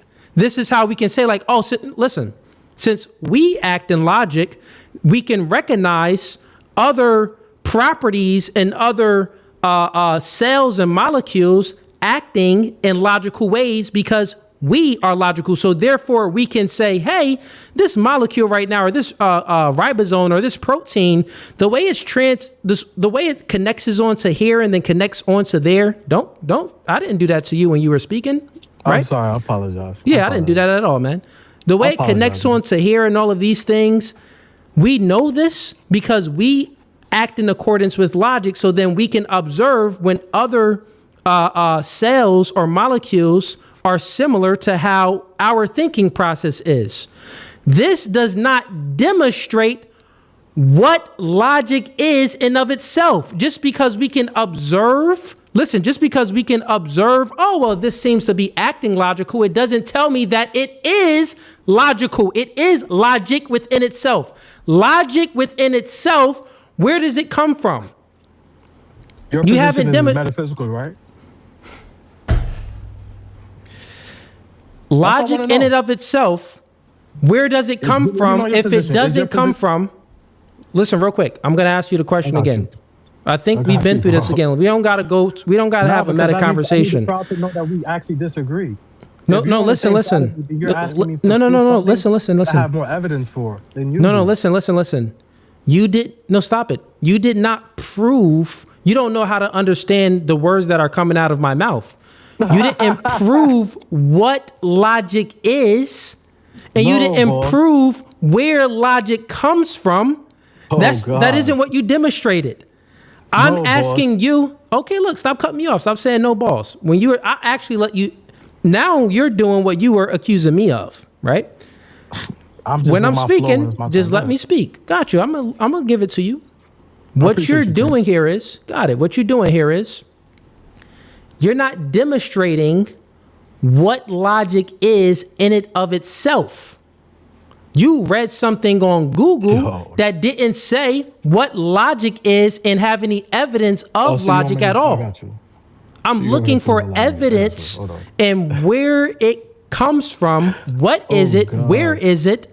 You're just saying that, bro, listen, quick example for you real quick, right? So what are white blood cells for? What are white blood cells for? I don't want to go too far off the topic. But, no, real quick. What are white blood cells for? Oh, you may not know. I'll demonstrate it for you. White blood cells help with our defense mechanism. If a virus comes in, the white blood cells go ahead and attack that. You can say, well, wow, these white blood cells, they're acting in a logical way. They're defending our immune system and everything else. They're acting in a logical way. What you read on Google was white blood cells acting in a logical way, basically. I want you to demonstrate to me, where does logic come from? Boss, I already explained this a million times. No, you didn't. I did. Honestly, you don't get it, bro. I do get it. What I'm trying to tell you is that you're trying. Can you touch logic or see logic in a microscope? Yes or no? All right, let me know when it's my turn officially, though. Okay, but please answer these type of questions. It is your turn. Look. You asked this when we first started. I said no. Okay, so is there any tangible evidence for logic? Oh man, don't freeze up. Ronnie, you up next, Ronnie. I see you back there, Ronnie. Oh, I didn't boot him off. He just, stream just closed out. Oh wait, he came back. Don't run. But my fault. Somebody's calling. Nah, somebody's calling. Don't do that. Fair enough. Nah, right. Is there? She may call back. Just heads up. Man, get your chicks in order, bro. Listen, man. You could call once. Don't call me twice. I apologize. Get your chicks in line, bro. Get your chicks in line, man. All right, but answer this question for me, though. Is logic, can you find it in a test tube? Can you find it in a microscope? Is logic tangible? Yes or no? Logic is tangible by a byproduct of a sequence of the physical reality. Yes. Okay. Of a sequence of a physical reality. Correct. Okay. And it would be tangible, meaning that you can find it then. From where the source of logic derives from. Correct. For the last time. Okay, so if it's a sequence of many things occurring, I get what you're saying. I'm not sure what happened. This guy going, he must, man, get your chick in order, bro. Tell her to stop calling. My chick never called me twice. It can be the end of the world. Don't call me twice. You call me one time, I'll get back to you. Don't be blowing up my phone. More than one phone call. Listen, you blowing me up. What, you the police? Nah. Get your chick in line. This thing, listen, you need to stop worrying about logic and worry about your chick getting in line. That's what you need to worry about. This nigga over here, he out here trying to debate Cooley getting obliterated. Oh, well, where's your tangible evidence for logic? But his chick calling. Use your logic, get your chick in line, then come back on stream and try to debate me. It takes logic to get your chick in line. Oh, he came back. Let me bring him up. Oh, we got Melinda G sends him $5. She says, I need black royalty to stop smoking. Wait, he's back. He's back. Let's not talk about him if he's up here. Let's bring him back. Everything I said while you wasn't here, I meant it. So I just wanted to let you know. It's cool, brother. I know your intent is good. Go ahead, bro. It's all so what you said, that logic is a process, meaning that there's many different, let's say, tangible things within the brain to then demonstrate logic. Correct. And we can demonstrate it by creating a computer. No, we can't demonstrate it by creating a computer, because I can create a computer to act with logic or with zero logic, because human beings, we put the ones and the zeros in there, and the computer only acts in a way where how we want it to act. Correct, yeah. logical. So correct. Yeah, but we can only do that because we are logical beings ourselves. Correct. Physical. Yeah. Now I want you to explain, where's the logic? If we put the logic into the computers, who put the logic into us? Oh, see, this is a whole different question. See, what we start? No. What we started off with, look. I said, where is logic? What is logic? Listen, what entered the debate? What started the debate? The physical realm determines the metaphysical realm. That was my position. No, it and I just into all this other stuff. No. And what I said is that I still need my floor. I proved your point wrong. I already disproved your point wrong. If logic derives from human beings, right? I'm asking you, then it must be evidence of logic within human beings. It must be a logical gene, a logical molecule. It must be something, tangible evidence of logic. You say that, well, logic happens in a process of different things within the brain. What different? Okay. What things within the brain makes logic? Electricity. It's tangible. These are tangible things. I don't know what you want me to tell you. Time out. These are biochemical. Time out. All in the brain. If it's These in are all byproducts that create and derive. I don't even know where the the thing. origins of logic come from. Either Remember, currently listen, right now, listen. Either currently right now you're being bad faith. Listen real quick. Either currently right now you're being bad. Well, bad faith is this. Bad faith is knowing what. Bad faith is knowing what we're speaking about, but acting like you don't know what we're speaking about to derail the conversation. Like I promise you, it's not even like that. Okay, so here's what I'm saying, real quick, and I'll give the floor to you. If it's the case that logic is tangible and it comes from the human brain as well as with electricity, right? Now, the human brain creates electricity. Do you think that? I would think electricity. Or does electricity create the brain? I would think electricity comes from the heart. Okay, so electricity comes from the heart because the heart is beating. Doom, doom, Correct. Doom, doom, doom. So the electricity comes from, but it still comes from the physical. Because you can be brain dead and still be alive. You hear that? Yeah. It comes from the physical, right? Right. So everything is physical. Okay, so if everything is physical, please give me some type of evidence. All right, look. Tangible of logic in the heart, in the brain. Come on, man. There's a logical molecule. There's a logical gene. Give me something.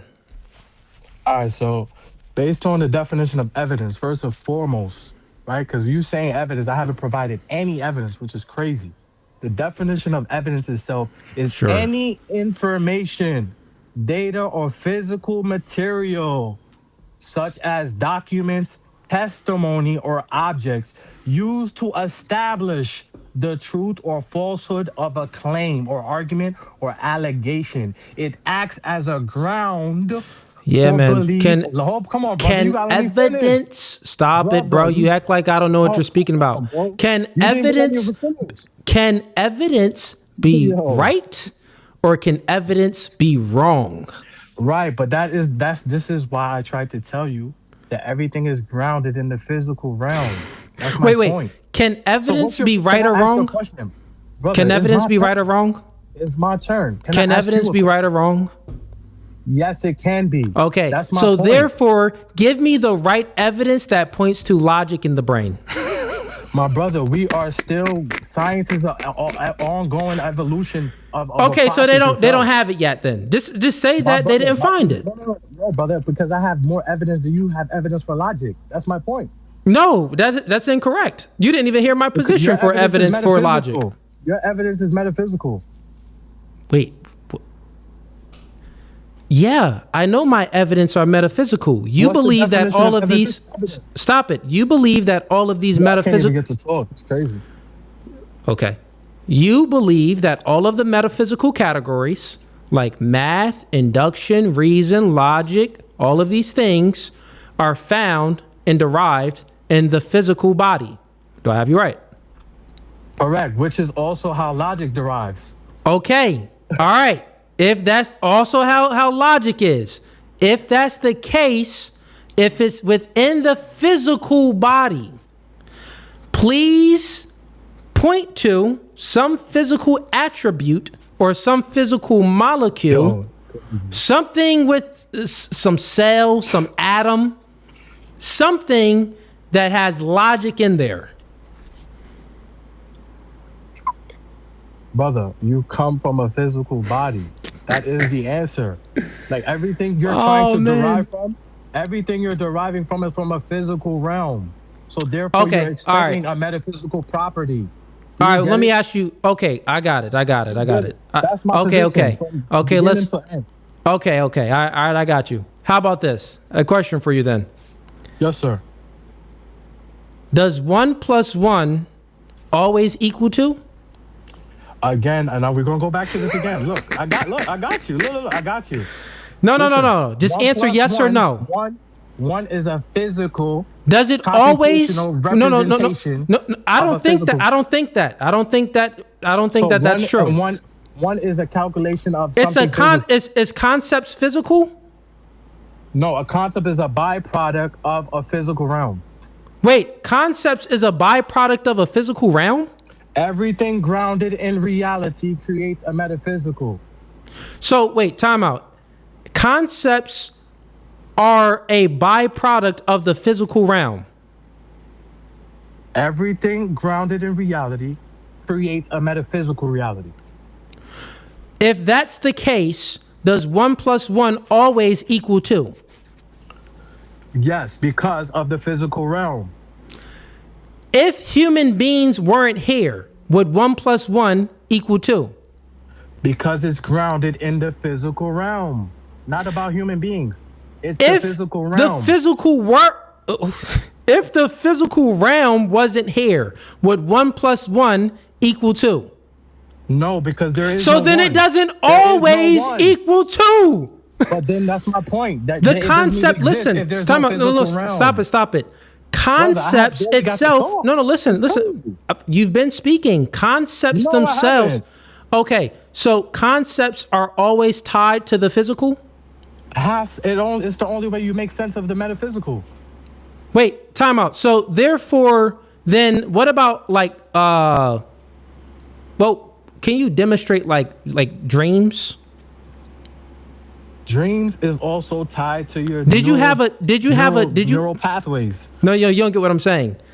Did you have dreams that maybe like we be honest, we probably want to be like one of the Michaels, Michael Jordan, No, I'm saying this though. I'm saying like we got dreams, right? As being black, like we wanted to be one of the Michaels, Michael Jordan, maybe dance like Michael Jackson, but not be fruity like him, and sing like Michael Jackson, maybe fight like Mike Tyson. We wanted to be one of the Michaels. I'm sure as a black man, we can relate that.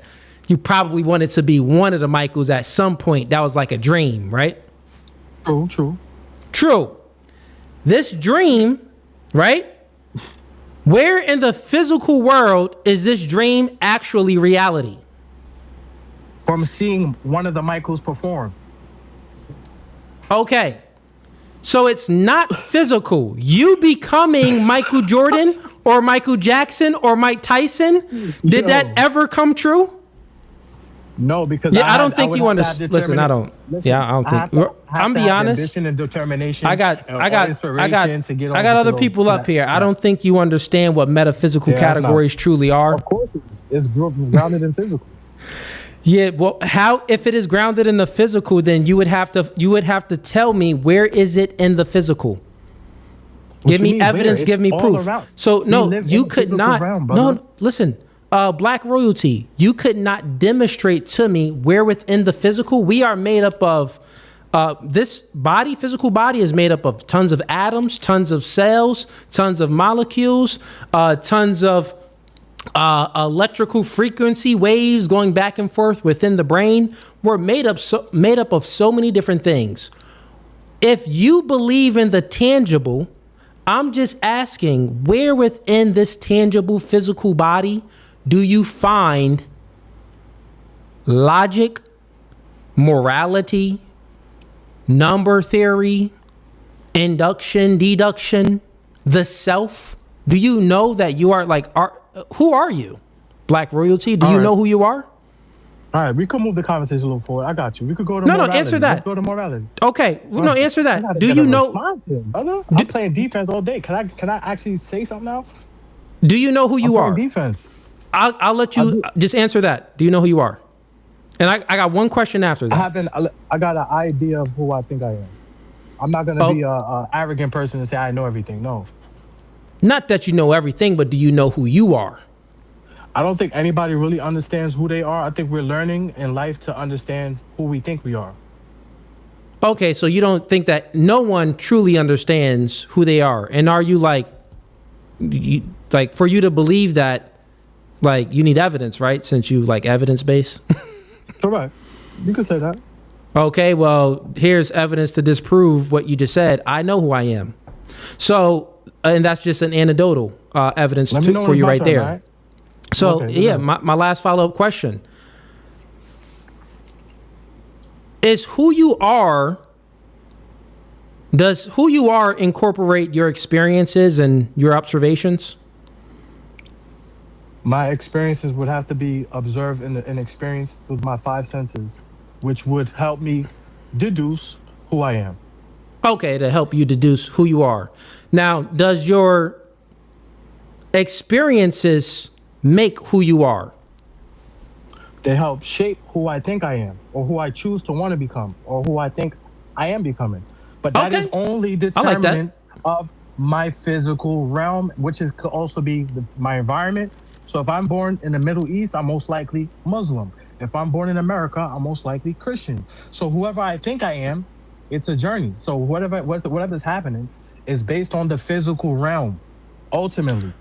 Okay, and do you ever make any decisions that's outside of your experiences? I can't make decisions outside of my experience. My experiences is what determine my decisions. Okay.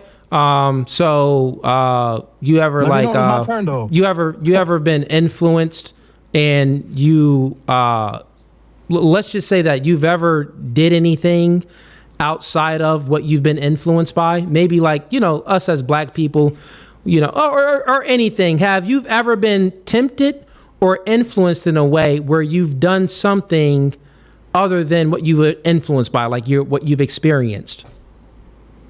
Say it one more time. I was reading the chat a little bit. My fault. Go ahead. Say it one more time. Yeah, man. Stop reading the chat, bro. So the question is, have you ever done anything outside of what you've been influenced by? For example, yes, I got you. Yeah, I have. Okay, you have, right? So outside of my awareness that it was happening to me, correct? That I was being, I guess, convinced to act a certain way or think a certain way outside of my own understanding. I agree. Yeah, that has happened. Or I'm saying not only that. Like, you go to the gym? Yeah, I do. Okay. Or how about this? Like, have you ever you ever did cocaine? Nah, never. You had any like friends that did cocaine? Nah, never. Have you ever been? You smoke weed? Yeah. Well, I used to smoke. I was gonna respond to Melinda's comment. I stopped smoking a long time ago. No. That's good. That's good. So you would say that now. Do you believe that you were like one of the reasons why you smoked is because that was you grew up in an environment where you know your friends and people would smoke, like you were influenced to smoke? I wouldn't say I was influenced. I actually took a long time to actually start smoking. I started smoking in my late 20s.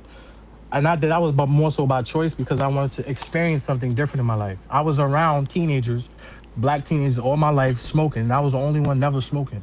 But I had my own willpower to do that. But when I got older, I said I want to try a different experience.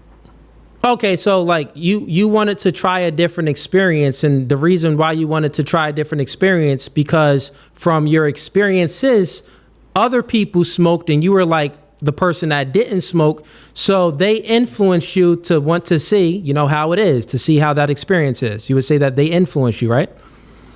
No, I wouldn't say they influenced me. I would say more so that I did my due diligence, my research to kind of see what is the benefits and the downside of it in itself, to give myself an experience, not because other people kind of was trying to make me feel like I need to be involved in the if system. you've not saying that, if you never witnessed or observed people smoking around you and things, do you think that you would have tried to smoke?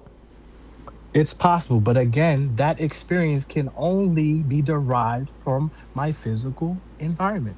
Totally fine. Answer that. So you saying that like it's possible that you may not really know, but you think it's possible that you were like probably influenced by your friends, your upbringing, culture, Possible. people who If you're wanna- around. If you want to add some type of percentage to it, possibly.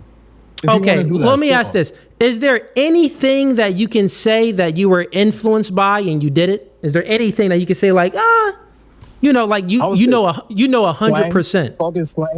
Talking slang for sure. Talking slang for sure. You know that you were influenced to speak the way you speak.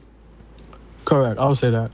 I would say the same thing too. I speak a lot of slang too. I appreciate you, brother. I appreciate you. I would say the same thing. So we agree on something. Thank you. Yeah. I was definitely influenced.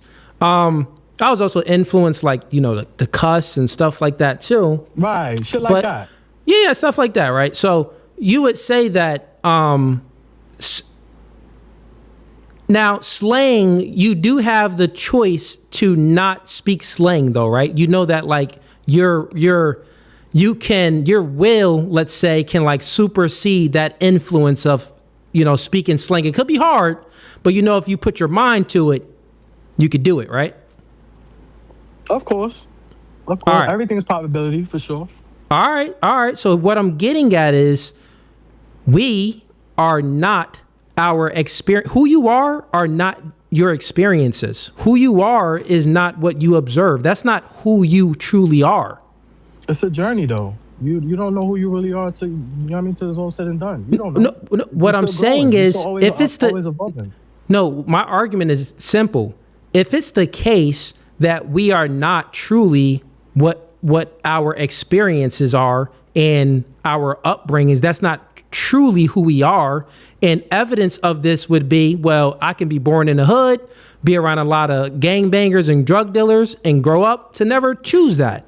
Take a different path, which means that we are which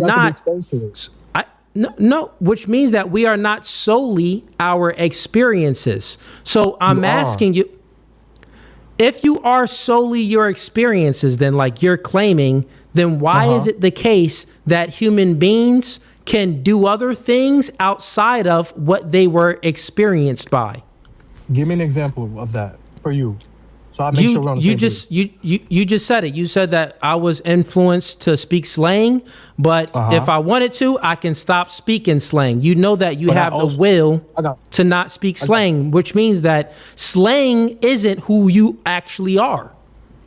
Right. So again, who I am is who I choose to be. So what I'm trying to tell you is that I have to be exposed to things to know who I am, and experiences define who I am.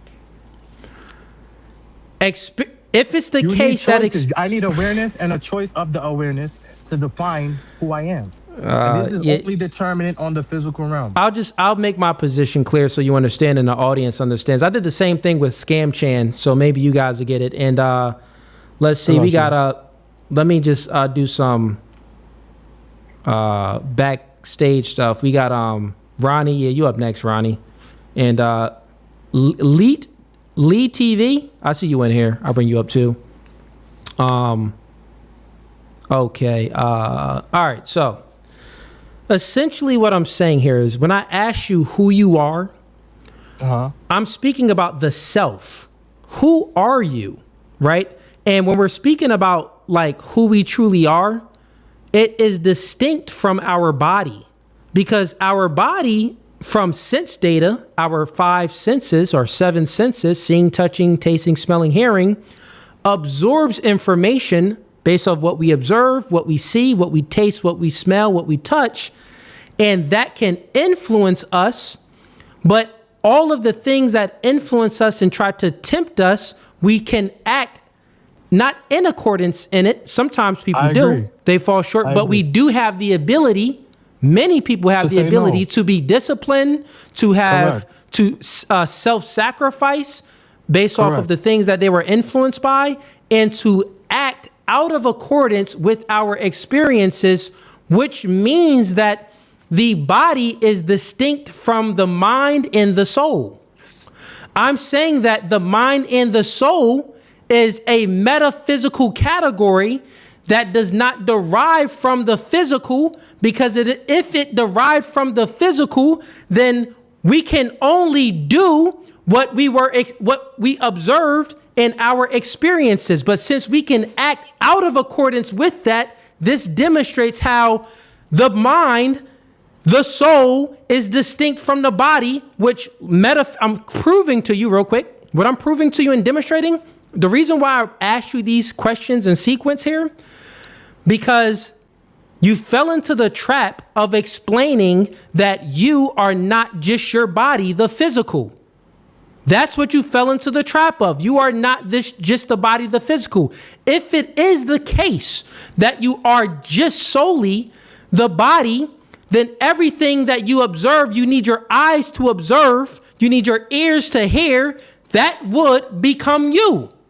But that is not you, because you act out of accordance with your external experiences. You act out of accordance with external experiences. Therefore, there's something else that's distinct from the body, which is the metaphysical, which is the mind and the soul. And I'm saying that the mind, the soul, is a metaphysical category, just like math, logic, and reason, and all of these other transcendental categories, that is not tied to the physical. It has a different ontology than the physical. The reason why I know, and I just proved it here and demonstrated how your mind, your soul, has a different ontology than the physical, because you wouldn't be able to disobey yourself. Meaning, no, real quick, meaning I want the audience to catch some game here too. Meaning, and I'm speaking slow for you so the dumb people in the chat, the atheists in the chat can understand, and not for you. I think you, and this is not for you. I'm speaking like this for the chat. Okay. I appreciate you. Yeah, but I'm speaking this way to demonstrate how we are not just the body and the physical. We are more than just the body and the physical. If it was the case that we are just the body and the physical, then we would do everything our eyes and ears and the 5 senses pick up on, and we would become that. Meaning we would have no other ability to act outside of that. And human beings do that every single day. Every day we do it all the time, which means that the self, who we are, is distinct from the body. The self, who we are, is actually eternal. In biblical scriptures, it even says you may not be biblical at all. You're probably atheist, but it speaks about this stuff and demonstrates it. And it gives evidence for that God knew us before we were in the womb. There's many different scriptures that I can go to. Now, I can go to historical evidence that demonstrates what I'm saying is correct and how what you've explained is actually correct, because you are not your experiences. All right, I'll land my plane. The floor is yours. So again, I appreciate that long soliloquy. Yeah, I'm it is a little saying bit. to you- It was a little long. It was a little long. a little bit, but you know what I mean. Again, you're asserting that I'm identifying with my body. I'm not identifying my body as me. I've never said that. I've never claimed that. I'm saying that my physical, who I am. Hold on, cool. Feel me? I'm telling you that my physical realm determines my physical experiences. These physical experiences I can choose to determine who I am. These realities that I partake in determines who I am. I cannot function of who I am without the physical realm. Again, you could ask yourself this or anybody in the chat. Did you know who you were before you were in your physical body? Nobody can answer that. You have to actually be here to determine who you are. You cannot exist outside of who the body is. I'm not saying I identify with my body, though. I'm not saying that the 76 trillion organisms in my body is me. I'm telling you that the mind that I have is a byproduct of the 76 trillion organisms in my body. Without the 76 trillion organisms in my body, I have no mind. There is no mind that can infer or deduce who I am. That's basically what I'm telling you. And that none of this can matter without a physical realm. It goes right back to we going back in a loop. I'm telling you that everything determines the metaphysical is grounded on the physical reality. You're trying to again assert the metaphysical. Is reality physical? Yes. Reality is the physical. phenomena. Nature is a phenomena that is a physical realm. Yeah. So I'll say this: you probably need to and not to I see y'all in the chat too. They trying to come at you. I know. That's cool. That's cool. Yeah. Don't mind the chat. Nah, this doesn't mean that he's. Yeah. It was a lot of them. This doesn't mean that he's low IQ. Because he does understand stuff. Like even when I debated Tyler, he has a degree in philosophy, and I don't think that you're low IQ. I think that you've been you have a belief, and like you're No. I'm just saying that you have a belief and you're firm on it. I would say that I'm open-minded. Put it that way. I'm open-minded. I'm willing to debate. I will follow truth. I don't have a firm Okay. So look, until my truth is debunked. But listen, hold on. I didn't really. Okay, go ahead. All right, go ahead. Get your floor. Go ahead. I'm saying to you that, Cooley, I'll come here with the most purest faith. I promise you. But because I had these thoughts before, because the journey you're taking, I've already had. I used to kind of somewhat think like you. So I've already passed this part. That's what I'm just trying to say. Is I've already saw it the way you saw it. I get you. Well, so my point is that. Well, that's the one mistake. That's the one mistake of thinking. Listen, the mistake. The mistake is this. The mistake is thinking that you've already thought like someone else when you didn't, because I've heard these talking points already. No. What I'm saying is you didn't because you didn't even know what. You didn't because you didn't even know what the three classical laws of logic is. You don't truly understand what logic operates in. Because of no. You don't truly. No. Real quick, you don't truly. Terminologies together. Go ahead. Doesn't mean I don't understand some. Remember, we just had the white man come up here and tell I'm not us saying that you don't understand his linguistics of how he does things. Doesn't mean we can't infer that we're intelligent people. No. I'm not saying that. I'm telling you that I have an understanding of how logic operates. Don't let the chat get to you. I'm not saying that you're not. Okay, I'm not saying. Yeah, I'm not saying that you're not. I'm not saying that you're low IQ. That's not what I'm getting at. No, it's not you. I'm saying you specifically because I didn't understand the three terminology that the white man came to. No. That's not why I'm. Logic. No. That's not why I'm saying you are acting in a logical way right now because you can speak. Most human beings that are, has their faculties together, they're acting in accordance to logic. Now, there's more logical people than. Racist, I was just trying to prove a point. But go ahead. Yeah. Don't read the chat, man. And that's why I know you were speaking that way. But listen, what I'm saying here is because I'm about to bring someone else up. I appreciate you. And what you're speaking about, I've done real quick, I'll just give you some. Just take it. You can take it as game, or you can take it as Cooley, you speaking nonsense. I don't care. I started this podcast doing dating and relationships. Prior to me starting the podcast, I was debating some politics and stuff like that on Clubhouse.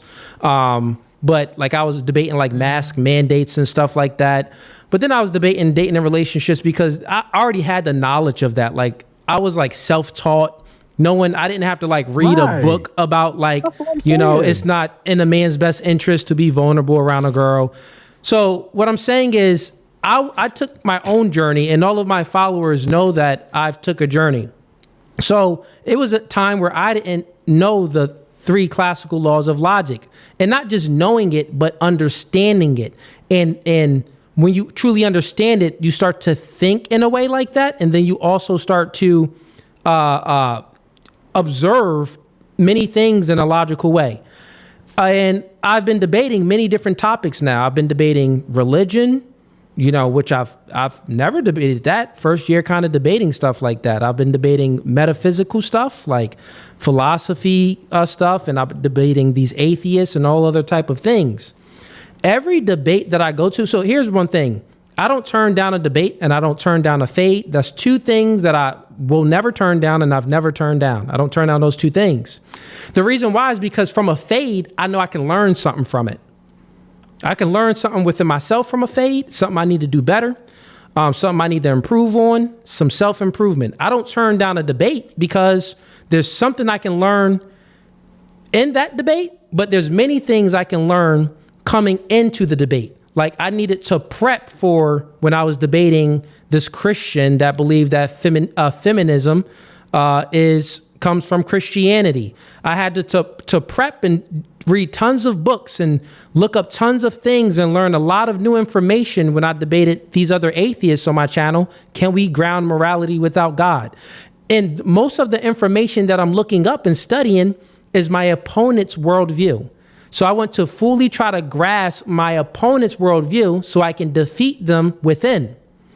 What I'm telling you here is, if you want to take it to the next level, I don't think that you have low IQ, but I think that you would find the truth if you truly try to understand my worldview. Then I'll welcome you back up, so then you can understand these concepts, what they really mean and how I'm speaking. Then maybe you can have a better argument. That's all I'm saying. Chad, I don't think he's low IQ. Look, we're not going to say that today because this brother he's been in control of his emotions. He's been in control of decorum and everything like that. So I don't think that he has low IQ at all. But listen, man, let me get some more callers up here. I appreciate you, young man. Can I just close out? I just want to close out just so I can have it and I can. Yeah. Well, I really don't like to do closeouts. No, real quick. I don't like to do closeouts because it's open panel debate night. So it's just, I appreciate you for coming up, man. And blessings to you, man. Have a blessing. I appreciate you. Thank you. Yeah, man. Of course. Yeah, because closeouts is like for 1v1 debates. That's normally when we, do our closeouts and stuff like that. We already gave our last thoughts, but yeah, there's just certain things that, people just not going to understand, man. But it's all good. Welcome to No Fugazee Podcast, Ronnie. What's going on? What do you want to debate about? I was about to go to sleep, man. That was a nice conversation.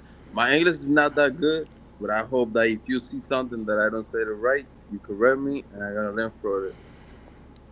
Oh, no problem, man. You said your English is not that good. Okay, go ahead and speak. Let me see if I can understand you. I understood you so far.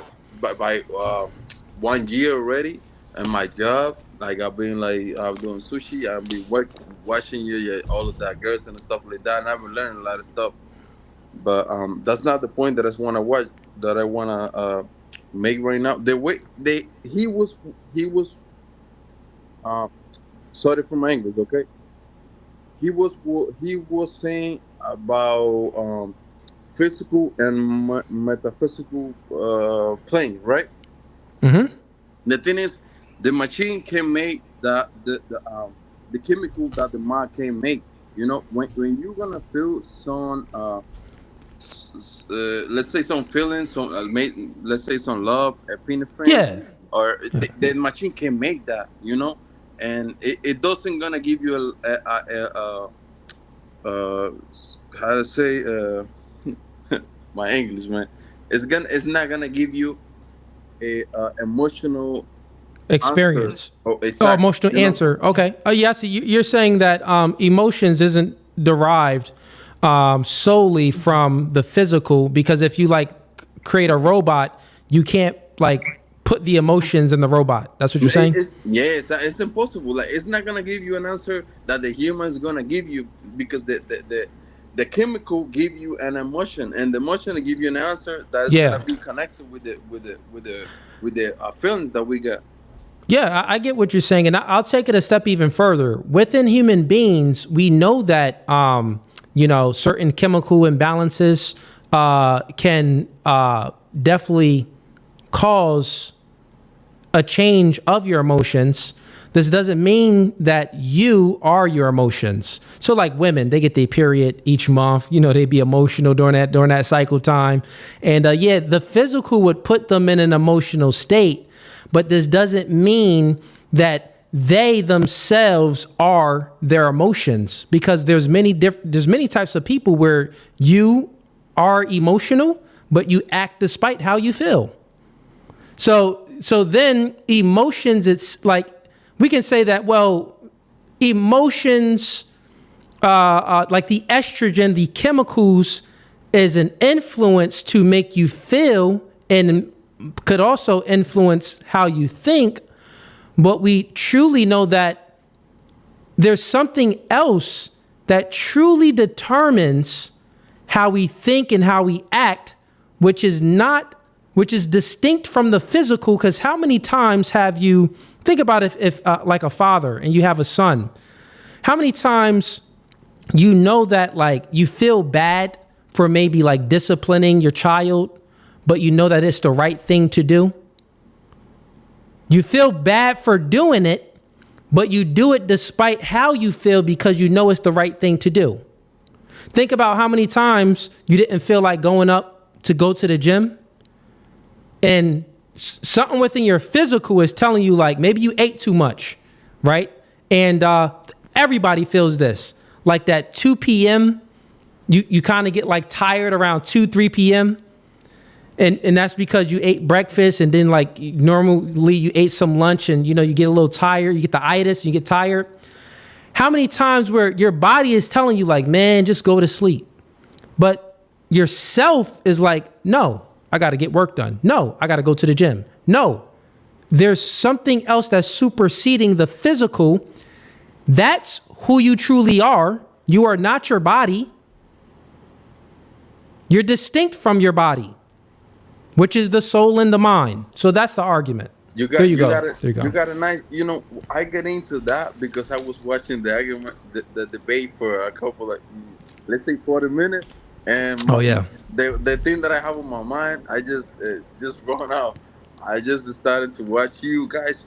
But the thing is, like, all the experience that you accumulate and the whole life that you got, is that gonna give you it's like the experience that you have is all the experience that you. Sorry, my bad. My English is not good. So, it's okay. Go ahead, man. Okay.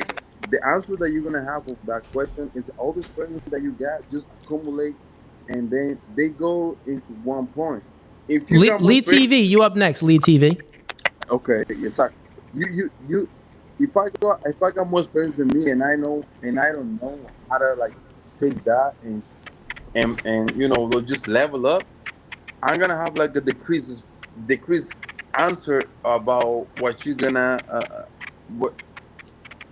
Shit, my English, man. Oh, no worries, man. Listen, I appreciate the support and you coming up. I think I understood what you were saying.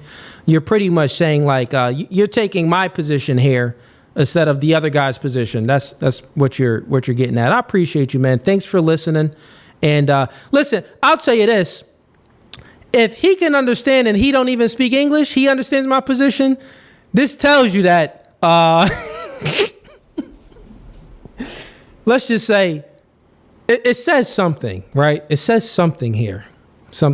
But Ronnie, I got to go ahead and let you go. I got to get Elite TV up. I've been streaming for 4.5 hours. And I was muting you at certain times, Ronnie, because when I was speaking and you were unmuted, it was giving me feedback. It was an echo. So that's why I was muting you when I was speaking. All right. So look, we got Lee TV up. He up next. I'm gonna take and we got Jeff. I see Jeff up here. Jeff, turn on your camera. I'm gonna take a quick bathroom break. I've been streaming for 4.5 hours. Quick bathroom break, chat. I'll be right back. I just need 1 minute to take a leak, right?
All right. We are back. Get the likes up, ladies and gents. I still got about 250 people in here rocking with me. I don't even think we got 250 likes. So what's going on with y'all, man? Get the likes up. Even if you are a hater, just like the show, man. Because when you like it, the podcast get pushed into the algorithm. So therefore, you can hate some more. I appreciate all my haters, too. I want y'all to keep hating. But the way you can keep hating is by liking a stream so you can see it again and hate some more. So do this for me. All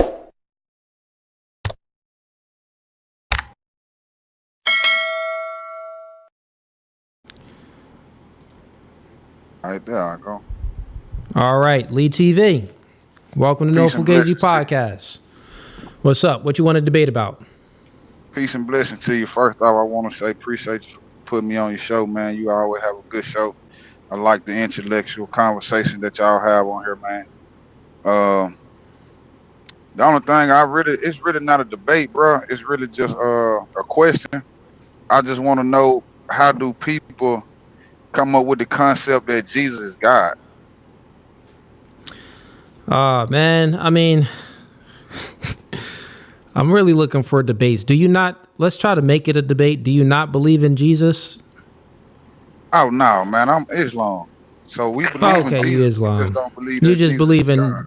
Jesus as being a person that he's not God. So man, we could get into like we would get into a whole religious debate. That's not a question. That's a debate, right?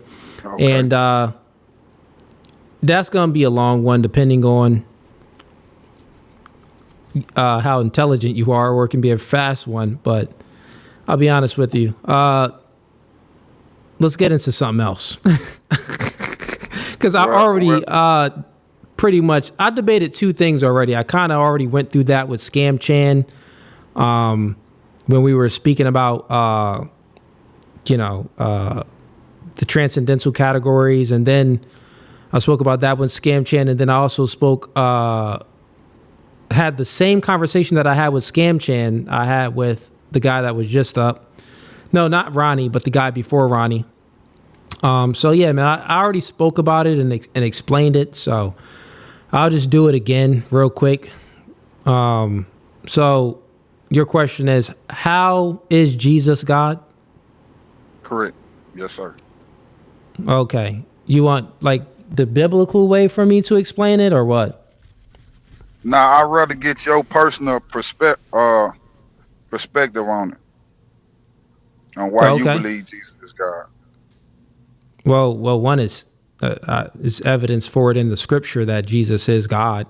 But yeah, then it just makes sense as well too, like that Jesus would be God. Like I'll say this: I had a debate. My one debate with Tyler, the last one, it was just on Sunday. He asked me a question. He said, if God is all good, then why is there so much evil in the world? That's what Tyler asked me. And I explained to him, well, it's not us that, it's not God that commits these evil acts. It's us. We commit these evil acts because God gave us free will, right? Then he asked me, well, he said, well, God could have, if he's almighty and all powerful and we have free will, God could have created another world that where Adam and Eve didn't bite the apple. Right? That's what he said. Or created another world where Adam and Eve bit the apple, but it was just less chaotic than it is now. So I said, well, yeah, God is good. And I think that since he knows everything, he actually created the world where it would be less evil as possible, the minimum amount of evil. So let's say hypothetically, God knows everything. So he's like, well, if I create this world, when Adam and Eve bite the apple, well, it's just going to be it's going to be very chaotic.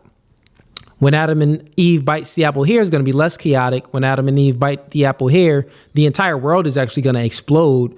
But when Adam and Eve bite the apple here, this way, human beings are going to experience less suffering and all of this.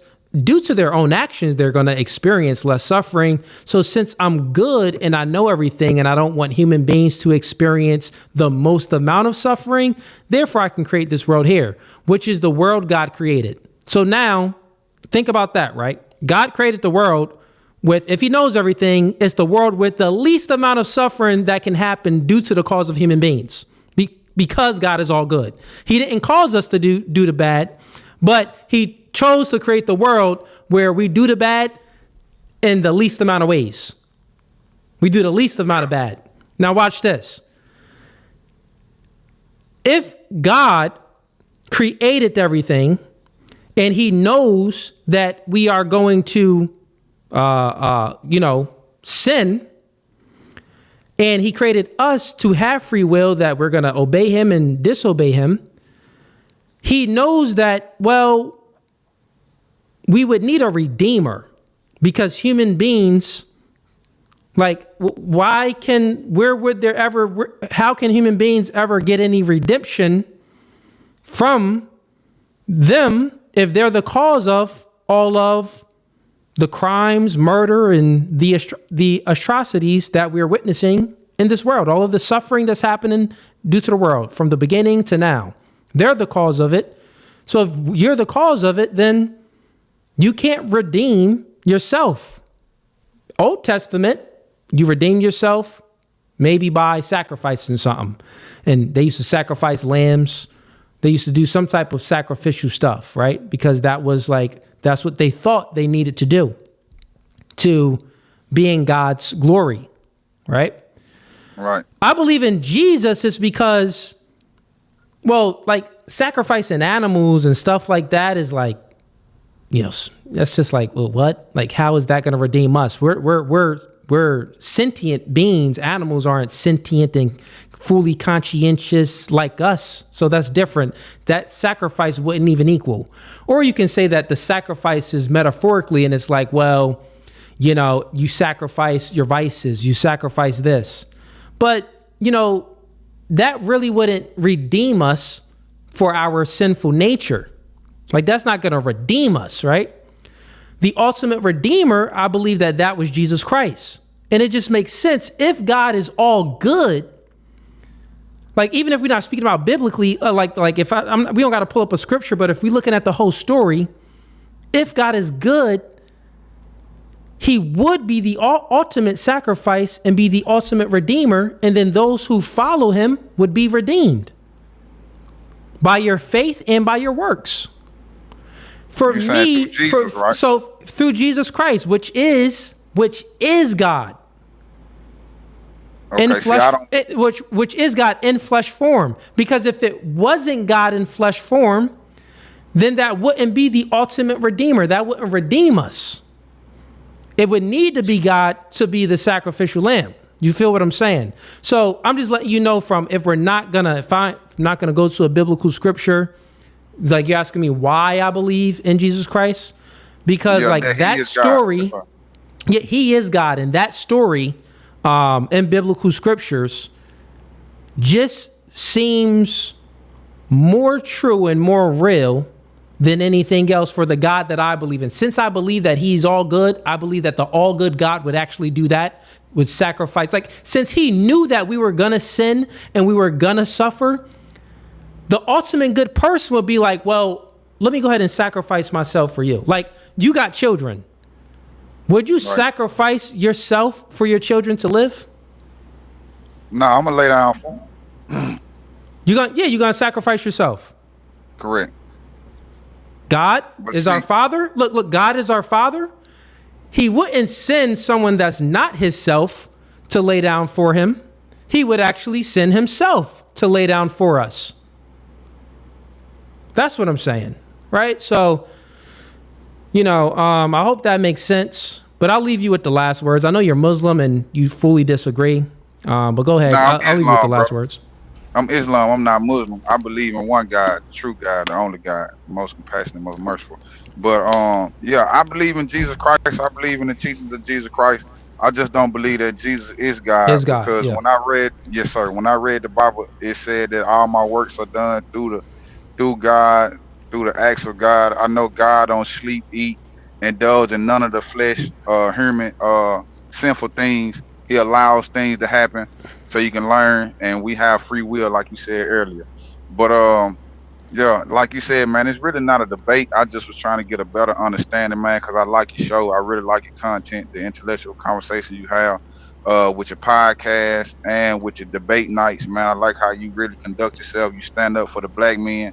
We need more black men like you and me out here in this world, man, so we can teach the positive note that it's not all about violence and destruction. I mean, we can be violent and destructive when someone is trying to cause harm or gets us out of our character, but that's not the goal that we want to push or the narrative that we want to portray.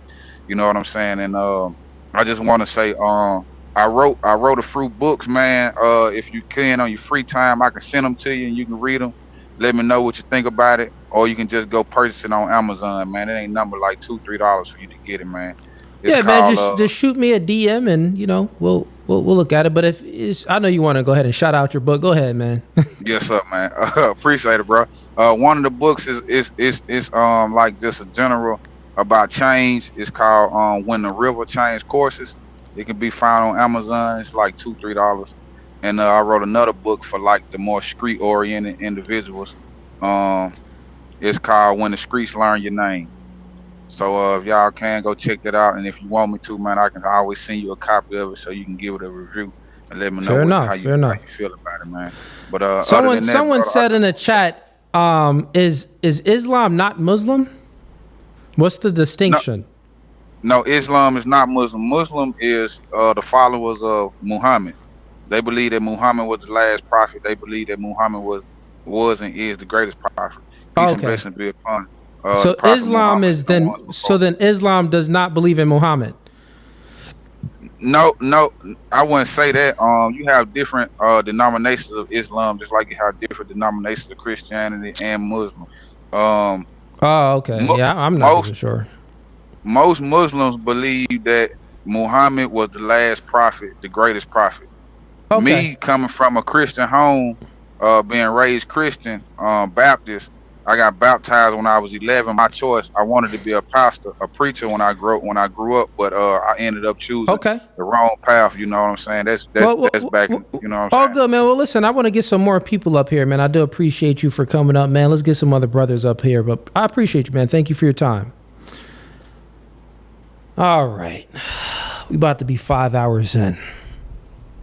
Yeah, I mean, other people do stream much longer, but I don't know. They must take breaks to eat. Jeff, I see you back here, Jeff. I got you, Jeff. Let me get to these super chats real quick, Jeff, and I got you. Ronnie, I see you like raising your hand, Ronnie. Ronnie, hit me in a private chat, Ronnie. Because since you don't speak English so well, just type it, use Google Translate, hit me in a private chat, let me know. But Jeff, you're up next. Let me just, see what these super chats talking about. We don't got many because y'all cheap tonight, but we got Vincent sends in $2, says, coolly absent humans, all the brains All the brain talk silly. Okay. We got Jeff says in $10. Logic comes from God. He created us in his image and put his life in us. Yeah. This is why when I was debating, what was the guy's name again? I don't know. The one guy I had up here the longest. He was the good faith debater. He was a good sport. I forgot his name. But when I was debating him, he was saying that all of the metaphysical categories, like everything is physical. Like logic, reason, math, everything is physical. And I tried to I refuted his claims, but he didn't understand. So I resorted to maybe speaking about something that he would understand, which is the self. And when I asked him those questions, he fell into the trap of saying that he's not the physical. Because if you're just the physical, then everything that your, five senses experience, then that would make up all of your actions. But that doesn't make up all of our actions. That's why I want the people in the chat too, the other atheists and stuff. Like, you guys don't understand. You know that you're not your experiences, and you know that you're not what you observe. You know that there's a distinction between the physical and who you truly are. We know that the physical, all right, you're physical, you hear stuff, you see stuff, and you could be influenced by things. But the simple fact that you choose to do other than what the physical is influenced by means that you are distinct. That creates a distinction from the physical. And that distinction is who you truly are. And also that distinction is called the self. That is you. That is yourself. That is not within the physical. It is a metaphysical category that transcends the physical, which we call the transcendentals. Right? And since that's the case, my argument the entire time was logic, reason, math, all of the metaphysical, the self, you, that's distinct from the physical. This is in the metaphysical category, is grounded in God, because we are created in God's image. That's the soul. That's the mind. That's who we are. You can't have logic void of math. You can't have math and logic and induction and reason void of the self. Or all of these metaphysical categories that these atheists have no evidence for. I kept asking them, do you find logic in a test tube? Can you find logic within the electrical signal that's being passed? Can you find logic in an atom and a molecule? He couldn't demonstrate it. He kept speaking about well, no. I let him use Google. I let him use Google to, find out the 3 laws of logic. And he still couldn't demonstrate how logic is actually in the physical. But I demonstrated to him how it's not in the physical, how it transcends the physical. I also demonstrated to him how his self transcends his physical body. I want all of you to pick up game and understand that. Pick up game and understand. Dana Gonzalez sends in $2, sending over a sandwich. Thank you. I'm starving. But no worries. My woman was in the kitchen cooking, right? I ain't got to negotiate with my woman how homie was getting all them phone calls during our debate. Wait, why she calling multiple times? Nah. I don't tolerate that, right? You folks out here that's in a relationship with a woman, you got to set boundaries. Don't call me multiple times. You call me one time. Me as a man, I'm the leader. I'm the authority. I will get back to you. You are important to me, so I will get back to you. Right? But right now I'm dealing with something. And you can text me too. So why you calling? Right? Call me. Very important. Hey, something going on with the kids? Come right now. Okay, got it. Boom. I seen the text. This nigga dealing with chicks that's calling him 30,000 times. Oh, man. But if you understood who you truly was, you wouldn't be tolerating that. Not gonna tolerate no insubordination.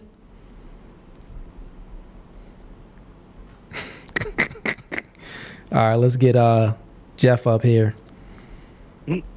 Hey, what's going on, Jeff? My mans, how you doing, brother? Love hearing your content, man. Enjoy it. Man, I believe in a lot of things you're saying is so true. What I believe is that men have gotten away from the law of God and they're trying to figure out things. And I think that's where a lot of the confusion is. If we got back to the laws of God, women would be in the place that they are supposed to be in. Men would know how to lead, but we get away from logic that God has placed in us and we try to figure it out on our own. That's where I think a lot of the confusion is coming from. Yeah, that's definitely where a lot of confusion comes from. You're right on track, man. You're right on point. And I would say that it gets deep for a lot of people, man. Like, if you want to be a man of integrity, if you say something out loud, like, try to actually, like, stand by what you say. And I would say, as I've been debating and not turning down any debates, I'll be honest, this has been making me a better man within myself, is trying to be exactly who I am. Yes, sir. You know what I'm saying? Because you don't want to be, a hypocrite. And it's not to say that I always fall short. It's not to say that I'm a sinless man. By saying this, I'm actually saying that I always make mistakes. But I think a lot of people don't understand that. They just have this view of the world that's they're always looking within instead of looking without. And if you're always looking within, you're really not going to find the answer. And also, if you're always looking within, then because within, most people think their experiences, what they've experienced, right? That's that within. Yes. That's how they view it. That's why when I was talking to the brother, he was saying that, well, my experiences kind of make my actions. But I'm like, well, does it? Then he said, no. I'm like, well, yeah, duh. So, yeah, man, I believe and I get what you're saying. I think you're spot on. And I think that we all need to understand that there is a higher power and we should look outside of ourselves and stop being so narcissistic to think that we can find all the answers within our own logic, right? And things like that. So, yeah, man, you're spot on. Yeah, the blueprint has already been written. I mean, the way things are supposed to run in the world. And I think that the fact that we think as men we know more than God. Like, the fact is, like, all of our logic, everything built in us, God put in us, just as he protects the birds that fly high in the air, and he allows the water to run off their back, the oil that he puts on their back. Everyone has a defense mechanism. Everyone has been built for their environment. We have all of these things, but we as men feel like we know better than God. And what happens is we try to figure things out on our own. You have women trying to take the place of men. You have men taking the place of women. But that's because of our rebellious nature. But when we get back to the way God has intended it for us to be, for the man to be the head of the house, for the man to rule, and the woman to be the help. God said woman was man, not the other way around. So the thing about a woman's supposed to help you as far as whatever the goal, whatever God put in you to do, the woman is supposed to help you to bring that to pass. But I think there's a lot of war going on between the women and men, which is causing a division and a rift between woman and man, which is causing division and confusion within our homes, within our households. Well, it's definitely a division between women and men, but there's definitely a division between men and men too, and women and women. There's definitely divisions there. Yeah, absolutely. But listen, man, good topic, good convo. I appreciate you for coming and giving your 2 cents. It's debate night, so I do want to get some people in here, see if they want to debate. We appreciate you, man. Have a blessed one. Likewise, you have a blessed one as well. Thanks, man. Well, your boy Lean been back here a while. Your boy Lean. Ronnie, I see you backstage. I'll read your comment. Yo, boy Lane, where you at? What's good with you, bro? You still talking to them butt naked hoes? Can you hear me? Hello? Yeah, I can hear you. Okay, okay. Oh, not much, man. I was watching your debate last time with the PBD podcast, and I just wanted to say that I kind of do agree with what they say about Myron, because he is a hypocrite. The camel toe looking ass ugly dude is a hypocrite, dude. Like Yo, what's your grief with Myron? He doesn't practice what he preached. That's all I wanted to say. Like, he's a hypocrite, man. I mean, the Jews and then the ninjas that he talked about. But PBD, I do agree with him when he said, like, not throwing people under the bus, but people like him, he deserves to be thrown under the bus when he acts like that. He doesn't practice what he preached, man. That's all. That's the only thing I disagree with. That's all. Yeah, man, I got nothing against Myron. Nothing against him at all. I don't watch him enough to see, like, you know, if he like if he's a hypocrite. Like I haven't even like with people trying to come out and say like, oh, they exposed him or whatever type of stuff is going out in the media. Even with that, I don't see any like blatant hypocrisy. So yeah, man, I just don't see it. But I'm not in a business of speaking about other people, especially where I don't know them, never met them, we've never spoke before either. So as far as what I've observed, I've never seen any hypocrisy. You know, this doesn't mean that, you know, people aren't, and also people use the wrong definition of hypocrisy though. Like, hypocrisy isn't like, people use the freaking what's the definition of it? What's the dictionary? I forgot the freaking dictionary. Urban Dictionary definition of hypocrisy. Okay. And the Urban Dictionary definition of hypocrisy is not the real definition of hypocrisy. No. And with the Urban Dictionary definition of hypocrisy, everybody a hypocrite, because if I smoke and I say that you shouldn't smoke, then I'm a hypocrite. So anything that I do and I tell you not to do, or anything that anything that I do and I tell you not to do, then, you know, I would be a hypocrite. And most people, like, even if you just want to give advice to people, advice would be a hypocrite, because sometimes maybe you haven't overcame it yourself, but you just know that it's best for someone else not to do it. So you give advice and say, hey, don't do this, even though I do it. That's not necessarily hypocrisy. So, the thing is, it's like when he makes a mistake and then because he has his own channel, Castle Club, where he have gardener members and they pay monthly.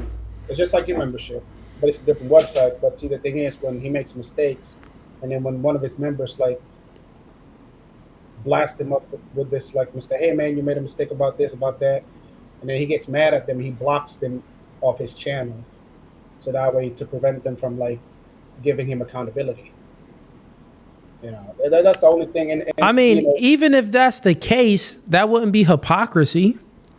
What do you mean? Well, that wouldn't be hypocrisy. Well, I mean, like that's not anything. Like, that's not anything. I keep it no Fugazi. I speak about my L's and my W's. I'll and that's why I watch if you, man. other people can speak about my L's too, I'm not gonna block them, right? But like, if people are straight lying, like in a chat, I have moderators that moderate the chat and they block people all the time. Like, they'll get them out of here, block chat, block comments, delete comments. That's because people are spamming comments, or they're just blatantly lying, or they're trolling. Yeah. Then yeah, that'll be blocked. But yeah, man. But listen, man. I'll say it like this. That nigga ugly as fuck. He looked like he hasn't slept in 10 years, man. Listen, man, nothing about Myron, man. I got that's not my type of style of talking about people that I don't know and I never met. Well, that's why I watch it. You're real, man. You're real. Especially, well, I appreciate that. Especially where we got to be honest. One of the reasons why you started watching me would be because of Myron, right? It will be because of him. Not really. I'm sure you probably found my show because you were watching Fresh and Fit, right? Or Not Fresh and really. Fit was here before me. I was watching Anton Daniels too, and then mediocre tutorials, and then I saw you in one of the compilations of.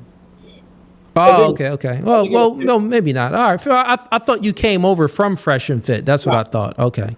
Not really. I mean, I was watching Sim Saber Sam, and I saw one of your compilations that you're roasting one of the ladies, and I was like, I thought that was funny. So I'm like, then I went to your channel, okay, and then I started watching you from there.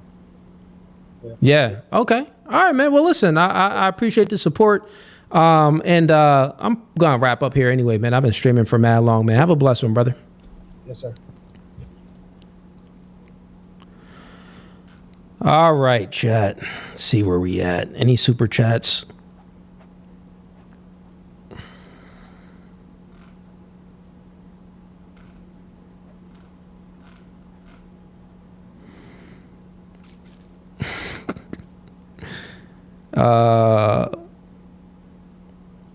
Yeah, I see. Yeah, that was Yo Boy Lame. Yo Boy Lame. I brung him up because one, he's like a day one supporter. He been, supporting the stream, probably like when I was like 3 months in. So that's why I went ahead and brung him up. And he was waiting backstage for mad long. We don't got any other callers backstage really. Reason, I know Reason. I have to get to you next time, Reason. I'm sorry, man. Reason, we'll get there next time. I'll prioritize you, Reason. I got you, bro. I'll prioritize you, man. Next debate night is this Thursday, 6 p.m. Eastern Standard Time, like tonight. And I'll prioritize you, Reason. I got you. You'll be priority number one. So just come in on time. You'll be the first one up. Peace, man. All right. How many likes are we at? That's crazy. Hey, I'm not liking the podcast. Oh, we're at 238 likes. All right. So listen, man. I don't know if you guys are aware. We still got over 200 people in here. We got Yobo Lame says $5. For the church. Thanks, Homeless Piccolo. Appreciate you, man. So if you want this microphone and if you want free merch, just click the second link that's in the description. And it's the merch too. And sign up for my sponsor. I turned down a lot of sponsors because they're like degenerate and it's just against my beliefs. But Aura is a good sponsor. They do identity theft protection. You get 14 days free, and you guys seen the sponsorship video, but they do a whole lot of things. They help me out as well. 14-day free trial. So you sign up for 14 days, man. If you don't like it, you're not going to get charged. Just cancel it, right? And I'll send you this shirt for free. Right? You like that logo? That logo right there, fire. And then God over man, man over woman, woman over children. We only got larges and mediums because we ain't little niggas over here. We don't sell smalls. Listen, if you a man and you fit in a small, you need to get in the gym, brother. That's what you need to. You don't qualify to even purchase merch from me if you a small, right? So if you a man, get in the gym, get a little bigger. I only sell mediums and large. Now I need to start selling extra large, but we ain't got extra large right now. So if you are extra large, you probably obese. So that means you need to get in the gym and lose some weight too. So either too little or too big. So one of them ain't right. You need to get in the gym. And we only sell the shirts for the people that's right. The mediums and the largest, right? So get free merch, man. I sent out tons of merch already for free. Click the second link in a YouTube description. Let me just show you guys how easy it is, man. I'm going to walk you guys through it. for the low IQ people in the chat that don't know where the YouTube description is. So we got 179 people in here. We should have 179 people sign up and I'll send out 179 shirts for free. You don't have to do anything. You get free service from Aura, identity theft protection. They see if your if your ID was stolen, like your social security number or anything like that. Also, if there's a lot of scam sites, these broker sites where they take your information and they'll sell your data to other corporations, which I found out tons of my data was stolen. And then they'll also get it removed off of those sites for you. And they did that. Bro, I signed up. They did that within 2 days of signing up. Told me where my data was, took it off, removed them off of them sites, showed me proof of it. It was certified that it was removed off. So I'm like, this is free service for free, which protects my identity. This, going into 2026, we are in 2026. Everybody needs this. Everybody. Why not? So look, this is how you do it. 1 second here. I'm going to share my screen with you guys. So that second link, this link here is Aura. You click that link, sign up, show me proof that you signed up by taking a screenshot of you signing up and completing the sign up application. And when you send me the screenshot, send me your mailing address and I'll mail you a shirt. That's how easy it is. And you can send me proof of this on any of my social media links right here. So you can hit me up in Discord, show me proof. You can show me proof on Instagram. You can show me proof on TikTok. You can show me proof on Facebook. Wherever you, in my email, you can email me. See my email right there. You can email me the proof. So wherever you want proof at, you can send it to me. We got 180 people in here. We get 180 people to sign up. Well, actually, once we get 50 people to sign up, your name goes in a raffle to win this. So not only do you get free service of Aura, their trusted company, and you can look it up before you even sign up. So you can click the link and then look in Aura and see it's official, bro. So you get 14-day free service. You could cancel it anytime. Then you get free merch. And then your name goes in a raffle to win a brand new, haven't even been opened. Still got that little tape right there, right? Haven't been opened. A brand new Shure microphone. And I like this microphone better than this microphone because this microphone, yeah, it's the Joe Rogan microphone, like they all say. But for this microphone, you need a cloud lifter because it suppresses the audio so much. You need a cloud lifter to help with the gain. And a cloud lifter is $250. So this mic is like $400. Then you need a cloud lifter that's $250. So, but this mic is around like $200. This is a $200 mic. Or I think around $250 this one may be. And it doesn't need a cloud lifter because the audio is not suppressed as much as this mic, and it does good. You see me with this mic on my dating and relationship shows all the time. So, without further ado, go ahead and sign up for Aura. It is free. Get the free merch, and you'll have a chance to win a free microphone. Yeah, it is a scam chan. It's a sweet mic, man. And then when you think about it, like say if you want to come up and join Open Panel Debate Night, you'll have a microphone. Audio will be crispy clean. So once we get to 50 people, that's when I'm going to do the raffle, right? So go ahead and sign up. But regardless, you get the merch. All right, enough of that. But, all right, chat, appreciate all of you. Thank you for the support. Tonight was a successful debate night. Even though I'm fully shadow banned, I think we only had like a max of 330 people in tonight, which is crazy. Yeah, keep supporting We'll weather the storm of this shadow ban like we always do. And you guys will see the numbers go back up, because I know you guys are like, come on, Cooley, we support you. What's going on with the numbers? It's going to get back up. That's just what happens.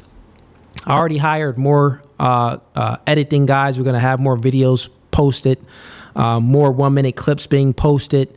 And yeah, man. But anyways, this podcast is No Fugazi. Peace. No Fugazi. Fugazi.